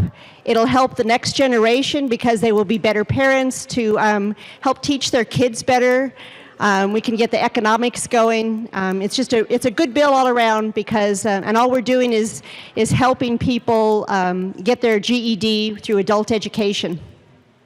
Representative Catlin. Thank you, Madam Speaker. Well, you got a promotion. That's okay. Thank you, Chair. This is an opportunity for us to expand how many people can get into the GED program in different places across the state of Colorado. There are a lot of people in the state that are needing a GED, or they're needing to be able to get into more adult education to further themselves and their success. In my district, 10% of the people there don't have a high school education. This is a way for us to reach out to some of those folks that may not have had the opportunity, or that maybe squandered an opportunity. But this is a good bill. Vote yes. Representative Singer. Thank you, Madam Chair. I just wanted to speak strongly in support of Senate Bill 9. I visited the adult education program in Longmont years ago, and in education we have funded mandates, we have unfunded mandates. Adult ed is kind of an unfunded unmandate. And I remember talking to them because during the budget crisis that we had the last time when adult education basically was gotten rid of in the St. Vrain School District, I talked to one parent who said going through the program was the most transformative thing for him because his son was going through traditional K-12 education, and his son walked in with one of his friends one day, sees his dad sitting at the table doing his homework. They sort of point and laugh at him for a second. They're like, "What are you doing, Dad?" He's like, "I'm doing my homework." Isn't that what you should be doing too? This program gives people an opportunity to show the best of themselves and show that no one is beyond an opportunity. And so I'm grateful that we have this, and I just wish we could make it bigger and better. Please vote yes. Any further discussion on Senate Bill 9? Seeing none, the question before us is the adoption of Senate Bill 9. All those in favor say aye. Aye. Anyone opposed? No. All right, the ayes have it. Senate Bill 9 is adopted. Mr. Gregorio, please read the title of Senate Bill 158. Senate Bill 158 by Senator Todd, also Representatives McLaughlin and Wilson, concerning measures related to providing professional training for educators. Representative McLaughlin. Thank you. I move Senate Bill 158, please. All right, to the bill. Yes, this bill, although it started off with a lot of money, doesn't have it anymore, but it's opening up a lot of opportunities for teachers or people who want to become teachers to actually get the job done. And so it's doing things like the Department of Education is going to start listing all the places where you can get alternative licensure. It'll help, it expands what grants people can apply for, where they can go. It just kind of expands all the programs that we already have to get more and more teachers into the lovely career of teaching. Representative Wilson. Thank you, Madam Chair. Madam Chair, have you noticed that with Representative McLaughlin up there, it's kind of like the voice of an angel up there coming from up there in the top of the chamber? So colleagues, this is an excellent bill. We have a deficit of educators in the state of Colorado. As many of you have heard me say many times that we graduate 30-some hundred candidates. We have about 50-some hundred vacancies each year. So it's a good bill. It'll help us to cover those vacancies. I urge an aye vote. Any further discussion on Senate Bill 158? Seeing none, the question before us is the adoption of Senate Bill 158. All those in favor say aye. Aye. Anyone opposed? No. All right, Senate Bill 158 is adopted. Mr. Gregorio, please read the title of House Bill 1297. House Bill 1297 by Representative Baisley, also Senator Lundin, concerning clarifying that personal immunization exemptions cannot be used as the sole basis for child abuse or neglect for the purposes of Colorado's Children's Code. Representative Singer. Thank you, Madam Chair. I move House Bill 1297 and the committee report. To the committee report, Representative Singer. Thank you. Members, this may look a little bit funny, not just because my face is in front of you right now, but also because my name is, well, it is now on the bill for the first time. The reason I wanted to move this bill and the committee report is Representative Baisley and I, over the long protracted debates we've had over everything from death penalty to immunization, had the opportunity to find a way to split the difference. And so instead of making a point, we are going to make a difference together.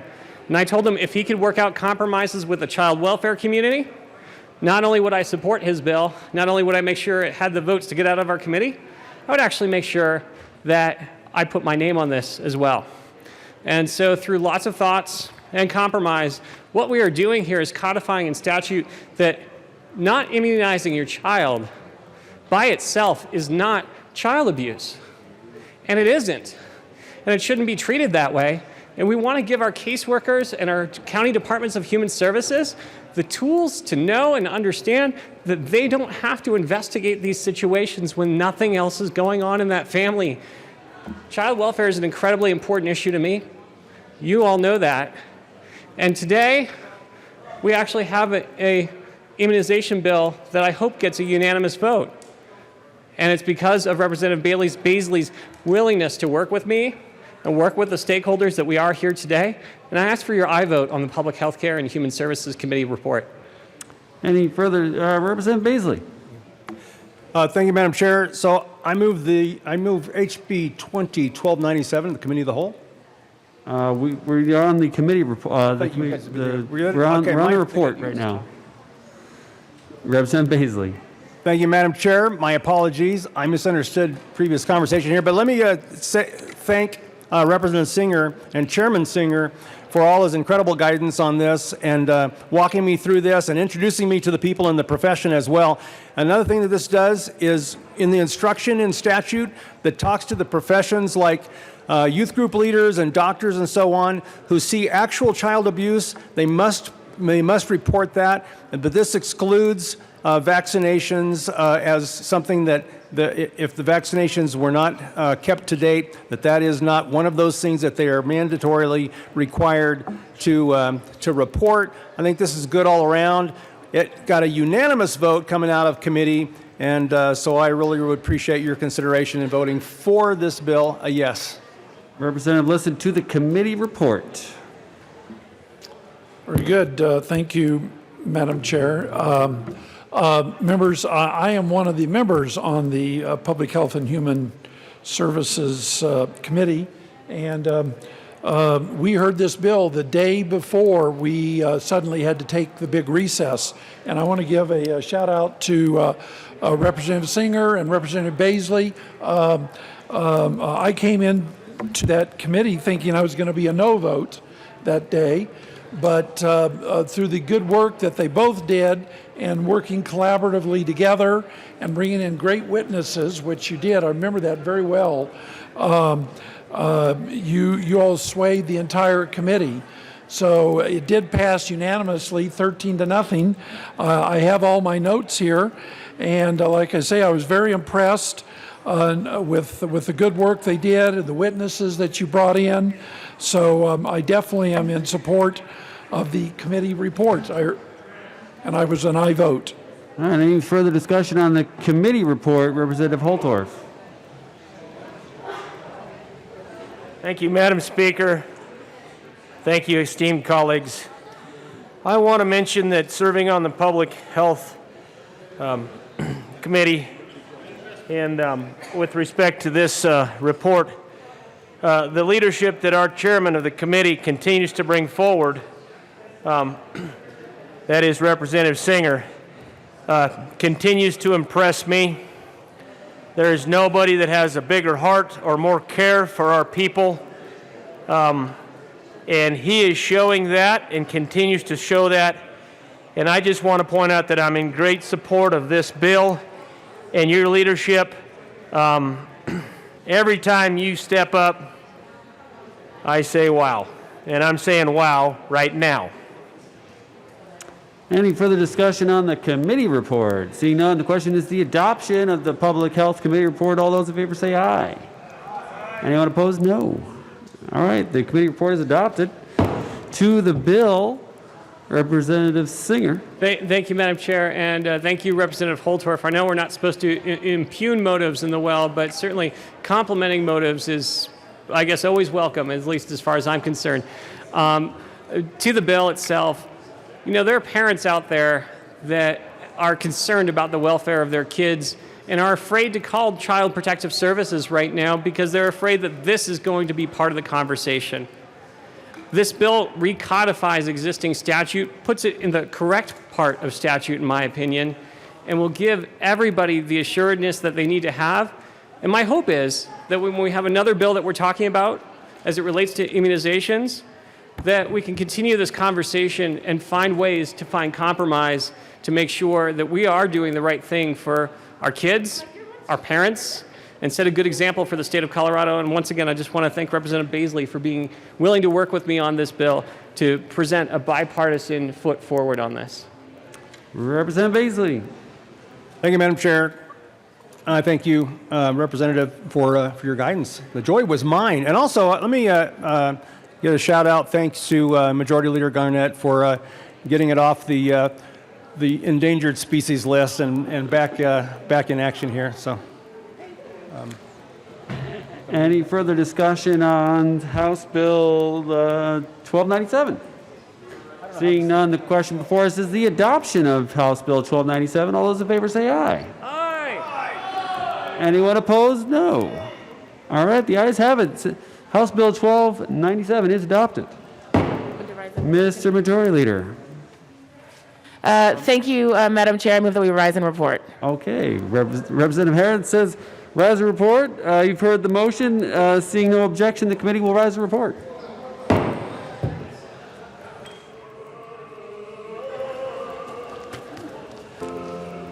All right.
The House will come back to order. Mr. Gregorio, please read the report of the Committee of the Whole. Madam Speaker, your Committee of the Whole begs leave to report it is under consideration the following attached bills, being second reading thereof, and makes the following recommendations thereon. House Bill 1017 is amended, House Bill 1053 is amended, 1065 is amended, 1085 is amended, 1200 is amended, 1213 is amended, 1297 is amended, 1312 is amended, 1407, 1408, 1409, 1410 is amended, 1411 is amended, 1412 is amended, 1413 is amended, 1414 is amended, 1415 is amended, 1416 is amended, 1417 is amended, 1418 is amended, passed on second reading in order, engrossed and placed on the calendar for third reading and final passage. Senate Bill 2, Senate Bill 009, Senate Bill 29 as amended, Senate Bill 33 as amended, Senate Bill 35 as amended, Senate Bill 41 as amended, Senate Bill 57, Senate Bill 118 as amended, Senate Bill 158, Senate Bill 206, Senate Bill 208, Senate Bill 209 passed on second reading in order, revised and placed on the calendar for third reading and final passage. Representative Tatone. You all have heard the motion. There are two amendments at the desk. Mr. Gregorio, please read the same amendment to the report of the Committee of the Whole. Representative Sane moved to amend the report of the Committee of the Whole to reverse the action taken by the committee, not adopting the following Sane Amendment L004 to House Bill 1414 to show that said amendment passed and that House Bill 1414 as amended passed. Representative Sane. Thank you, Madam Speaker. I move the same amendment to the Committee of the Whole. Ask for yes vote. Is there any further discussion? Representative Weissman. Thank you, Madam Speaker. Should I wait a sec for the amendment to get up on the screen here? I think I know what we're talking about, but I think everybody should too.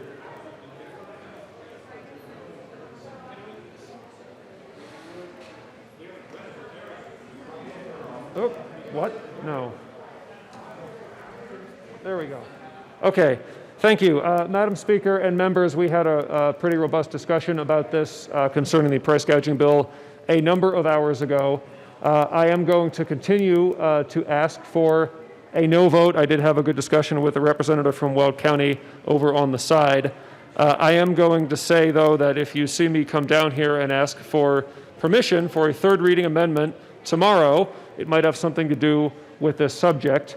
Again, I said before, I don't like doing this on the fly, but I am trying to hear what is being said and respond to it. So I need to ask for a no vote on this cow now, but we'll keep talking tomorrow, I hope. Thank you.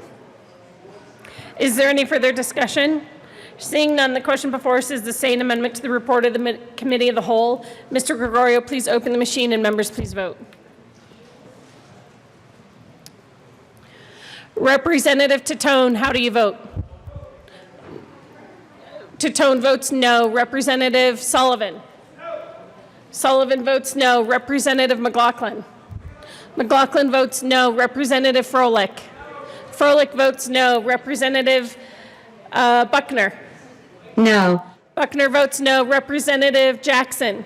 No. Jackson votes no. Representative Michelson-Janae? No. Michelson-Janae votes no. Dave Williams? Okay. Please close the machine. With 24 aye votes, 38 no votes, and 3 excused, the same amendment is lost. Mr. Gregorio, please read the Liston amendment. Representative Liston moved to amend the report of the Committee of the Whole to reverse the action taken by the committee, not adopting the following Liston Amendment L011 to House Bill 1410 to show that said amendment passed and that House Bill 1410 as amended passed. Representative Liston. Thank you, Madam Speaker. I move the Liston Amendment to the Committee of the Whole. Please proceed.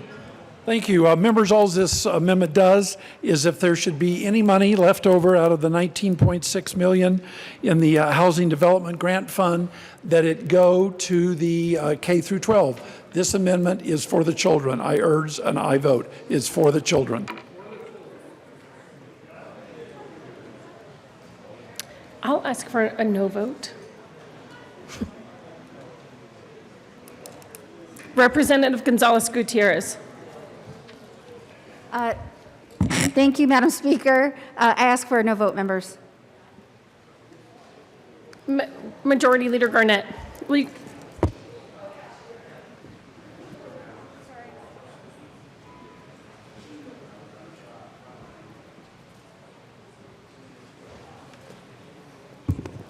Madam Speaker. Thank you, Majority Leader Garnett. Representative Liston, we actually ran a bill to say any unspent money actually goes into the Unemployment Insurance Trust Fund. So your bill conflicts with that. I had unanimous support for that bill Actually, I had one member vote against it, but came down to the well today and said he actually supported that. So you would be redirecting money from the Unemployment Insurance Trust Fund into K-12 education with your amendment. I don't know if that's what you intended, but we already passed that bill on second reading. Is there any further discussion on the listen amendment to House Bill 1410? Seeing none, we'll switch. Yes, seeing none, Mr. Gregorio, please open the machine, and members, please proceed to vote.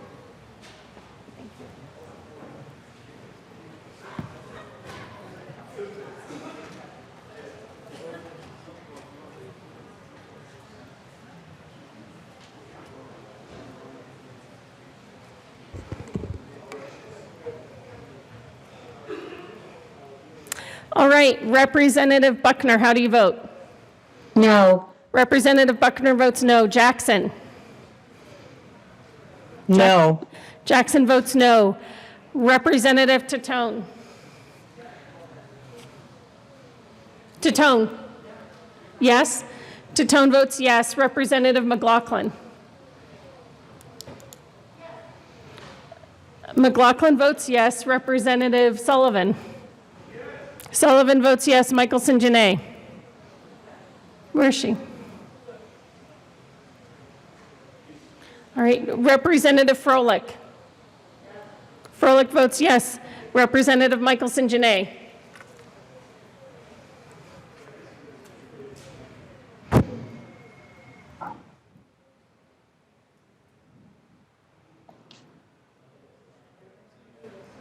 Michelson Janae?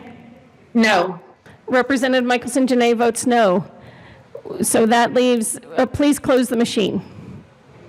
With 31 aye votes, 31 no votes, and 3 excused, with a tie, the amendment fails. What'd you say? All right, that brings us back to the report of the Committee of the Whole. Mr. Gregorio, please open the machine, and members, please vote.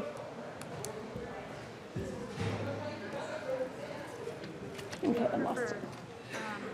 KIP on appropriations, we have to switch out Sirota on state affairs. Do you want any of these people? Edie, Serena, or all of that? I think any of them are.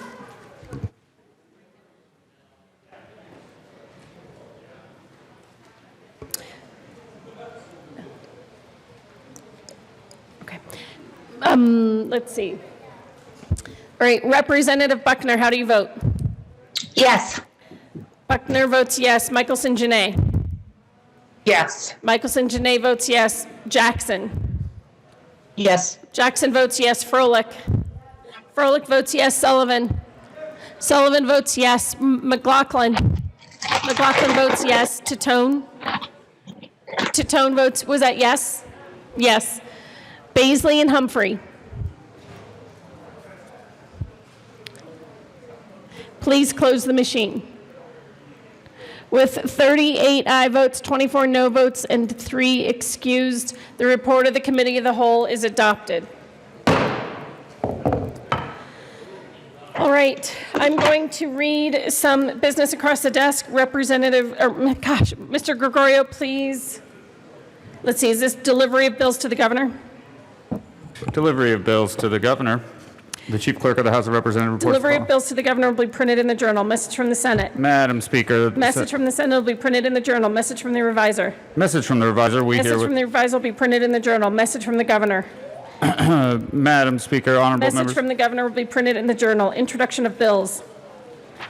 House Bill 1419 by Representatives Escar and Landgraf, also Senators Moreno and Quorum, concerning the creation of a cash fund in which the money received from pharmaceutical rebates for the State Drug Assistance Program administered by the Department of Public Health and Environment will be credited.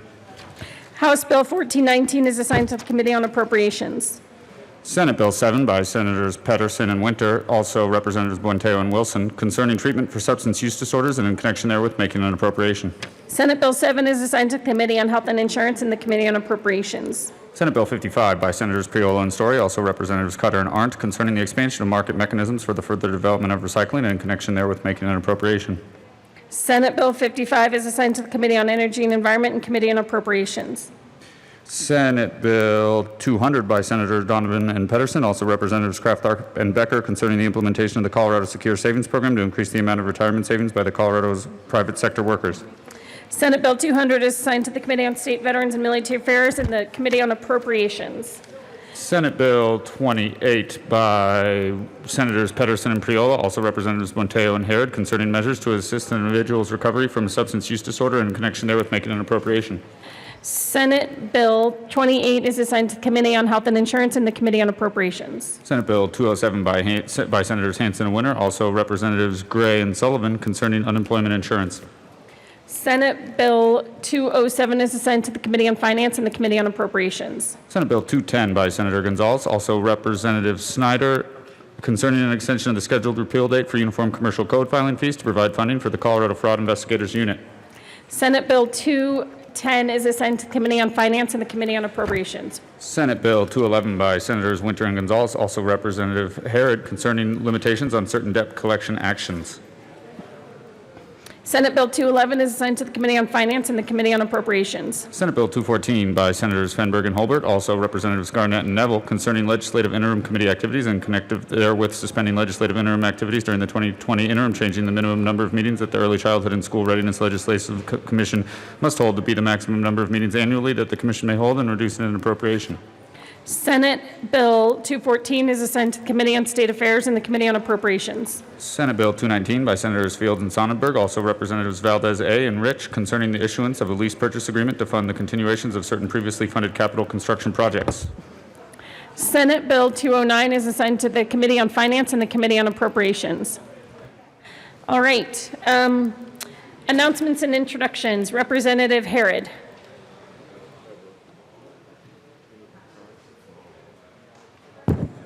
Thank you, Madam Speaker. Members of the Finance Committee, we will be hearing those bills that were just read across the desk tomorrow in the Finance Committee.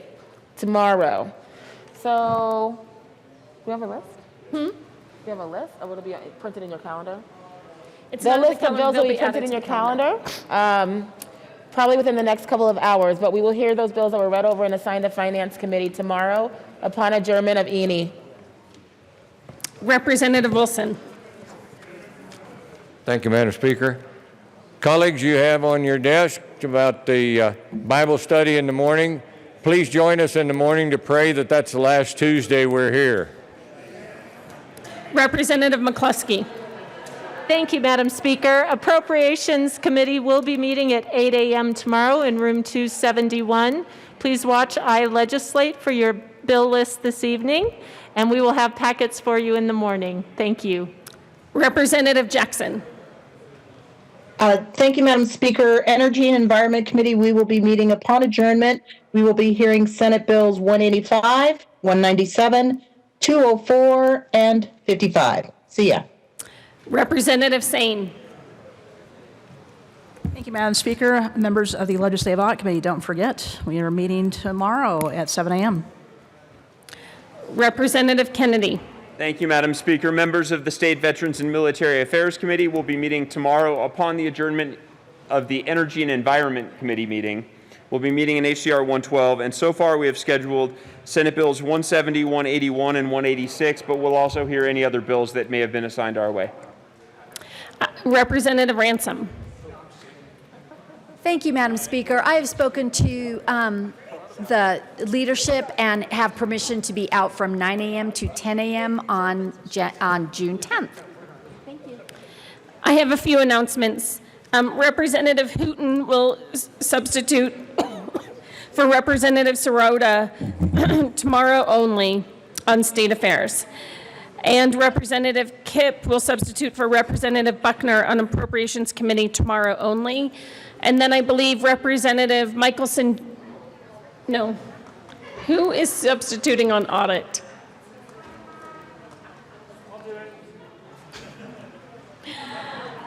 Someone is going to substitute on audit. I'll find out in just a minute. Majority Leader Garnett. Thank you, Madam Speaker. I move to lay over the balance of the calendar till Tuesday, June 9th. The balance of the calendar will be laid over till tomorrow as requested by Majority Leader Garnett. I just need to make that one last amendment. last substitute. Who's substituting on audit? Mary Young. Mary Young is substituting on audit. Is that tomorrow? She's substituting for Representative Michelson Janae. Representative Landgraf. Thank you, Madam Speaker. I've talked to the minority leader and the majority leader, and I asked to be out on Thursday and Friday. So approved. Representative Liston, do you have an announcement? No. Majority Leader Garnett. Yes. Oh, no, I'm sorry. We're not, just for recess. I move that the House stand in recess until later today. Seeing no objection, the House will be in recess till later today.